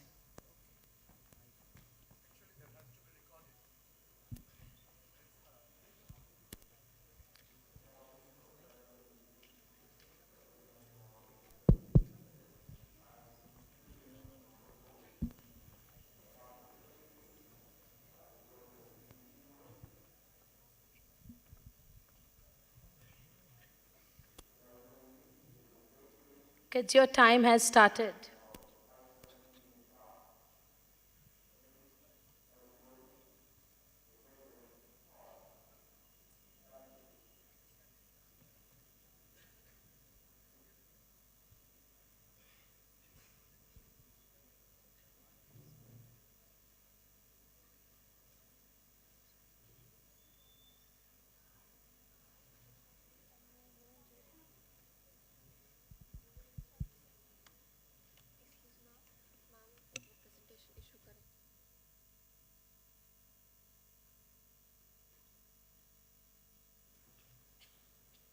There is an issue with their presentation, so sorry for the interruption.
और तुम्हें सारी शक्ति धूप में खड़ों की मांगनी है? वहां शक्ति बचेगी? गर्मियों में सुबह 8 बजे धूप में प्रेयर हो रही है, चक्कर आ रहे हैं सबको, चक्कर। बच्चे ऐसे कर घूम रहे हैं वहां पे। Rise and shine, it's time to stop snoring and wake up. We, the proud students of CRPF Public School Rohini, India, are going to present ourselves with a case study which was brought together with the sole purpose of making a change. So hang tight as we, the Yovidyas or the warriors, show you all what we did and achieved. First of all, I would like to introduce our team members and our facilitators. So starting off with me, I am Nilesh Sharma, the captain of the whole group. Hi, I am Yash, the vice captain of this group. Pleased to see you all. I am Swastik Chauhan. Good afternoon, everyone. I'm Aslesha. Hi, I'm Drishti. Good morning, everyone. I am Bhagyan. Everything was going fine until we noticed something. One of our students suddenly fainted, and a few minutes later, another fell to the ground. What was happening? We knew there was something wrong, and we knew there had to be an explanation. So we started working on it. Then we checked the medical records and found that concerning amounts of students were fainting during outdoor assemblies. Then we talked to our medical facilitators and we found out what caused the problem. It was the weather that was causing it. Knowing the weather of India, especially Delhi, it is harsh. It can go from blazing hot to blistering cold in just a matter of time. It is pretty unbearable, unpredictable, and in some cases, it can even prove as fatal. A 17-year-old student unfortunately passed away during the sports session. He was the only child who was born after many prayers and hopes. He was a pampered child who was completely fit and completely healthy. There are many more cases like this. For example, a 8-year-old girl from Lucknow passed away due to a heart attack at the sports period. Here, we have prepared Ishikawa's fishbone diagram to explain the root causes of the problem. Extreme weather climate. The extreme weather conditions are harmful for the students. Lack of awareness. Students do not know how to protect themselves from heat strokes. Lack of nutrition. Students do not intake proper nutrition as per their diet. Dehydration. Students do not drink proper and sufficient amount of water. Getting tired. Students, due to lack of energy and tiredness, students are likely to faint. Now it was time for us to analyze the problem, collect some data, and solve the misery all together. So we conducted a digital survey for the parents, and right from that point, we moved on to the identification of the causes. There are many things behind this, and we are gonna go through all of them. First up is weather change. The harsh sunlight can be the cause of students fainting, and we as students can't end global warming or make the sun vanish. Second up is lack of nutrition. Students don't eat their breakfast, skip meals, eat junk food, and don't drink water. Millions of parents tolerate their shenanigans. Students don't have proper breakfast. They either don't have it or have cold breakfast. As we all know, breakfast is the most important meal of the day as it provides us the essential energy, minerals and vitamins for the whole day ahead.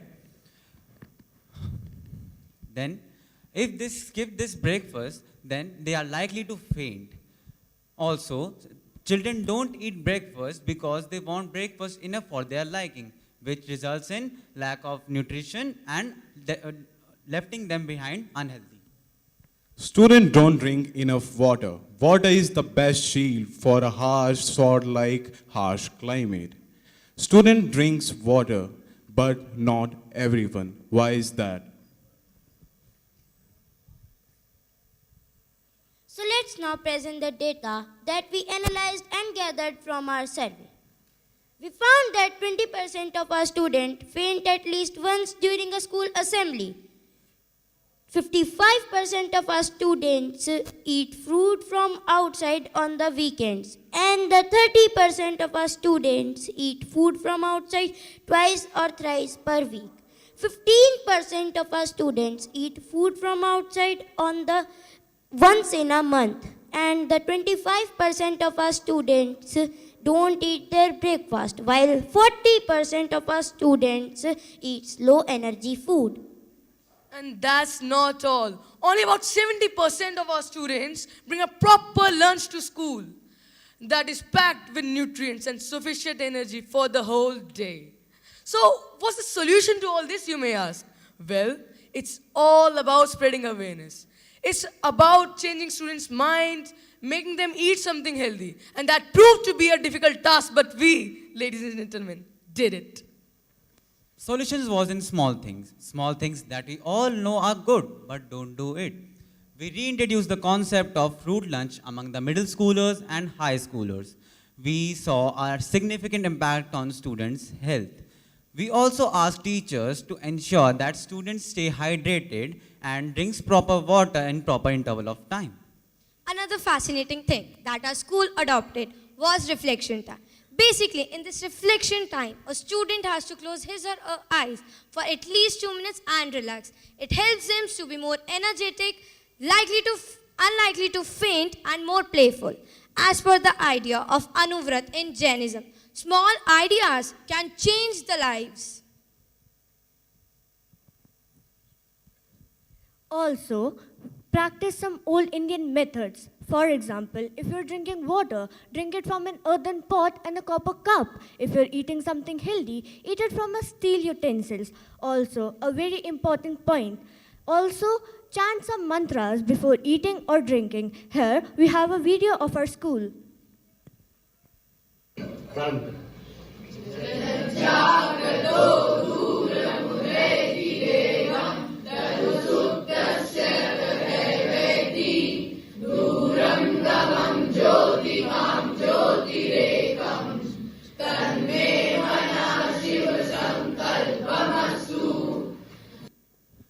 Now, we will show you all the data we have analyzed. We have conducted workshops, held competitions, held assemblies, made videos and sent it on the group to spread awareness among the students and the parents. We perform street plays or nukkad nataks so that people can visualize, discuss, and learn something new about their own benefit. We encourage the students so that they can learn about some of the healthy elements of their life. Workshops were also conducted for children, parents, and teachers. We personally ensured them to learn something. With all that said, let's continue with this brainstorming session. Since the starting of our presentation, we have been talking a lot about breakfast. So let me tell you what ideal breakfast should be. First of all, never ever have cold breakfast. And if you are having it, then make sure you have something along with it. For example, if you are having milk, then make sure you warm it. Or if it is not possible, then add something to it. For example, dry fruits. A fruit-only breakfast is also a good option.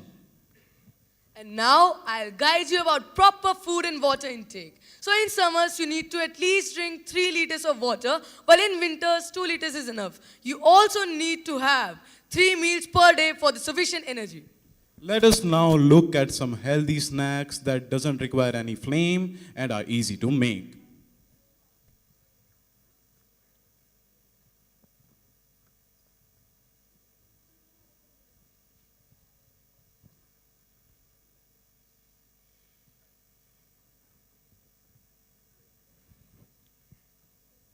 So now, what did we change? We changed minds. The students were more energetic than before. The students were more enthusiastic than before. The students were more athletic than before. We also had a talk with our teachers, and they said the students were more attentive. And in short, the students were more better than before. And of course, the students were not fainting anymore. Now, we would like to pay our tributes to everyone who have helped us in our journey to Lucknow. So first of all, of course, I'm going to thank ICSQCC Lucknow for providing us with the opportunity to come here and present ourselves in front of the world.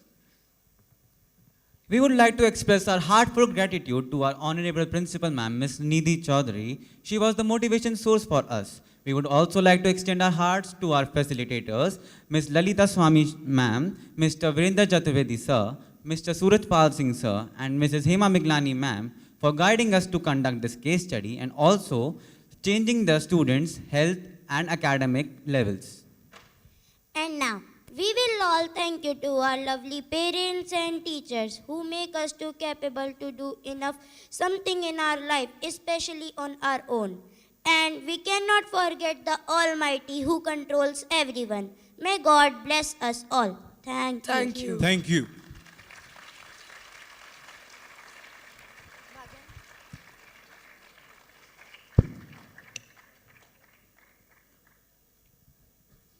Good presentation. Thank you, Thank you, ma'am. ma'am. What prevention measures will you take for this problem? Ma'am, may I answer? Yeah. Ma'am, as we all discussed about this, we conducted workshops. So in that, we spread awareness. So basically, if you are likely to faint, if you are feeling dizzy, then what you need to do is to act hyper, you have to move a lot. You have to move your fingers, anything, small movements, anything. You have to, stay calm, not panic basically. Move your fingers, move your limbs, and then you will be okay. You are right, beta. Very good answer. But what I want to know is that how will you take the prevention measures? Having to a nice control- meal, ma'am. To control this problem. Having a nice meal is the only solution, ma'am. You have to control yourself. Don't have so much junk food. Just have food that is made at your home. In basics, having a would good like meal to- is the best solution. I would like to add something. As we also mentioned that we encourage students to eat, stay hydrated, eat lunch, bring healthy food, to be active, meditation time, reflection time, and much more. So basically, when a child will be, he'll be healthy and early, so he won't faint at any cost. So these were the measures and these were the solutions that we took to prevent this problem like fainting. We can also drink enough water and take,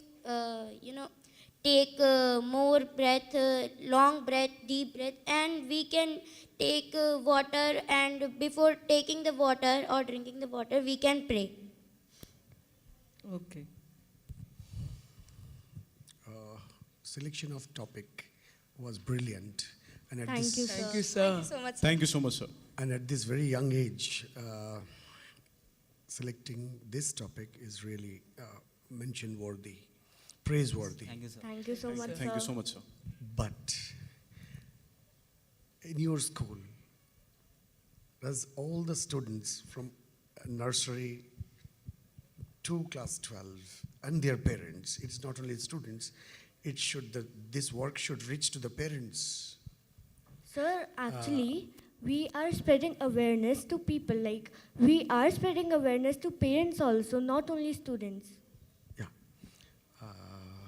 In your school, the parents from nursery to 12, are they aware of this brilliant work that you are doing? Yes, sir. Yes, sir. Actually, the digital questionnaire was spreaded in every group of the school. Every parents know what we were doing.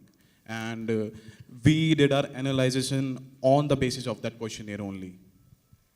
And sir, even we encourage, we made videos, like we had assemblies. So we had we had a small clip from every assembly that was related to health. We combined those videos and we sent to the parents so that they also get encouraged and they motivate their child to eat healthy, and even they give their child healthy fruits and healthy food. Sometimes in PTM also, we were telling our parents, so do give your child some healthy meals. It was like that only. And so just to add to this, we also, encourage our teachers to, report such things. If these things are happening, then they can report it to us, and then we can rush the child to the medical room, of course. Is it limited to your school, or you are sharing it among your friends and your near and dear ones, I mean relatives and all, that you are doing such a brilliant work? Are you sharing these wonderful findings with your friends in your colony or in your complex? Yes, sir. And your relatives? We are spreading it to my friends. To be honest, my mother is also a teacher from another school. I also give the idea to my mother too. So she did the same thing in the Kendriya Vidyalaya in which she is teaching. Okay. Have you added those things in the presentation? No, sir. No, sir. Actually, my mother forgot to take some photos and clicks. Sir, That's actually the thing is, if we are, solving a problem, we have to solve a problem to its root. And according to we are the students of our school, so our root is our school. If we'll try to finish from our school, then we can go to the world and we can say that we have finished this thing in our school and we can change the world. That's right, I agree. But once you are clicking a photograph of your birthday party, you are sharing it with all your friends who are not even in your school. But I am telling because it's a brilliant work. Even everyone should be aware of this. And really the breakfast is very important. That's why. On the behalf of our team, sir, we are going to work on it at the global level. Thank you, sir. Thank you so much. Brilliant.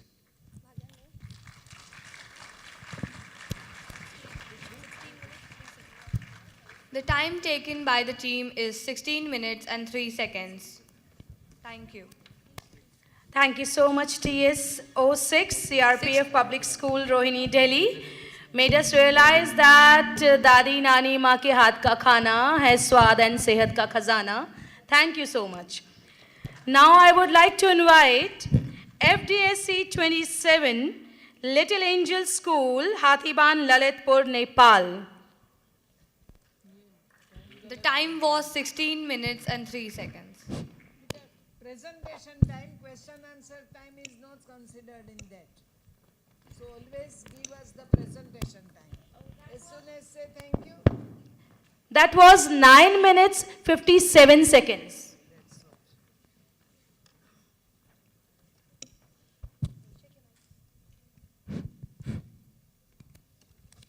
Alone we can do so little, and together we can do so much. Namaskar and a very warm good afternoon to everyone present here today. Esteemed panel of judges, teachers, principals, facilitators, master trainers, and all our fellow SQCians. Today we, our circle, representing Little Angel School with our case study presentation on the topic peer-on-peer abuse. We are honored to be here in the 25th SQC International Convention organized at City Montessori School as a part of Quest Nepal. Here you can see, this is the logo of our circle. Through dark we strive, in light we thrive. Ameliorators, where improvement meets inspiration. Giving the circle introduction, I, the leader, Arshia Roka, Deputy Leader, Nirdesh Dhakal, Secretary, Shine Sapkota, Technical Support, Arul Khatri, Members, Nirosha Rana, Prabal Pradhananga, and Pranisha Shrestha.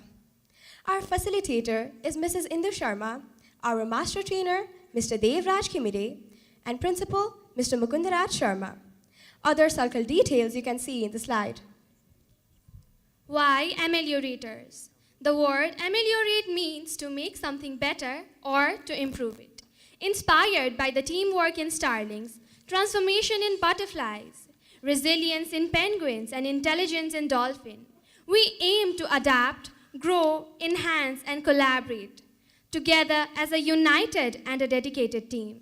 And the full form of ameliorators is A. Adapt. We aim to adapt in any dire situation.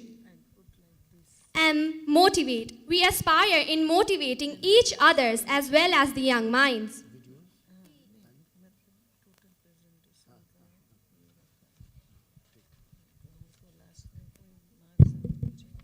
E. Empower. We seek to empower oneself and others.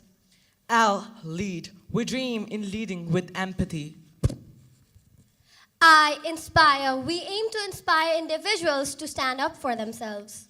O. Organize. We are dedicated to organizing our strategies. R. Resilience. We aim to be resilient. A. Achieve. We set targets in achieving our driven purpose and shared goals. T. Transform. We fantasize in transforming individuals into the better version of themselves. O. Optimize. We direct into optimizing our combined hands and combined spirits.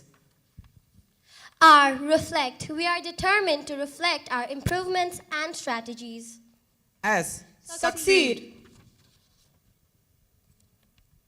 Now these are the study objectives of our circle. Our first study objective is fostering personal growth and confidence. And our second study objective is encouraging authentic expressions and support. We use tools such as paired ranking, Ishikawa diagram, Pareto diagram, and many more, as you can see on the slide.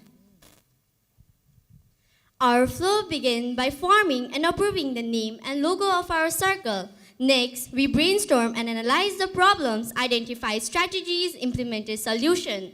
After that, we move towards the final observation, and now we're continuing our implementation. So this is the activity plan matrix. We have started our journey with circle formation on the first week of July, and now we have ended it with replay on the fourth week of November. As you can also see some blank spaces in the slide, which are due to cultural festivals, examinations, and holidays. Now these are some of the important and vital rules we followed before we started brainstorming. Now these are some of the brainstorm problems like plagiarism, procrastination, and more. And now this is the stratification of problem. In category A, we have the problems that we can solve by ourselves, like trouble saying no and more. In category B are the problems that can be solved by the help of others, like miscommunication and etc. And in category C are the problems that cannot be solved, like mental disorder, for example, ADHD paralysis, OCD, and more.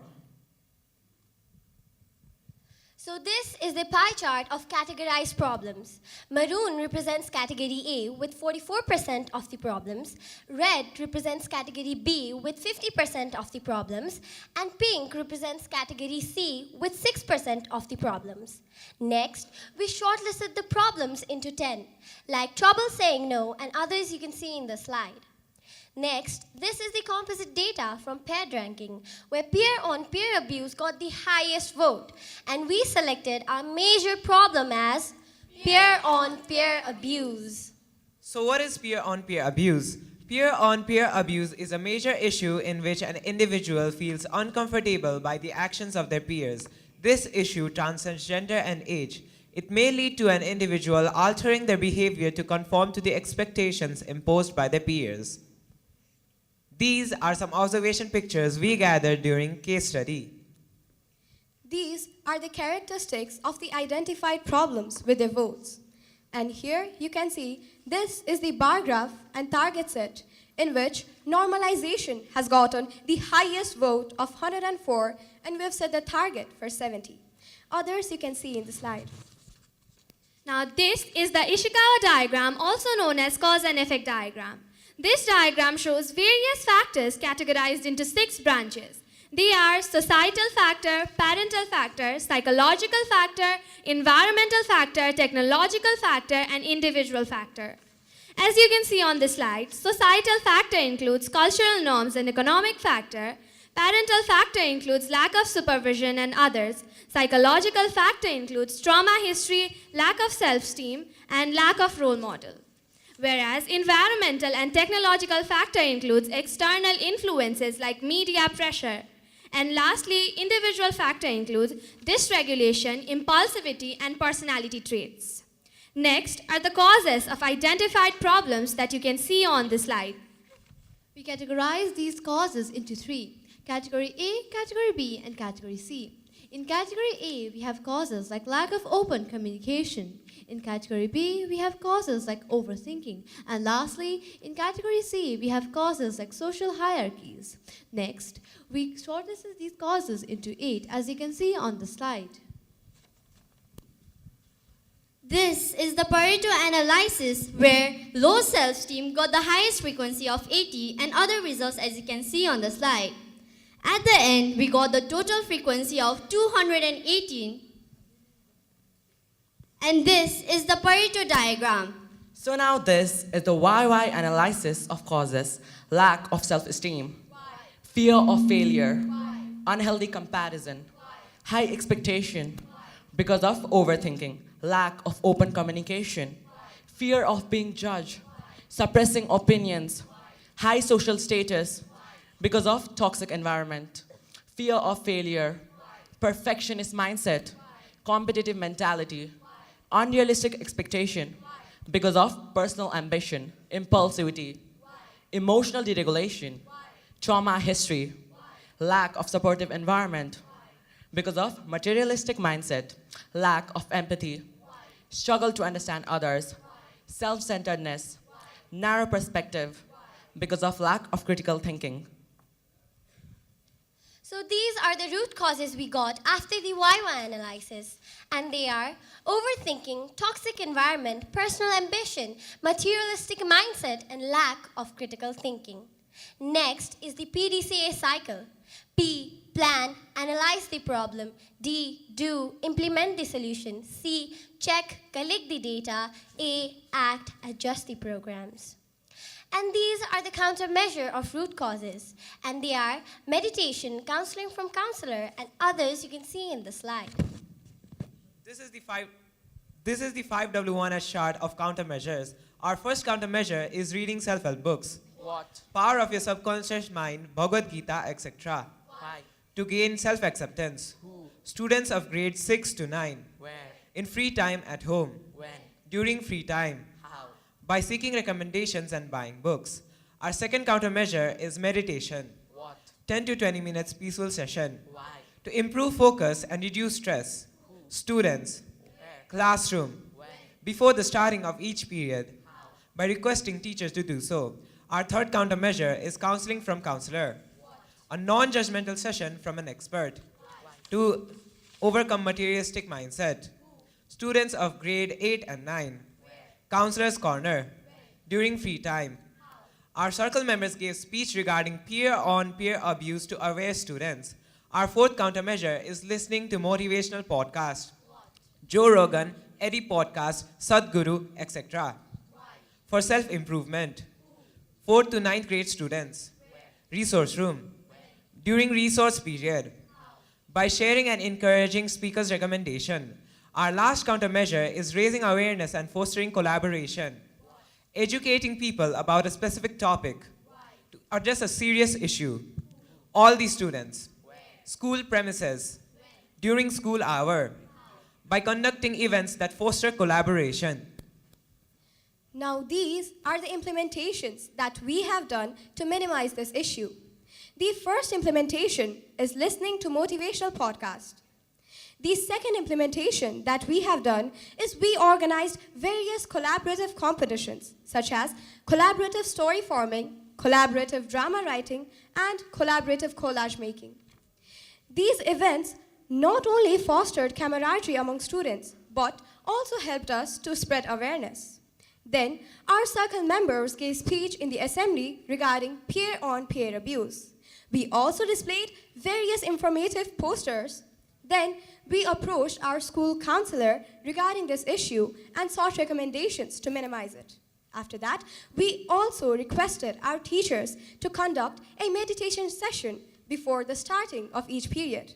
And lastly, we encouraged students to read self-help books. Now these are the speakers that we used. They are Sadhguru and Muniba Mazari, and these are the books that we used. As peer-on-peer abuse is a diverse issue, we collected different opinions from people. For students' opinion, we gathered 2 to 3 students to which they asked the need to solve this issue. For teachers' opinion, our teachers stated that although peer-on-peer abuse is difficult to identify, with collaborative efforts within the community will totally help to minimize this issue. For counselors' opinions, our counselor expresses concern as she hears about this issue frequently and in large amounts. And lastly, for global opinion, we did various research to which we found that many sources have made informative videos and articles regarding this issue to spread awareness. We gathered survey pictures from the survey we conducted among 150 students of different age group. And these are the survey sheets we used while conducting survey. So now this is the bar graph of set targets and the results, where we set a target of normalization to 70 but got a result of 82, and others you can see on the slide. As we are still not able to fully solve this problem because it's a psychological issue, we are still on the journey to reach our implementations by implementing more solutions and spreading more awareness. So these are the benefits we got from case study, and they are learned effective communicative and collaborative skills, time management skills, and others you can see in the slide. These are some problems faced by us SQC members. Peer pressure and misunderstanding between teachers and students are some examples. Others you can see in the slide. Now, as we come towards the end of our case study presentation, we present a slide which illustrates the core essence of our journey through various symbolic pictures. The first picture we have is of silhouette of people helping each other, which reflects unity. The second picture we have is of people rowing a boat, which symbolizes mutual support. The third picture we have is of ants carrying a leaf, which demonstrates teamwork. And the last picture we have is of bees working together in hive, which teaches us the importance of cooperation. Now, you all might be wondering why we have chosen to depict these pictures. Well, it's because they capture the core essence of SQC. Just as in these examples, we in SQC work together, focused, determined, and united. Now, our professor, Dinesh Prasad Chapagai, had once stated, "Quality is a journey, not a destination." To further commit to this statement, we present a slide which captures the history of SQC. 1950, Introduction of Quality Management Practice in Japan by Dr. Joseph Duran. 1952, application of Pareto principle 80/20 rule by Wilfredo Pareto. 1962, the founding of quality circles in the industries by Dr. Kaoru Ishikawa. 1982, introduction of QCC in education by Dr. Jagdish Gandhi. 1992, founding of SQC Nepal by Professor Dinesh Prasad Chapagai. Now, after presenting the slide of history of SQC, we conclude with this thought, that SQC is also a journey, not a destination, and so is quality itself. At last, we would like to share our principal's remark, where he states that peer-on-peer abuse is a natural phenomenon. He states this term as Matsya Nyaya, meaning an ancient concept of explaining the law of survival of the fittest. He also acknowledges that Little Angel School, with the help of SQC Circle, has actively worked in reducing this issue with positive results. Now, at last, we would like to thank City Montessori School for providing us this platform, Quest Nepal, our respected teachers, principals, facilitators, master trainers, as well as our school management for being cooperative throughout the event. At last, the main motive of our case study presentation is Together we can. That's why let's change together. Thank you. Any queries?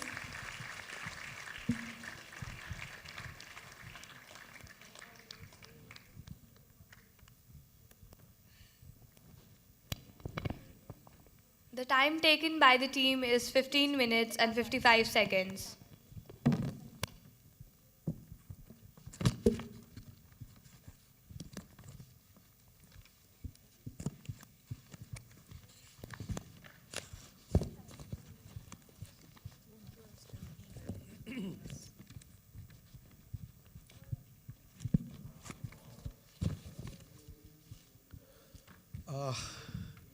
Really inspiration. Thank you, sir. Selection of topic is very good. Tools used and the presentation of those to all of us is worth mentioning. The collaborative efforts and the initiatives taken by you are exemplary. Students' opinion, teachers' opinion, it shows how extensive work you all have done. It gives a message to all of us.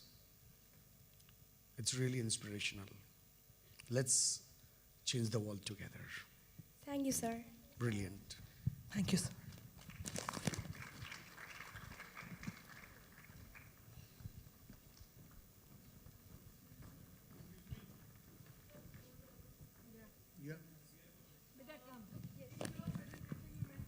Yes, please.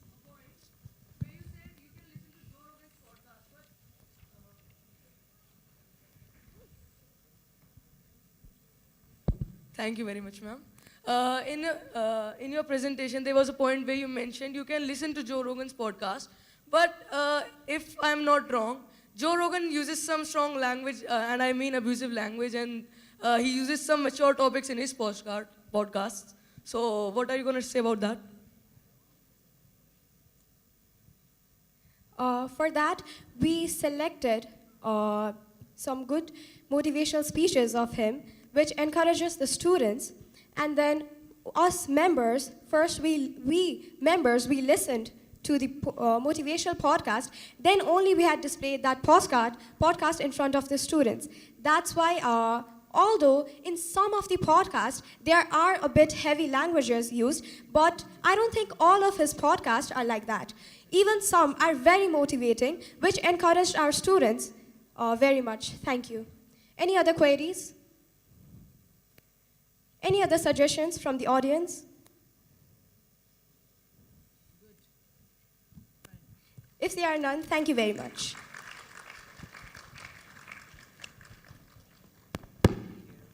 Thank you so much, Little Angel School, Hathiban, Lalitpur, Nepal, for the wonderful presentation. Now I would like to invite TS40, City International School, Indiranagar, Lucknow.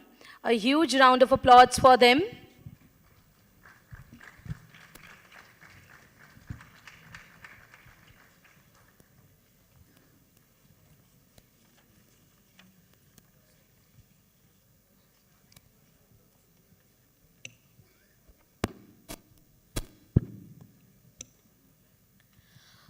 Good afternoon to all the eminent personalities present here. Today we, the students of City International School, are here to present before you all a case study presentation on overcoming obstacles, a comprehensive look at the social, emotional and academic challenges. I am Tanya Singh, moderator. I am Ocean Watts. I am Harshita Gupta. I am Ayushi Tiwari. I am Surbhi Nayak. And I am Yash Gupta. Life is full of hurdles, and especially for students, these hurdles can be quite overwhelming. Academic pressure, social expectations, and emotional challenges can create a complex web that requires resilience and adaptability to be dealt with. However, it also gives you an opportunity, a chance to grow, learn, and emerge stronger than you were before. Today, in our presentation, we will be looking into these aspects, and we will be talking about all the root causes involved in shaping a child's mind. Now, without further ado, let's dive into our first segment, academic challenges, which will be taken up by my fellow mate, Ocean. Over to you, Ocean. Thank you, Tanya, for addressing me. So let's proceed with the topic, academic challenges. These are the obstacles which is seen by the student in their college life or a school life. Some of the common academic challenges are struggle in conceptual understanding, poor management for this time, which leads to anxiety and inadequate study habits. The challenges on the stem of the factors such as learning disabilities and mental health issues. 75% of the Indian students report experiencing moderate to high academic stress, and 60% of the students feel overwhelmed by the pressure to achieve the high grades. Some of the strategies which we decided can be used to overcome the academic challenges are effective time management, active participation in class, regular classes, seeking help from teachers, breaking down complex tasks into smaller and easier ones. Some techniques to be used can be active recall, spaced repetition, and mind mapping for the significant enhanced learning and memory. Thank you so much. Now I would like to invite my fellow mate Harshita for the next segment. Thank you for handing over. Small people. I bet you have to look down upon them. At least I do. But coming to the main point, how do we feel about this situation? I'm sure all of us present here have been through it once or more time in our lives. This is termed as bullying, aggressive behavior or intentional harm inflicted repeatedly by an individual or a group. Bullying can take place in many forms and various ways. For example, cyberbullying takes place online. You can't even see the person in front of you, but we can do cyberbullying by sharing embarrassing photos of a person and spreading fake rumors. There is, however, very little difference in verbal bullying and emotional bullying. Verbal bullying is done to insult a person, whereas emotional bullying is done to make a person feel isolated. Let's look at the impacts of bullying. It affects both the victims and the bullies. The victims develop a sense of low self-esteem and lack confidence. They may even have suicidal thoughts, whereas bullies develop aggressive behavior over time in their lives and are unable to form healthy relationships. So it can indeed be said that bullying needs to be avoided and stopped at all costs. As we can see, 40% of students report feeling of social isolation due to lack of time, whereas 20% experience bullying or cyberbullying, with social media being a key platform. Hence, to stop bullying, we can use the following ways. Number 1, having anti-bullying policies in schools. Number 2, we can have a specific procedure to go through if bullying does occur in school. Bullying takes place in people of the same age group and can happen at any point of time in lives. So, another topic closely related to bullying is peer pressure. When a person's activity is defined by the activity of the group, we call it peer pressure. It is very common over the internet and is also normally known as herd behavior. Peer pressure can be both positive and negative. Positive peer pressure allows a person to achieve excellence in their life, whereas negative peer pressure can result in risky behavior like reckless driving and involvement in criminal activities. To conclude, it can be said that coping with peer pressure is also very important in our lives. We can do so by practicing mindful exercises like meditation, surrounding ourselves with supportive friends and family members, and developing a strong self-esteem, assertiveness skills, and effective communication. Now, I would like to hand over to Ayushi. Culture does not changes when we desire to change it. Culture changes with the organization transform. With this quote, I would be discussing a powerful topic, societal and cultural influence. Yes, societal and cultural influence. Nowadays, the youth of the country and the young generation is greatly influenced by the society and the culture they are following. Society is affecting us in many ways. The way we look, the way we are, the way we behave. Society creates an impact on us. Culture, the culture we follow has a great impact on us because some or the other way cultures are putting many restrictions in many areas of life. There are many ways through which culture and society influences us, like media influences, cultural expectations and cultural influences, and at last, the strategies to navigate these media influences. Media influences. What is media? Every source of information we get around us is through some or the other form of media. Media is considered as the fourth powerful pillar of a country. Everything around us is some or the other way included in the media. Media influences us in many ways, like setting beauty standards, a very important thing. Advertisements and social media often promotes unrealistic beauty ideals, which is leading in low self-confidence, low self-esteem, and societal pressure on the people. Reinforcing gender roles. You have seen commonly the traditional media often promotes men as leaders and women in the nurturing roles, which perpetuates the stereotypes. Yes, the stereotypical thinking, stereotypical mindset that is still prevailing in the society, which is a kind of a restrictions to children, to the upcoming generations, in many forms, many other ways, so the stereotype now needs an end, and we need to put a full stop on it. Media can be taken as a good sense also. It makes us aware of these social issues and inclusivity.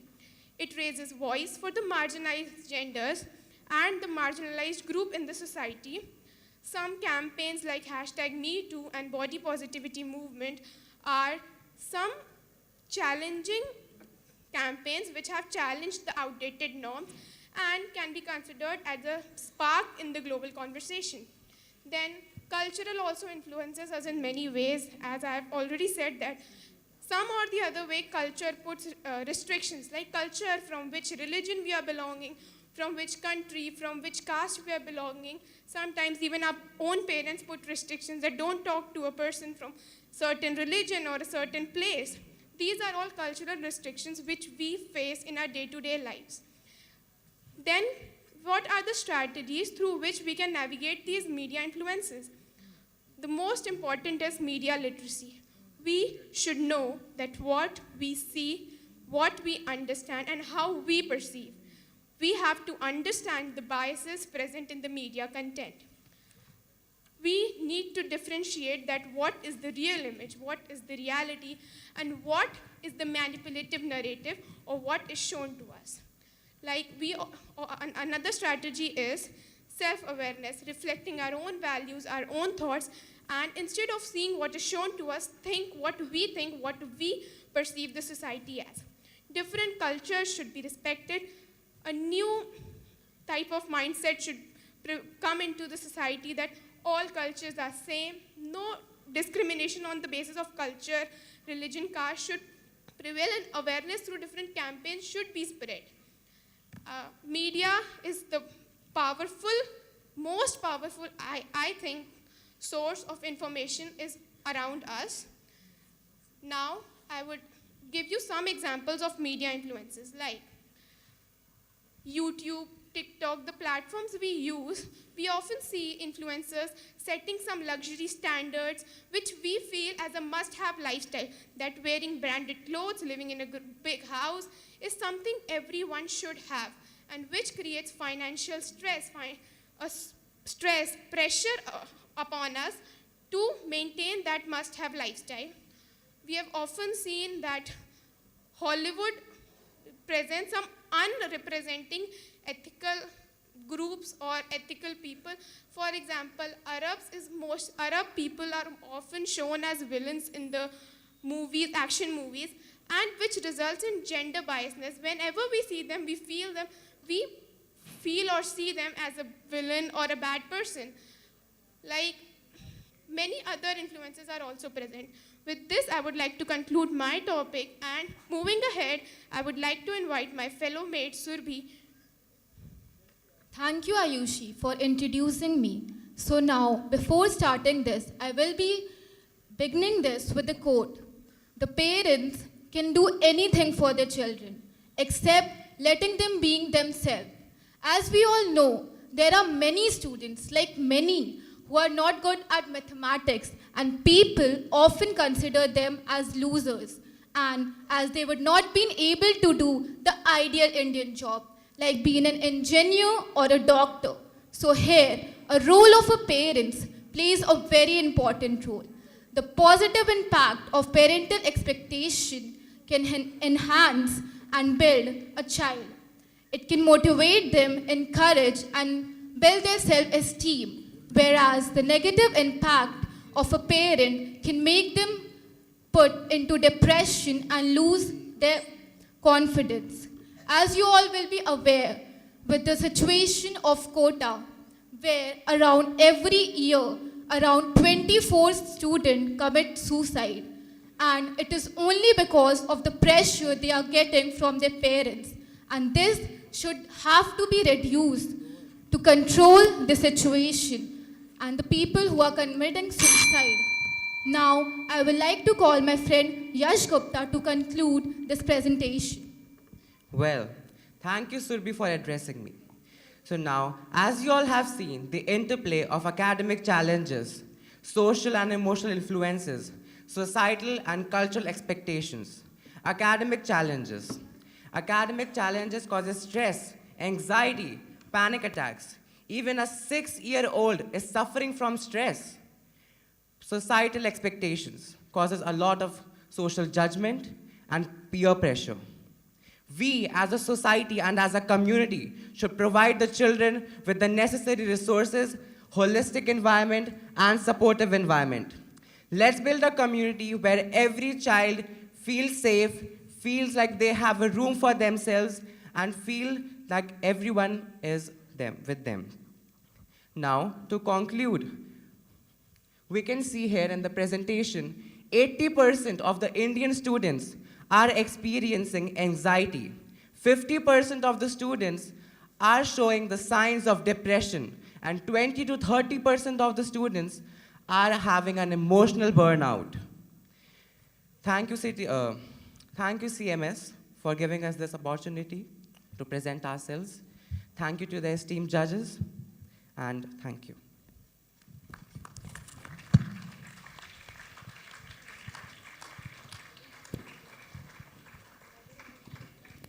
A good presentation. How did you collect this data? You saw near 80%, 30%, 50%, whether it is before QC or after QC? We did surveys. Surveys. It is a survey? Yeah. Okay. We conducted online surveys, Google Forms, through Google. That is through Google only. But when we do the case study, it should be in field work only. It should not be a use of Google or anything. You can just say Google may be right or wrong. No, ma'am, we created these forms and then we made these surveys.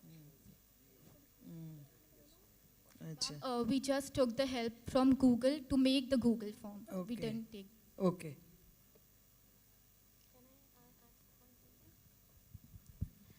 Ma'am, may I add on your point? I wanted to say that since it's not very clear, we personally made the Google Forms, and we actually made this to let the person express their feelings while also feeling that no one would share the information, because we are talking about stress, anxiety, depression. Many a times make fun of these things. They might even say, "What are you doing?" So to maintain their privacy and also get our information, we used Google Forms. It is a very large platform, and thank you, ma'am.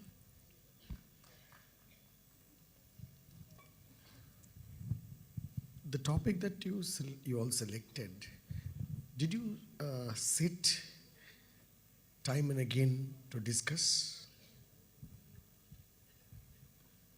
So we selected. Because the presentation I saw, I didn't find any use of tools there. The work is very good. Let me tell you that, I appreciate that. The work is very good, but you could have shown the tools used. It would present more clear the work that you have done, number one. Number two, if time and again, if you would have sat, I don't know, you must have sat, didn't you feel that your presentation should be, you could have done in much better way?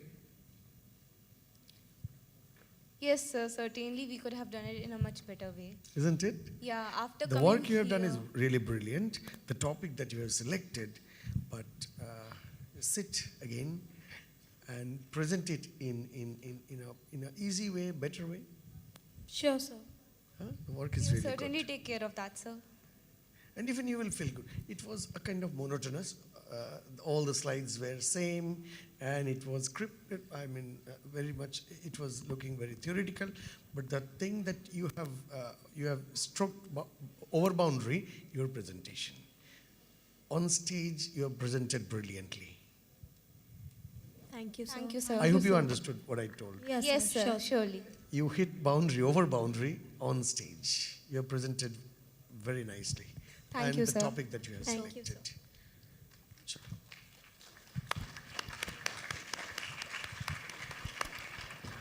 The time taken is 14 minutes and 29 seconds.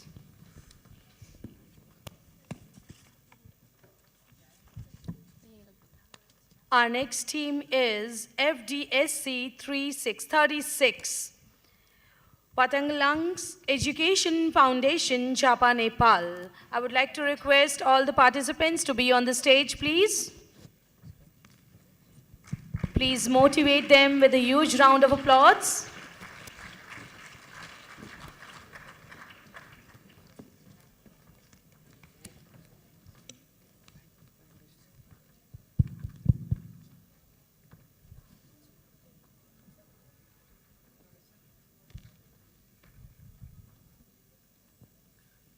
Wait, please. Please wait. Please wait. Start now.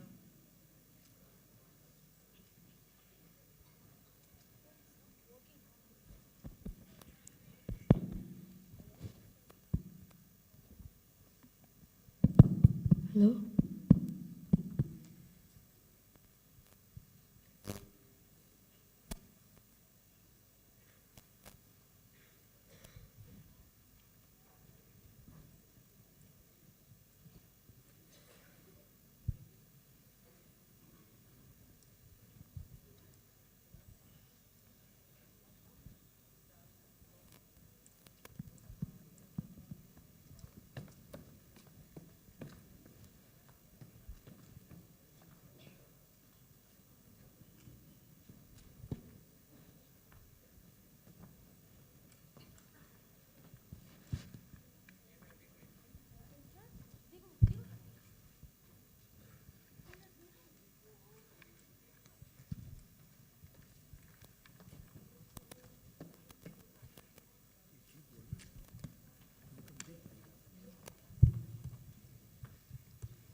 FDSC 36.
Good afternoon, namaste everyone. We are United Students Quality Circle from Phaktanglong Education Foundation, Kankai 7, Durgapur, Zappa, Nepal.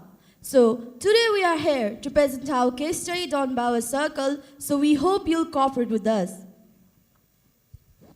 So, we name our circle as the United Students Quality Circle because we want to be united and work in a team, as well as we'll try to solve the problems from the school itself. So now we would like to introduce ourselves. Sewaro Namaste, it's me Yoso Nembang, leader of United Students Quality Circle. Darshan Namaste everyone, it's me Ankur Prati, Deputy Leader of United Students Quality Circle. Namaste, it's me Muksan Nembang, Secretary of the circle. Sebanung, it's me Kishore Kumar Khabas, member of the circle.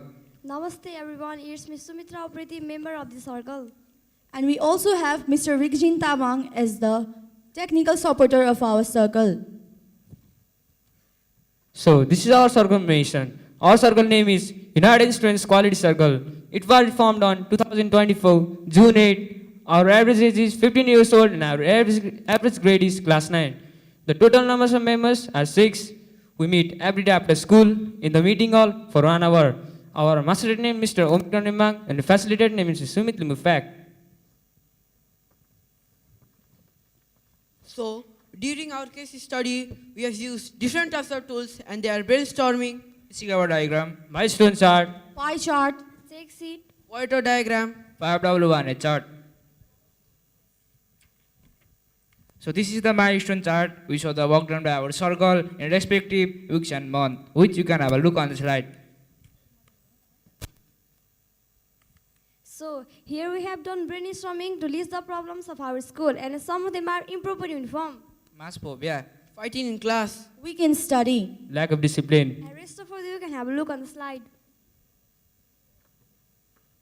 So, we have done stratification of problem into ABC group, where A can be solved by us, B can be solved partially, and C can be solved by us. Under A, improper uniform, issue in cleanliness, and so on. Under B, irregular in class, weak in study, and so on. And under C, unmanaged science lab. And rest of other, you can have a look on slide. So again, we have selected 10 major problems from the A group, and some of them are improper uniform, side talk in class, issue in class presentation, destroying school properties, Lack of discipline. and rest of other, you can have a look on the slide. And here we have done pair ranking on 10 major problems from Group A, and the sample you can have a look on the slide. So this is the composite table for pair ranking, and the data you can have a look on the slide. After doing peer ranking, we came to know that issue in classroom presentation is our main problem with total 35 points. Okay, study on issue in classroom presentation. Now, I would like to define our problem. Issue in classroom presentation is the problem related to students, school, and class. It directly or indirectly hampers the learning environment of students as well as the reputation of school. As being a student, we should never forget where we study. So, classes are like our second home, so it is necessary to keep our classroom as well as school surrounding clean. So, we will try to solve this sanitation problem from our school itself. After selecting the main problem of our school, we made following points as our objectives, and they are to make the school environment good, to make students more responsible, to make school surrounding clean, maintain sanitation among students, To uplift quality of school.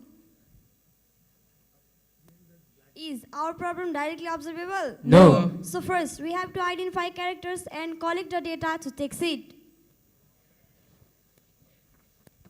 So, the characters of problem are noise of dustbin, littering, not following shipping schedule, eating in class.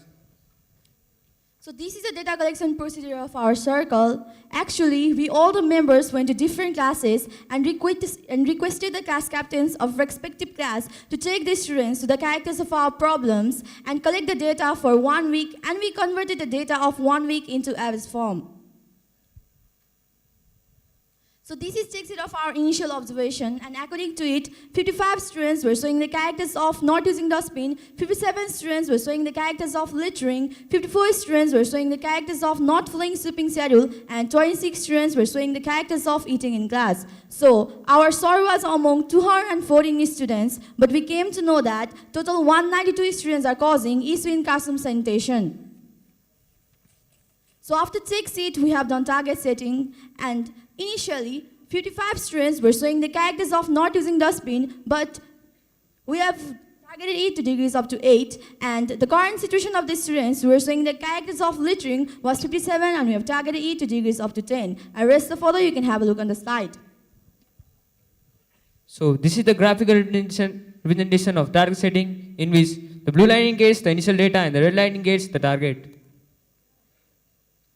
So these are some glimpses of initial observation of classes during school, and class after school.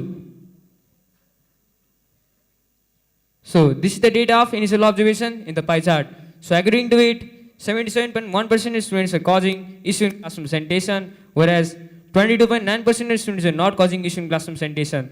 That means the problem is deeply rooted in our school. So here are some issues of problem, and there it hampers the learning environment of students. It hampers the reputation of school. It makes students irresponsible. It affects the mental and physical health of the students. Problem analysis. So this is Ishikawa diagram, which is also known as cause and effect diagram. As already mentioned, our main problem is issue in classroom sanitation, and these 4 factors are mainly causing our problem. And they are sales, school, family, and seniors. Under sales, procrastinating behavior, lack of awareness, and so on. And under school, unmanaged cleaning equipment, passive actions, and so on. And under family, no proper moral guidance, less cleaning habit taught. And under seniors, superiority feelings, not encouraging juniors, and so on. And this is all about Ishikawa diagram. After the Ishikawa diagram, we have stratified the causes into ABC group, which you can have a look on the slide. So these are the list of A group causes, and they are procrastinating behavior of student, Unmanaged cleaning in classes, lack of awareness among students, laziness, Discipline problem in students. So here we have done the YY analysis to find out the main root cause of A group causes, and our first cause is procrastinating behavior. Why procrastinating behavior? Less interest in work. Why less interest? Less goal oriented. Why less goal oriented? Lack of motivation. So lack of motivation is the main root cause of procrastinating behavior. And our second cause is unmanaged equipment in classroom. Why unmanaged equipment? Lack of proper supervision. Why lack of proper supervision? No information to administration. Why no information? Fear to speak about the needs. So fear to speak about the needs is the root cause of unmanaged equipment in classroom. And our third cause is lack of awareness among students. Why lack of awareness? Got no chance to be aware. Why got no chance? No opportunities. Why no opportunities? Less awareness program conducted. So less awareness program conducted is the root cause of lack of awareness among students. And our fourth cause is laziness. Why laziness? No mindset. Why no mindset? No goals. Why no goals? Acting stubborn. So acting stubborn is the root cause of laziness. And our last cause is discipline problem in students. Why discipline problem? Superiority complex. Why superiority complex? Not obeying to the teachers. Why not obeying? No proper implementation of rules and regulation. So, no proper implementation of rules and regulation is the root cause of discipline problem in students. So these are the list of our root causes, and they are lack of motivation, fear to speak out the needs, less awareness program conducted, active stubborn, no proper implementation of rules and regulation. So we have done member wording on 5 root causes. In the data, you can have a look on the slide. So this is the Pareto table and our Pareto diagram. In the data, you can have a look on the slide.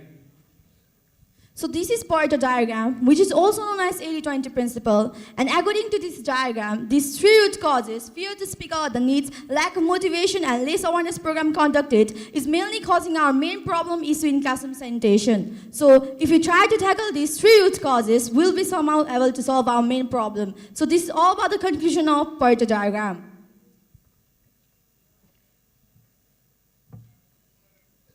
So this is 5W1 of our first main root cause view to speak out the needs, in which 5W means what, why, who, where, when, and what has been how. What? Meeting with class captains and administration. Why? To understand the actual need of classes for maintaining the sanitation. Who? We, the member of United Students Quality Circle. Where? September 4 to 7, 2024. First, conducting meeting with class captains and listening their problems and collect the actual need of classes for maintaining the sanitation. Second, meeting with class captains along with the administration and all the students to fulfill the demanded need for maintaining the sanitation. So these are the glimpses of part 1 of implementation phase 1, where we'll explain our passive code to solve this problem. And you also gave them time for explaining their needs and requirements and gave a paper form to write about their needs and requirements. So this is a minute of our scheduled meeting, needs and requirements for class 6 and class 8. And the data you can have a look on the slide. So again, these are the glimpses of part 2 of implementation phase 1, where we'll explain the needs of classes to administration. And you also authorize the needs of classes from administration.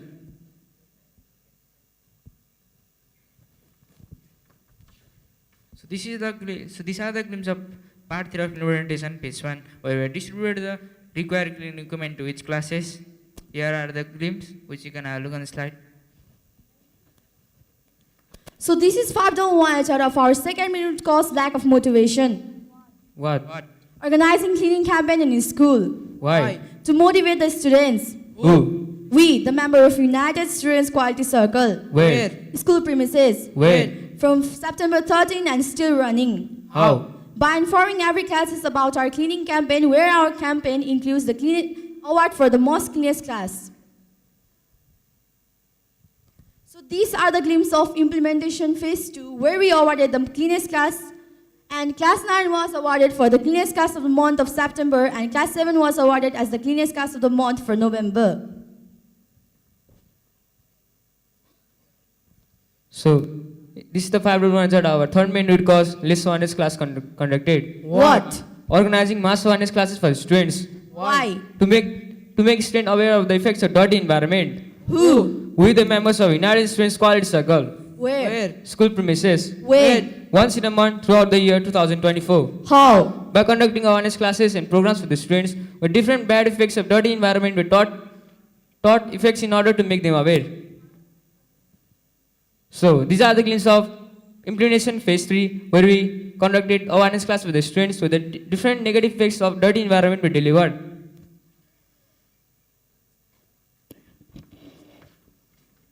So these are the result of our long-term implementation, and there was proper management of cleaning equipment in every classes. Students build up their confidence to address their problem to the administration.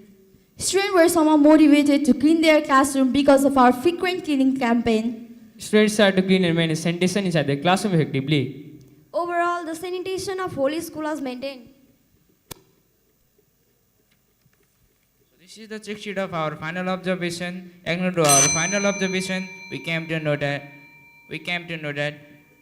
2 students were showing the characters of not using dustbin, where 60 students were showing the characters of littering, and rest of other you can have a look on the slide. So here we have done the comparison between initial observation and final observation. Initially 55 students were showing the characters of not using dustbin, where we were able to decrease it up to 12, and rest of other you can have a look on the slide. So this is the comparison between final observation and target, and the final data of the students who were showing the characters of not using dustbin were 12, but we have targeted it to decrease up to 8. And the final data of the student who is showing the characters of littering were 6, but we have targeted it to decrease up to 10. And rest of other you can have a look on the slide. So these are the results after long-term implementation. Cases are found well maintained than before, and somehow students are able to maintain their sanitation inside their classroom. So this is the data of final observation in PISAT, where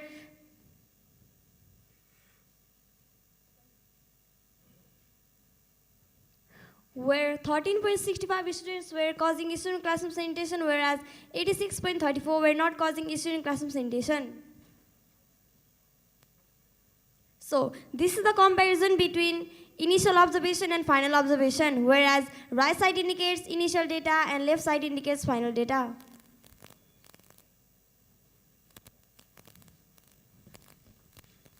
So these are our future plans, and they are conducted on more programs to solve the problems related to the classroom sanitation. And rest, you can have a look at the slide.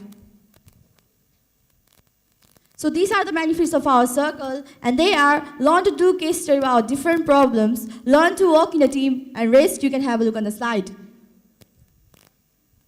So these are the obstacles faced by us while doing our case study, and they are lack of cooperation from students, lack of time for conducting programs to solve the problems, irregularity of member in practice, and rest, you can have a look on the slide. So at lastly, our sincere thanks goes to all the teaching and non-teaching staff of our school. Master Trainer Mr. Omrikam Nembang. Facilitator Mr. Sumit Lingufak. All the students of our school. And all the viewers represented here. Thank you. Any queries?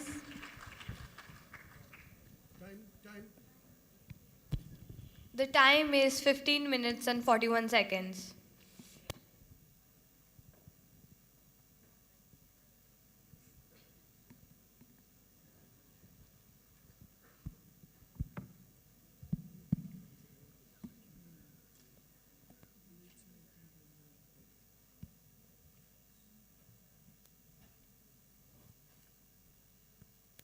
Which tools and techniques you have used? It was a good presentation, but just tell me.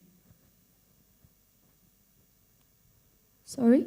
Which tools and techniques were used by you in this case study? We have kept the slide for the tools used. Yeah. That's why I know, but I want to know from your, so you say. Scour diagram, milestone chart, Pareto diagram, 5-1 chart. What do you mean by Pareto diagram? So basically, in Pareto diagram, it helps us to solve our problem where in convenient way, it makes us like, in Pareto diagram, if we solve 20% of the problems, 80% of the problems will be automatically solved, so it is the way convenient more. But how did you select the major problem? You have categorized the problem. So then out of them, how did you select the major problem?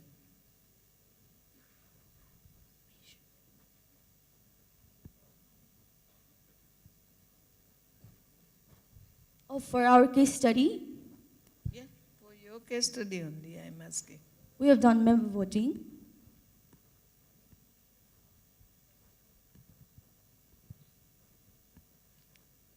Okay, good. Good.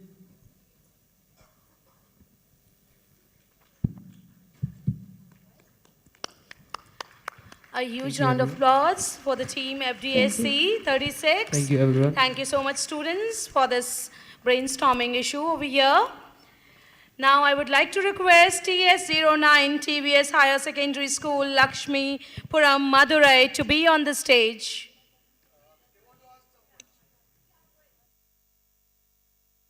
Want to ask questions? Okay, I would like to request Team FDSC 36 again be on the stage, please. Our participants want to ask questions over here. No. Team FDSC 36, please be on the stage.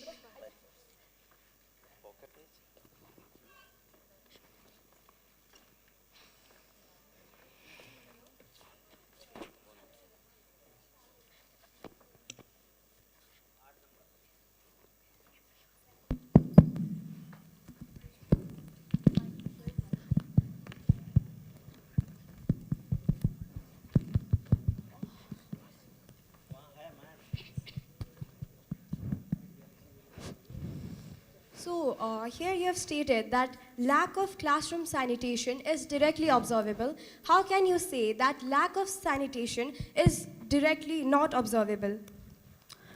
you can count the garbages around the classes, so we have to collect the data.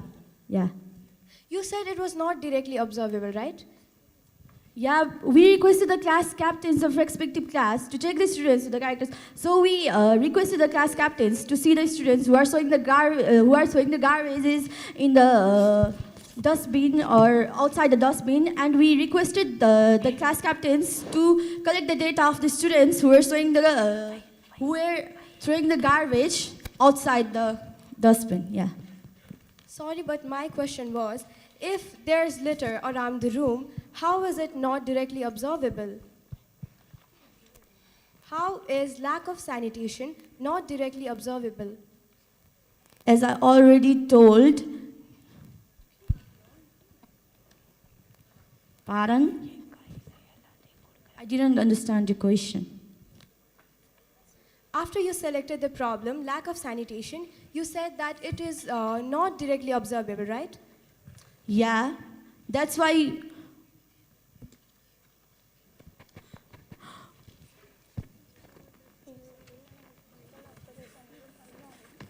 Okay, thank you. You can proceed.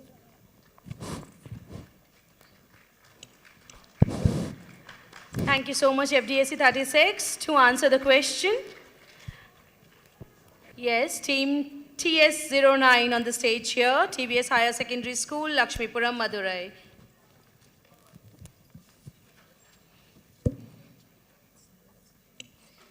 Shall we start, ma'am?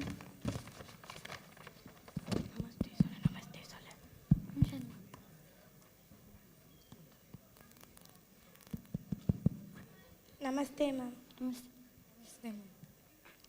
From the sacred temple city Madurai, Tamil Nadu, we the unstoppable strikers QC team from TVS Higher Secondary School extend a warm welcome to you all. History of our school, empowering minds since 1964, our legacy unfolds. Founded by visionary Sri Raja, our government-aided school has been a beacon of hope for first-generation learners from poor economic background. With a dedicated team of 71 staff, we nurture 1,507 young minds, shaping future and breaking barriers. Our vision is to build confident, competent, and compassionate citizens through value-based quality education. Our team name is Strikers, where passion meets excellence. This is our team logo. This slide shows the important persons who are all the backbone of our project. She is our leader, knowledgeable Kritika. Namaskar. Our team members are Delightful Deshika, Marvelous Mutuswati, Dazzling Danyashri, Machivani, Victorious Vaishnavi, and myself, Kind Kaushika. Namaskaram. Average age of us is 11. We consistently met from Monday to Friday between 4:45 p.m. to 5:15 p.m. with an impressive 90% physical attendance record. Meaning of the team name, striker pieces used to hit the carom men and the queen across the board into the pocket. Like that, we want to achieve our goal towards success, since we selected strikers as our team name. Milestone. This is the milestone chart that shows the plan of our project. We brainstormed 30 problems and we categorized them as A, B, C. A most urgent problem, B urgent problem, and C least urgent problem. We ranked 6 most urgent problem. Our selected problem is lack of classroom cleanliness. Our target group is 7A, 56 students. Before taking this QC problem, this was our classroom situation. Hey, it's break time. Come, let's eat our snacks. Yeah. Oh, the bell rang. See, they are putting their wrappers as such on the floor. Oh, the ink spilled in my notebook. I'm going to tear it. What is this? My nib was broken. I want to sharpen it. This situation help us to take this problem. Can you define our problem, Kaushika?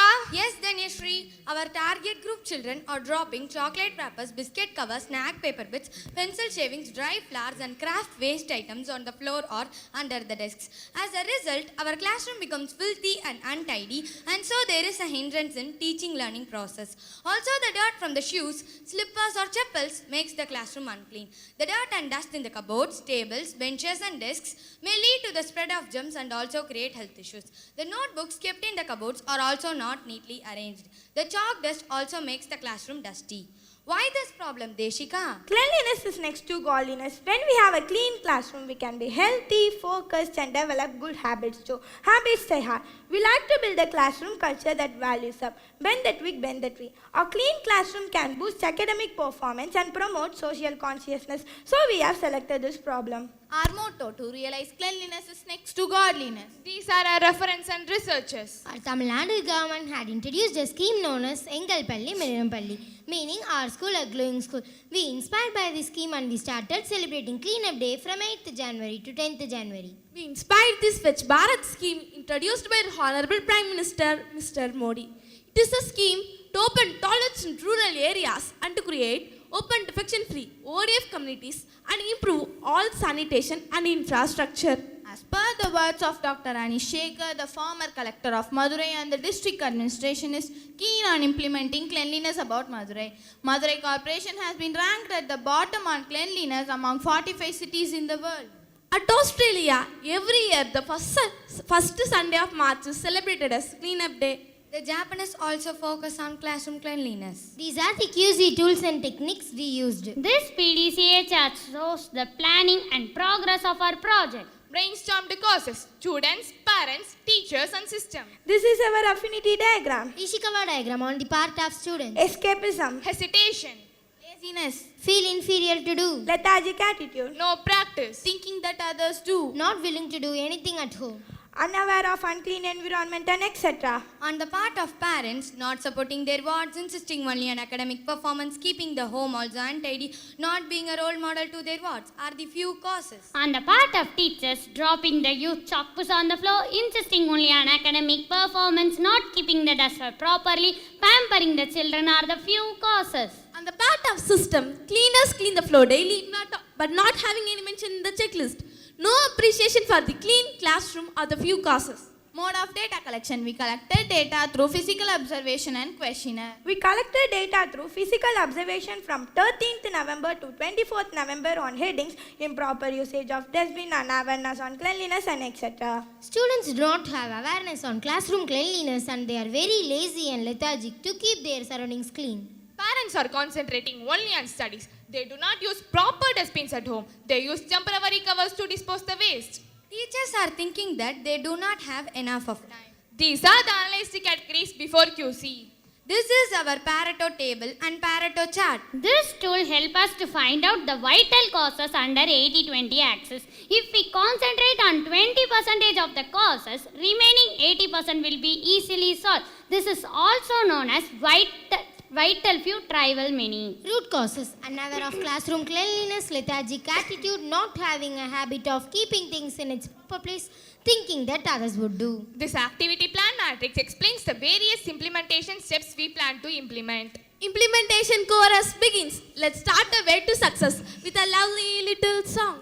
Tidy up the classroom, tidy up the classroom, let's make it look great, let's make it look great. It's time to make our classroom look great. It's time to make our classroom look great. Clean up the classroom floors, clean up the classroom floors. It's time to tidy up. It's time to tidy up. Clean up the classroom desk, clean up the classroom desk. It's time to tidy up. It's time to tidy up. Tidy up the classroom, tidy up the classroom. Let's make a new class.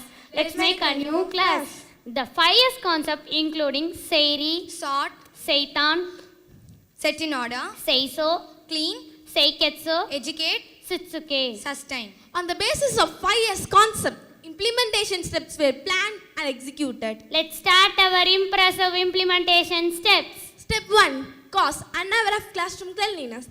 Our class teacher, Mrs. G. Lakshmi, insisted about the tidy classroom, which helped run the class smoothly, and she also advised to get rid of the things that not needed anymore.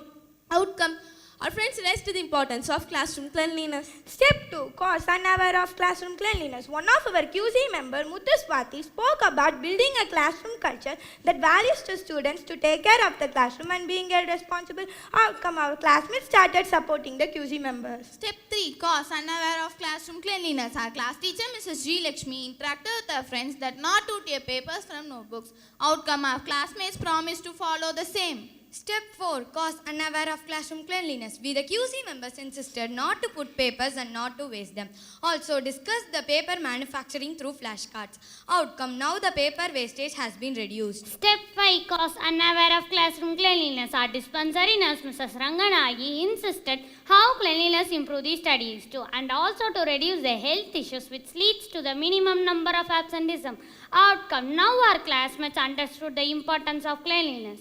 Step 6. Cause unaware of classroom cleanliness. One of our QC member, R. Vaishnavi, insisted the students not to tear paper from notebooks, and it was strictly monitored by QC members who were appointed as row in charge. Outcome, our friends who tear papers are not doing so. Step 7. Cause unaware of classroom cleanliness. Our QC leader Kritika was appointed as cleaning motivator. She conducted a drawing competition on the Hating Our Clean Classroom.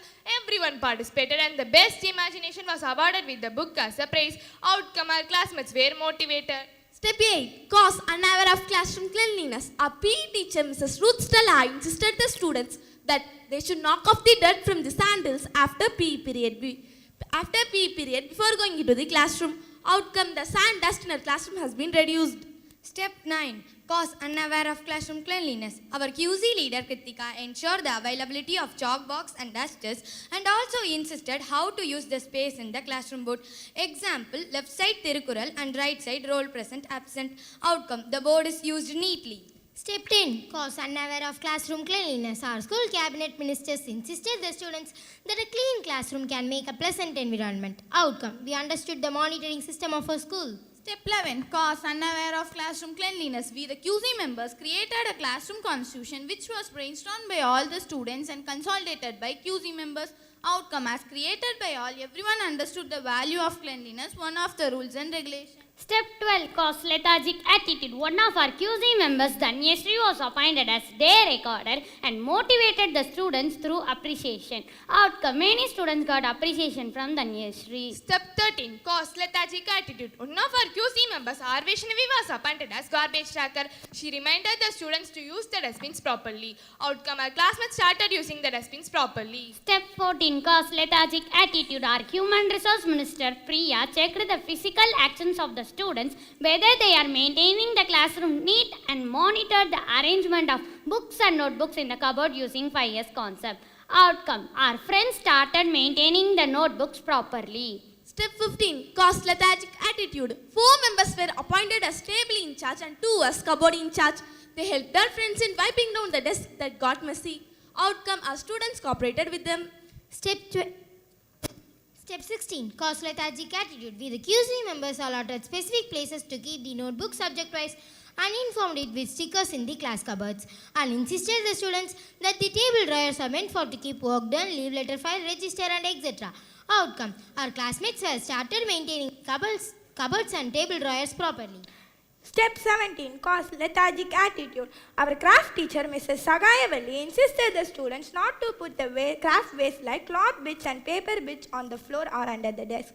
She also insisted that the craft waste should end up in the dustbins. Outcome, our friends have developed the habit of cleaning their own things. Step 18. Cause lethargic attitude. Our headmistress, Mrs. Vidyavati, insisted about classroom cleanliness. Outcome, now our classmates started keeping the classrooms clean as per the words of our headmisters. Step 19. Cause lethargic attitude. We the QC members allotted some specific space to arrange the bags and lunch bags and check whether they are arranging their bags in neat way. Outcome, our classmates started arranging their bags in neat way. Step 20. Cause not having a habit of keeping things in its proper place. Our classmates were divided into 4 groups. Each group has a group leader. They check whether the students are keeping the playing materials in its proper place.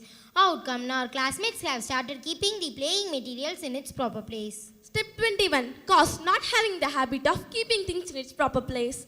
Every classroom in our school has a class ministry. The responsibilities of the ministers are defined and displayed in the softboard. Outcome, our students started to following this. Step 22. Cause thinking that others do. Our classroom cleaner Muthulakshmi explained the various troubles she facing while cleaning our classroom. Outcome, our friends understood her and started supporting her. This is the letter given by a class teacher to maintain a notebook for appreciating our classmates who are maintaining the tables and desks properly. We collected data again through these same factors. These are the analyzed categories after QC.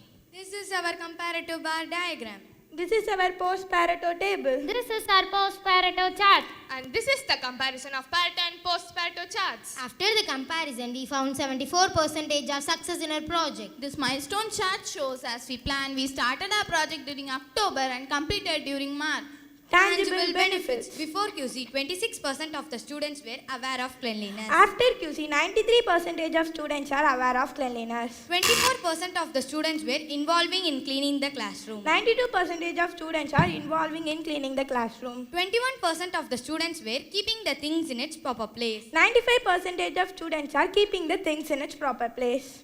This is the comparison of tangible benefits using bar graph. Intangible benefits. Students have started realizing the value of cleanliness which improve the academic performance. Students have become responsible. Awareness on cleanliness have been increased. Team spirit has developed. According to 5S concept, under Shitsuke, be standardized. Standardization. Besides the leaders, cabinet ministers of the school and the row in charge of the class speak on clean campus once in a fortnight. To create accountability, students have framed the classroom constitution where cleanliness is an important article.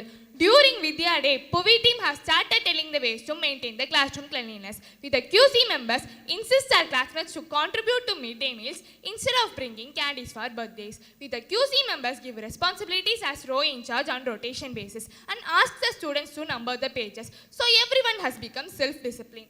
Impacts of our project. Kaushika, can you say the impacts of our project? Sure. First of all, we have personal benefits, right? Yes, Kaushika, I can create PPT now. I myself understood the Pareto and I drew. When I see any dirt at home, I automatically try to clean it. Yes, the same I feel, so I also try to maintain myself clean at my home. Our language skill has been developed. I learned to speak boldly. I thank our school for the golden opportunity given. Conclusion. As we wrapped up our project, a remarkable transformation unfolded.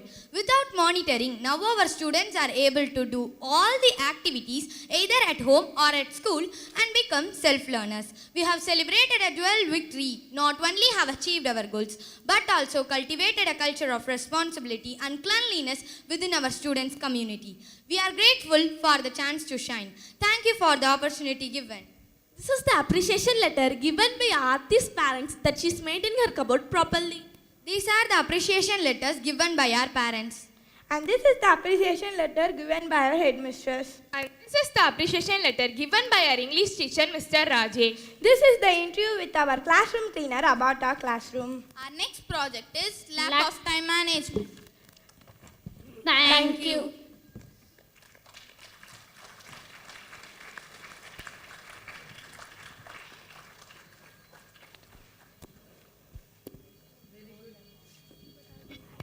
The time taken is 15 minutes and 26 seconds.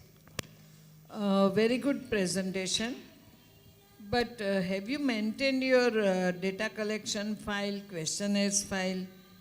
Anything have you maintained? Do you have here? Yes, ma'am. Okay, very nice.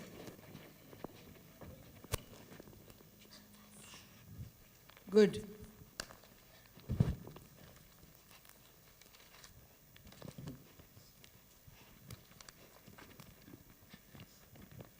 This is the questionnaire for students, sir. And ma'am, this is the questionnaire for teachers. Okay, good. These are the analysis.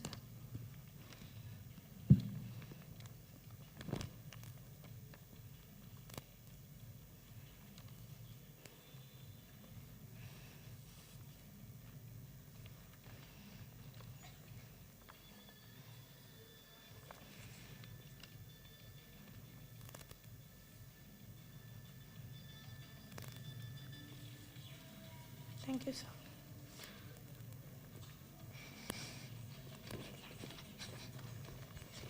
Thank you. Thank you. Thank you. Thank you.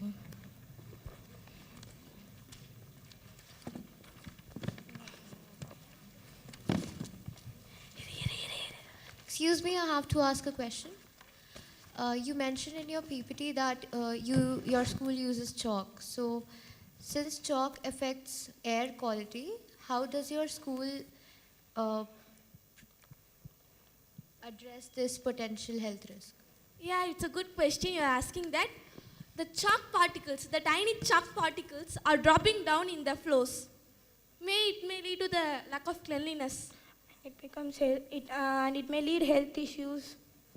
No, my question is, how does your school address this issue?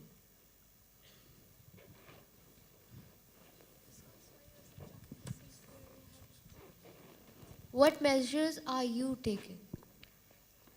To avoid chalk dust. Sorry? To avoid chalk dust. Right. What's your question? Can you please repeat it? I am asking, since chalk affects the air quality, what measures, what initiatives does your school take to address this potential health risk?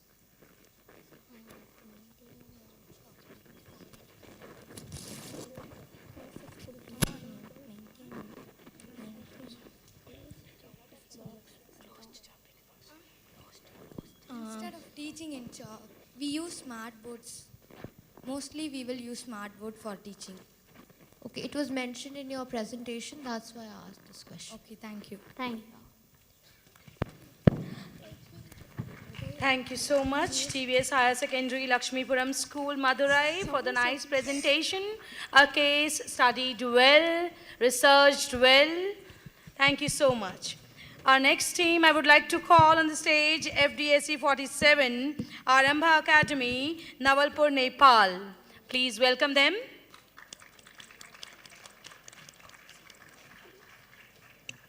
So why are the lights on?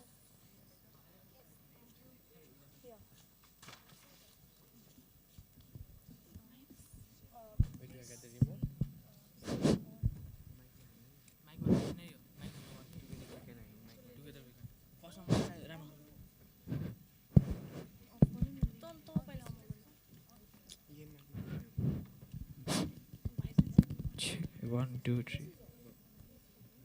Jai Shri Ram.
Warm welcome to respected teachers, judges and audience. We are students of Arambha Academy, Nepal. We welcome you all to our case study presentation.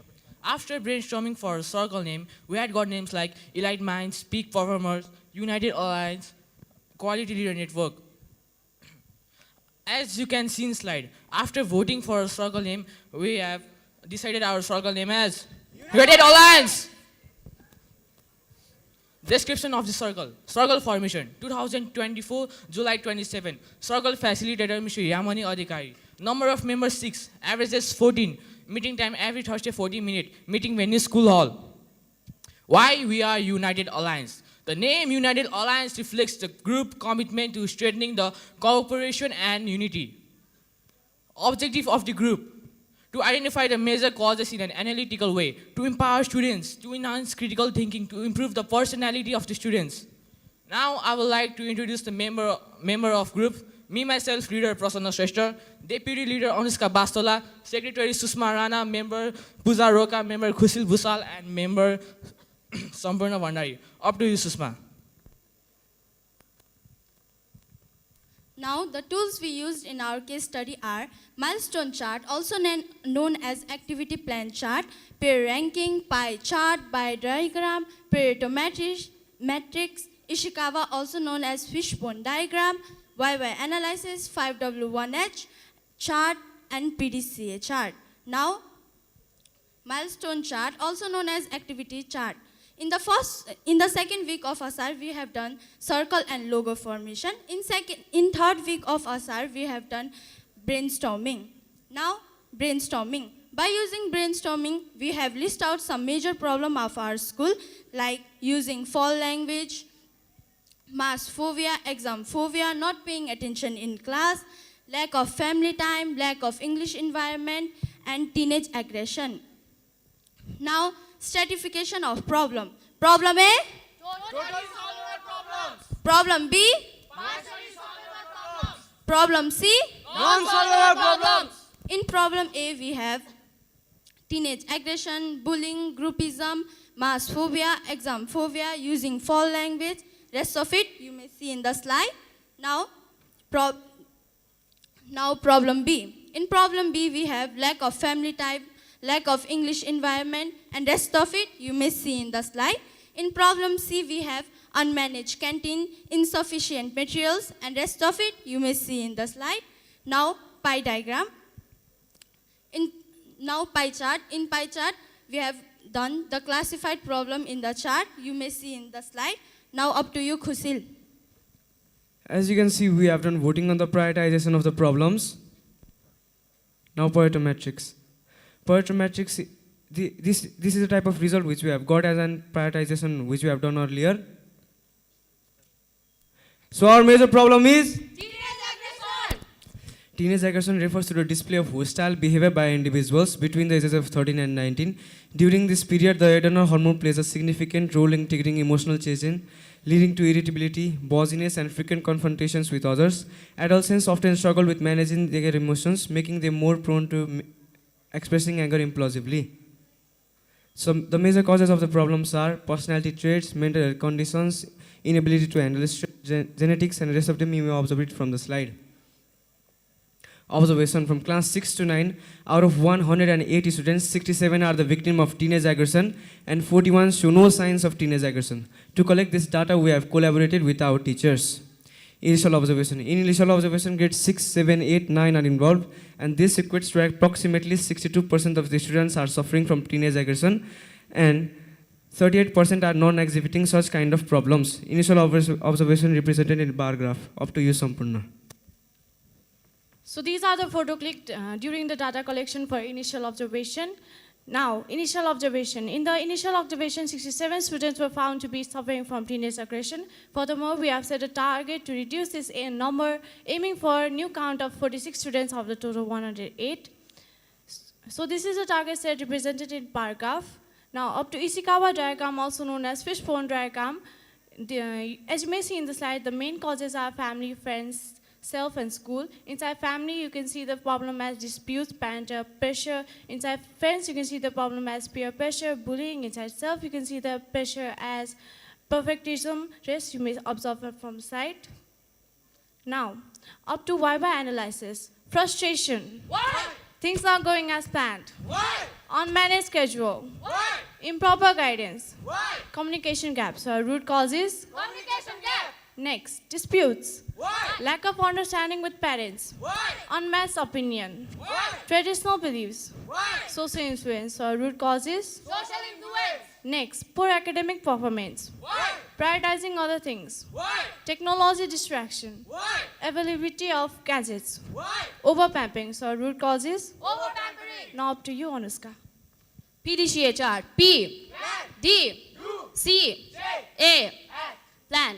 To increase parental involvement, consult the students and make them practice meditation regularly. Do. We conducted various programs and activities mentioned above with the help of our teachers. Checked. After conducting such programs, we again went to the surveys and compared the data.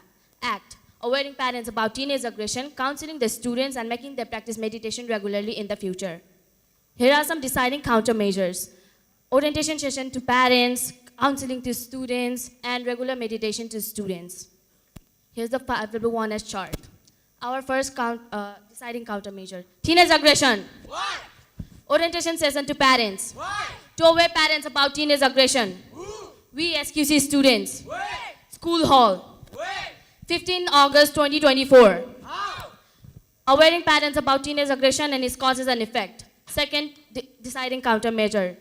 Teenage aggression. Why? Counseling to students. Why? To build self-esteem and confidence. Who? We SQC students. Where? School premises. Where? 22nd August 2024. How? With the help of our teachers. Here is a photograph of the counseling done held by the SQC. 5W1H. 5W, teenage aggression. What? Regular meditation to students. Why? To promote mental well-being. Who? We SQC students. Where? School hall. Where? 29 August 2024. How? By making them practice meditation regularly. Now up to you, Pooja. In final observation, in the concluding observation, out of 108 students, 51 students are still suffering with teenage aggression, while about 57 students have totally overcome it. This signifies that roughly 47% of students are still facing with teenage aggression, while about 57% of students have totally overcome it. Final observation representing in the paragraph, as you can see in the slides. As you can see, the comparison between initial observation and final observation representing in the paragraph. Obstacle that we face: limited time and resources, lack of social support, overpositiveness of parents, inability to attend circular classes or seasons or others you may see in the slides. Benefits: teamwork and unity, build leadership, self-confidence, time management skills, communicating skills, others you may see in the slides.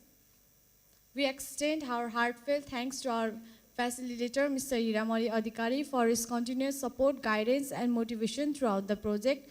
We also sincerely acknowledge the cooperation and support of our school respected teachers and school administration, and also Quest Nepal and City Montessori School for giving us such this opportunity.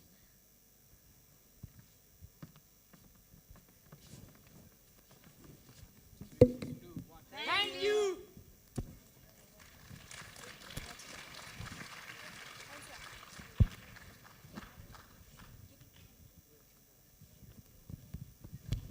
The time taken is 9 minutes and 30 seconds.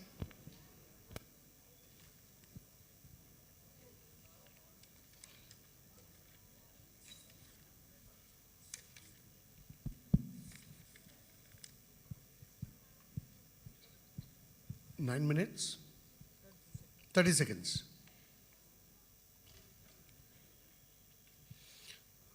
Okay, what was the topic? Teenage aggression. Yeah. Aggression, right? Yes. So you did an extensive work on it? Yes, sir. You got findings? Yes, sir. But why was there aggression in your voice when you were presenting it? We were trying to... Did you work on it? Yes, sir. There was aggression in your presentation? No, sir.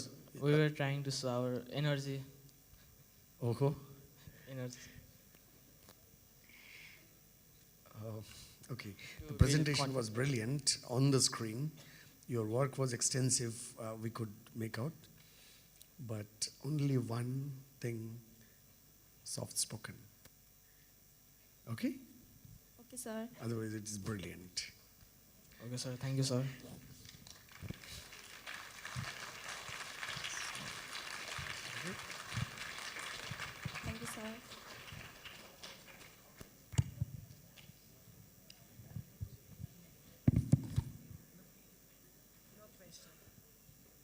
Thank you, ma'am. Thank you. Thank you so On or much. off? Arambha Academy, Nawalpur, Nepal. Thank you so much. It was really a nice presentation. Now I would like to call upon stage TS 18, Little Angels High School, Gwalior.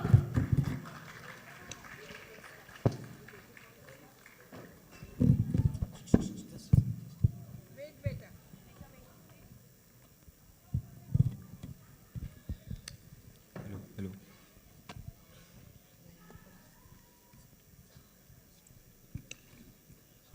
Hello.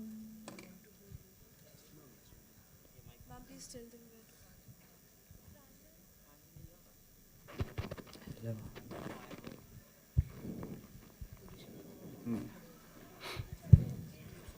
Job. Fucking hell.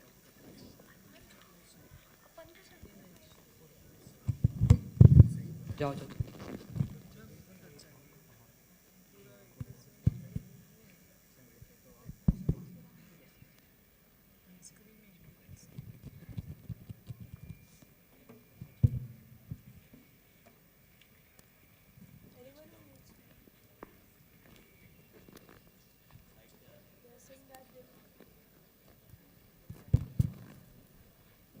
Yep. Także miał.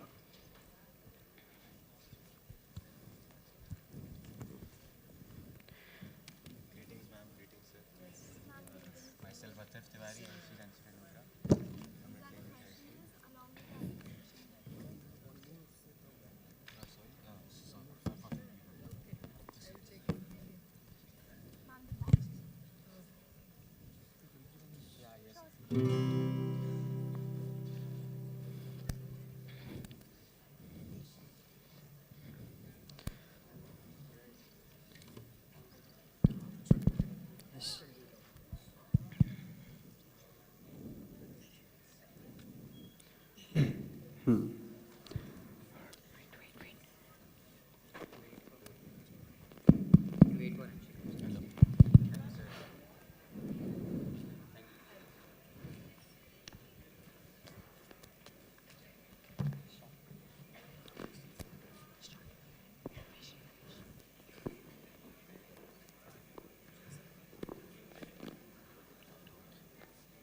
सारी उम्र हम मर मर के जी लिए, एक पल तो अब हमें जीने दो। सारी उम्र हम मर मर के जी लिए, एक पल तो अब हमें जीने दो। ना ना रे ना ना रे ना ना रे ना ना ना रे ना ना रे ना रे ना रे ना। Give me some sunshine, give me some rain, give me another chance, I wanna grow up once again. Give me some sunshine, give me some rain, give me another chance, I wanna grow up once again. कंधों को किताबों के बोझ ने झुकाया, रिश्वत देना तो खुद पापा ने सिखाया। 99% मार्क्स लाओगे तो घड़ी, वरना छड़ी। लिख लिख कर हथेली पर पड़ा अल्फा बीटा गामा का छाला। कंसंट्रेटेड H2SO4 ने तो पूरा बचपन ही जला डाला।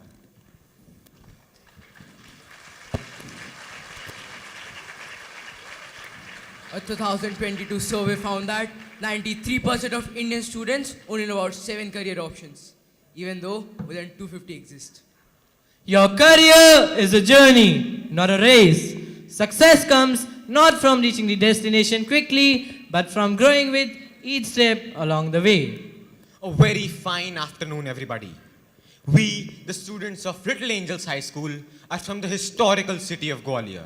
Our school is CBSE affiliated IGCSE and GCE ISO 9001-2000 certified member of UCFI and ISFI. Our facilitators, Mrs. Deepa Arora, Mr. Devendra Sharma, and our coordinator, Mrs. Megha Sathe, under the mentorship of Mrs. Tina Olyai and our school principal, Dr. Mrs. Shabana Rehan.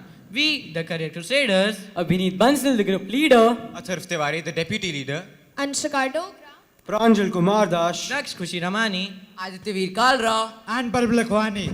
We, the Career Crusaders, leading with purpose, breaking barriers, and building futures. Our school has been participating in various international and national conventions on the Students' Quality Control Circle in various countries like Mauritius, Nepal, Turkey, Sri Lanka, etc. Our school has won 12 Ishikawa, 8 Deming, 4 Duran, 3 Best Case Study, 7 Gold Award, and 1 Excellence Award. Step 1. Identification of the work-related problems. In this, we brainstormed ideas and categorized them into A, B, and C, where A stands for the problems solvable by us, B, the problems solvable by the help of teachers, and C represents the problems which can be solved by the help of the management. Step 2. Selection of the problems. We listed the problem we believed were necessary to address and selected one of them by voting. We voted the selected issues on a scale of 1 to 5. That led us to define a central issue, that is, lack of awareness regarding different career options among students.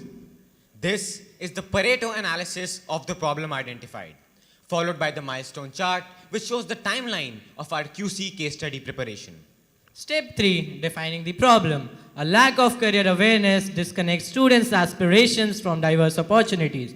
Limited guidance, societal pressure, and outdated information push them into stifling paths, conventional mindset, and leading to misaligned futures. To break this down, we created a flowchart that defines the very core of our issue at the heart of our case study. A problem centers on the effects of career problems among students. Our goal to make students aware about different career options. Impacts of the problem. Poor time management, Inadequate preparation for job market, Financial instability, low self-esteem, Misaligned education choices, Underemployment. Parental disappointment, targets of achievement, encouraging students to explore various career options, identifying essential skills required for desirable careers, gaining basic financial literacy, discovering effective job search strategies, encouraging them to volunteer in different activities, Encouraging the students to live a happy and healthy life. Step 4. Analysis of the problem. Using the 4W1H chart, we identified how this issue affects students. what? Awareness regarding career options. where? School and Zoom meetings. when? 22nd May 2024 till present. who, QC team, How? Data collection through questionnaire. Objectives. What is our motive to take this problem for our case study? to promote awareness regarding different career options, To help students make their own choices. to help them live a happy and healthy life, To protect them from being compelled to choose a profession under parental or societal pressure. Step 5. Identification of the causes. We use the Ishikawa diagram or the fishbone diagram where we use the YY technique to dig deeper into the causes. We divide the causes into 4 major heads, namely school, student, society, and family. School, soft skills not emphasized. Why? Lack of skill development programs. Not enough discussions by teachers related to career. Why so? Because teachers have to complete their syllabus on time. Lack of career counseling sessions. Why is that? Lack of career counselors. Students, stress and anxiety. why? Competitive job market. Insufficient information, Why? inaccessibility to adequate career counseling, Society, race to follow a trend. A trend? But why? It would boost their social recognition if gained success. Feeling of being an average performer. Is it? But why? Because society judges everyone by academics.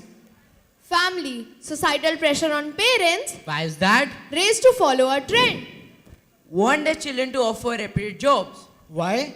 Want to boast their children to gain social recognition. Step 6. Validation of root causes. These are the root causes we identified by breaking down the main problem into smaller parts. This is the Pareto analysis of the root causes. Step 7, data analysis. In this, we use a survey method to gain knowledge about questions related to career from 255 students of grade 10. And one of the major issues we found that the students particularly felt pressure from school which limited their career of choice. Step 8, developing solutions. Here, we listed out the causes as well as the problems faced by the students and developed an activity plan matrix. School, conventional mindset of parents. As a solution, workshop for parents was conducted. This resulted in parents gaining awareness regarding the emerging career options. Family, warn the children to opt for reputed jobs. As a solution, we created a podcast series. The result that came out was parents gained knowledge about different career options which are also reputed. Society, race to follow a trend. As a solution, we advise students to follow their own dreams rather than following a trend. As a result, students realize the importance of following their own dreams. Students, stress and anxiety. As a solution, we organized sports and various co-curricular competitions. As a result, reduced stress and anxiety. Strategies. Strategy 1. Questionnaire with students. We distributed questionnaire with students to ask them about their aspirations and goals for the future. Strategy 2. Here, we conducted expert sessions with teachers of different streams and asked them to tell about different career options. Strategy 3.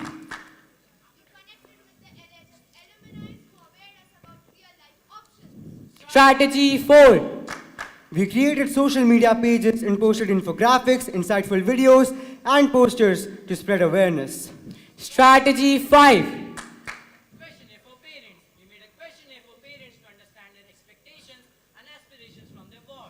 Strategy 6. We created a podcast series with teachers who are experienced in the line of stream. Strategy 7. Orientation session for parents was conducted to aware them about various career options that are also trending. Strategy 8. We created a WhatsApp group with subject HODs and students to let the students ask their respective questions. Strategy 9. We created a fun interactive quiz, namely, Who Am I?, where we asked them questions and told them to guess the career option. Strategy 10. We conducted stress relief sessions which included art competitions, sports competitions, chess, yoga to have a fun and interactive session with them.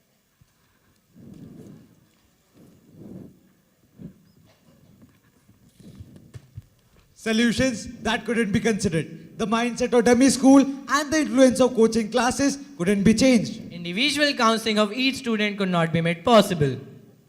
Step 9, foreseeing probable resistance. We foresaw the resistance by the children and their parents. Example of that was, each parent cannot be convinced to let their child participate in all activities. As a solution, workshop for parents was conducted. Every student may not be willing to open up and share their problem. As a solution, support groups of students were created to reduce their hesitancy. Not being able to change the mindset of students in a short period of time. As a solution, we conducted monthly counseling sessions with the students. Students were unwilling to approach the school counselor. As a solution, we dedicated special seminars during school hours to open up their mindset. Step 10, trial implementation and check performance. Here, we implemented the solutions, and to measure their success, we used the Deming wheel, also known as the PDCA cycle. Plan to make students more aware about different career options, to help them navigate their journey by telling them about various career options. Do conducting webinars, educating students from an early age about various career options and awareness on social media. Check, collecting information through Google Forms and questionnaires. Action, conducting counseling sessions, organizing workshops and seminars to increase awareness. Step 11, regular implementation. Regular updates on social media. Regular doubt clearing sessions. This is the data collected after the implementation of our strategies and solution. This data was collected from 255 of our students of grade 10. Step 12, follow-up and reviews. We conducted career counseling orientations and weekly doubt clearing sessions. Tangible gains. Are you certain about your choice of career?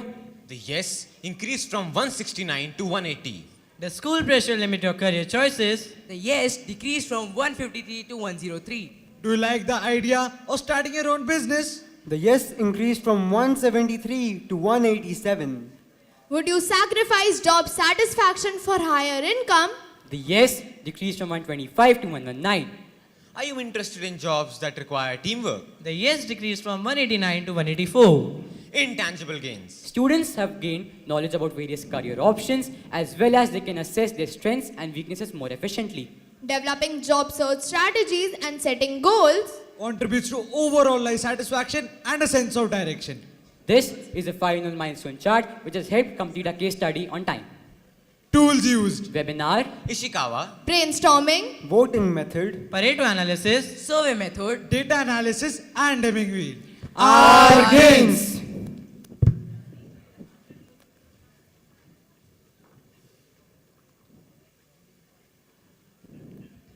leadership quality, Self-discipline, and team spirit.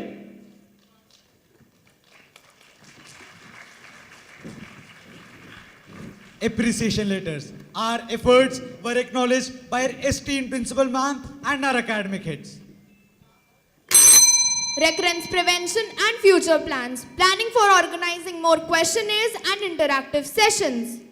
Our heartfelt gratitude to the organizing committee of the 25th International Convention on Students' Quality Circles and City Montessori School, Lucknow, for giving us this golden opportunity to showcase our talent. We are also thankful to the teachers, management, and students of Little Angels High School who directly or indirectly helped us with our case study. Topic for our next case study. Lack of financial literacy among students.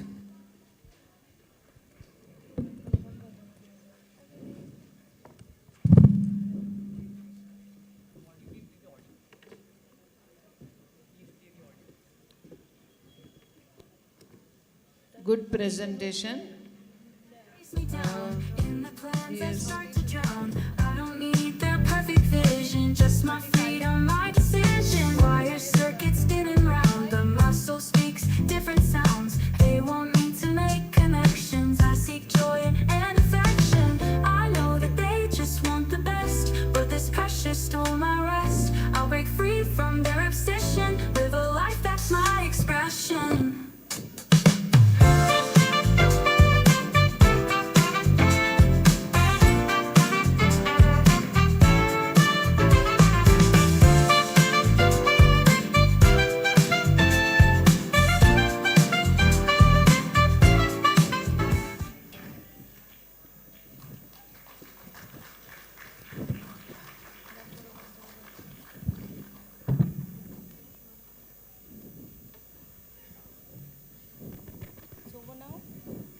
Time taken.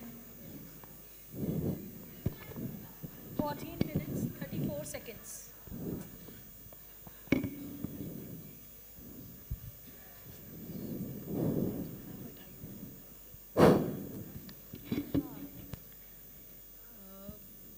Good presentation. Thank you, But what you have done, your data collection, everything I have seen here, but where is the rough work? You have not done directly in computer, no? Questionnaires बनाया था, 255 students का data कहीं होगा ना? Please show the pie chart, please. No, I know that. Yes, ma'am. I want to know if you have worked in field, real field, so then there must be documentation of that. Definitely, ma'am. May I answer that? Yes. Ma'am, we have that data. We use the school authorities and taken out 250 of about printouts and then distributed among the students. We have that data collected with us. Okay, where is it? Ma'am, I guess we don't have it right now because it was quite bulky. We have it with our Next time you should have. time. When you work, then it should be there. Documentation is always asked anywhere, whether you fill online or whatever is there, documentation is necessary. We'll keep that in mind. And before QC and after QC, 2 types of data should be there. And ma'am, can I add on? We may not have the documents, but we do have the pictures of the students filling in the information in it. so we can show you that, but we don't have the physical I know copies you right have now. worked. I don't ask that you have not worked, but next time you should take care of this. Okay, sure, sure.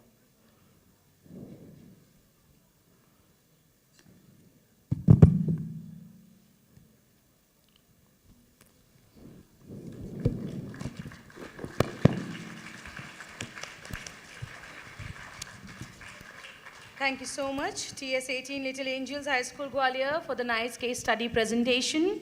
Now, I would like to call FDSC 56, our last team of the evening for this case study presentation, the Granada Academy, Bangladesh.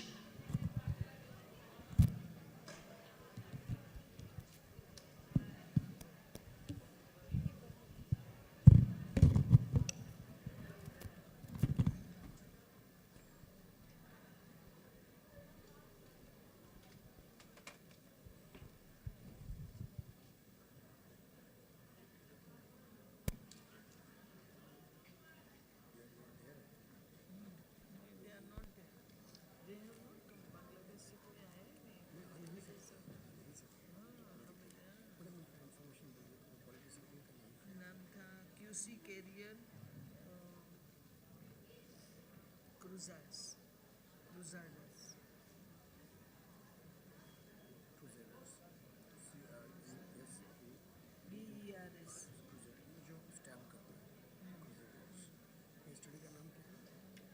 Lack of awareness for career counseling.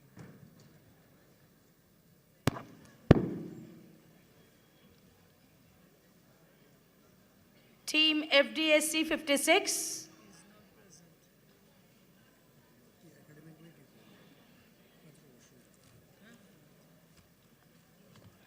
Okay, I believe they are not here. So here we wind up with the teams, and I would like to request our esteemed judge, Mr. Raj Shankar Das, to please be on the stage to shower the words of wisdom and blessings on our children. So please be on the stage.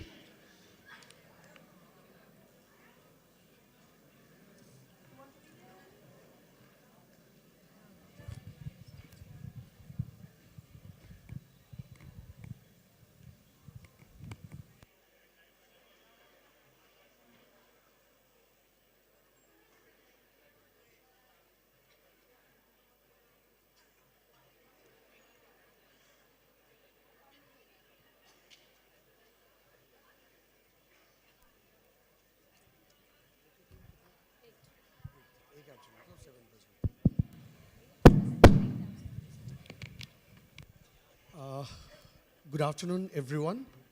I hope all of you have enjoyed it thoroughly and learned something good from these case study presentation, as I did.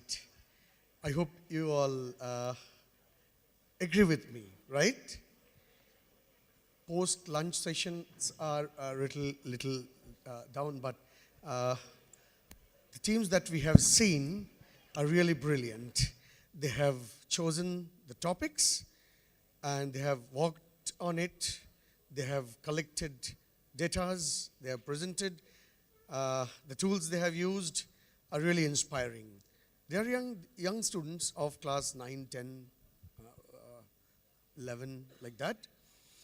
And the work they have done are really a benchmark for all of us. And this is QC Circle that teaches us to do a thing in a different way. And I would like to quote, champions don't do different things, they do it differently. So all the students, those who are doing these things through QCs, they are doing it for the betterment, and they will one day definitely lead the world. Thank you.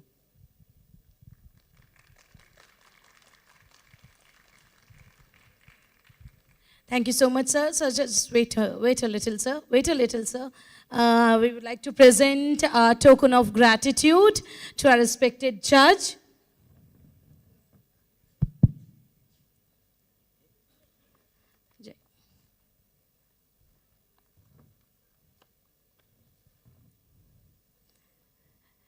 Thank you so much, sir, for your precious time and your valuable inputs which you provided here. Thank you so much, sir, once again. Now I would like to call our another respected judge, Mrs. Kalpana Joshipura, to enlighten you with her words of wisdom. Ma'am, please be on the stage.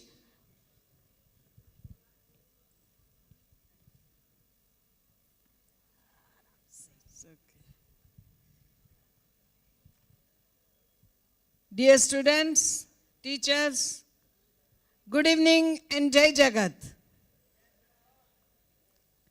We have really enjoyed all the case studies today, and I am happy that most of schools have improved their quality of presentation.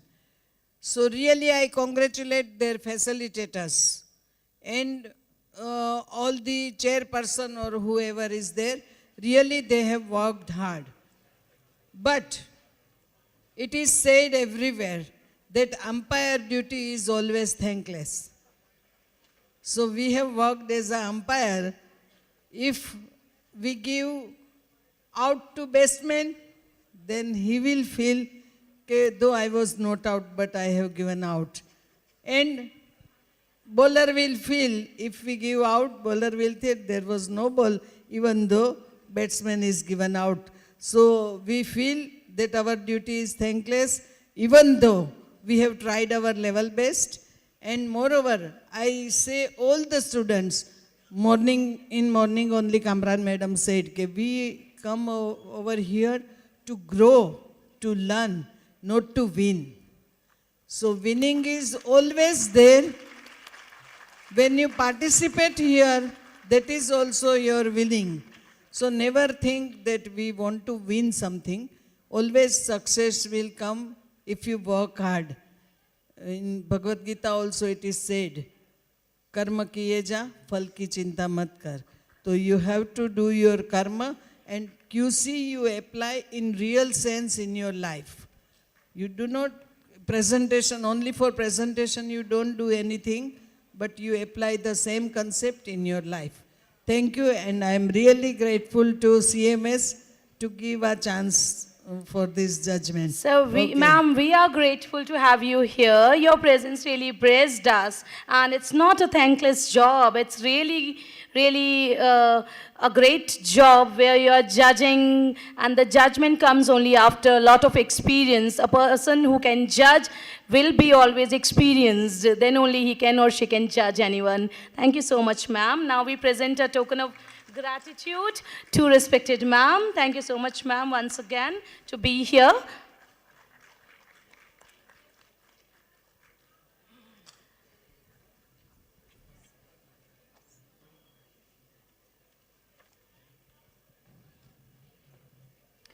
I would like to add, I would like to request all the audience to give a big round of applause for all the teams present here.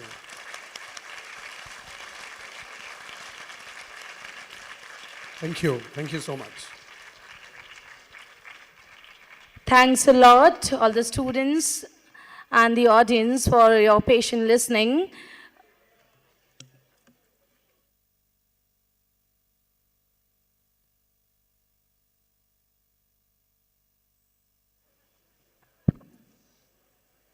Now I request the students to disperse along with their class teachers.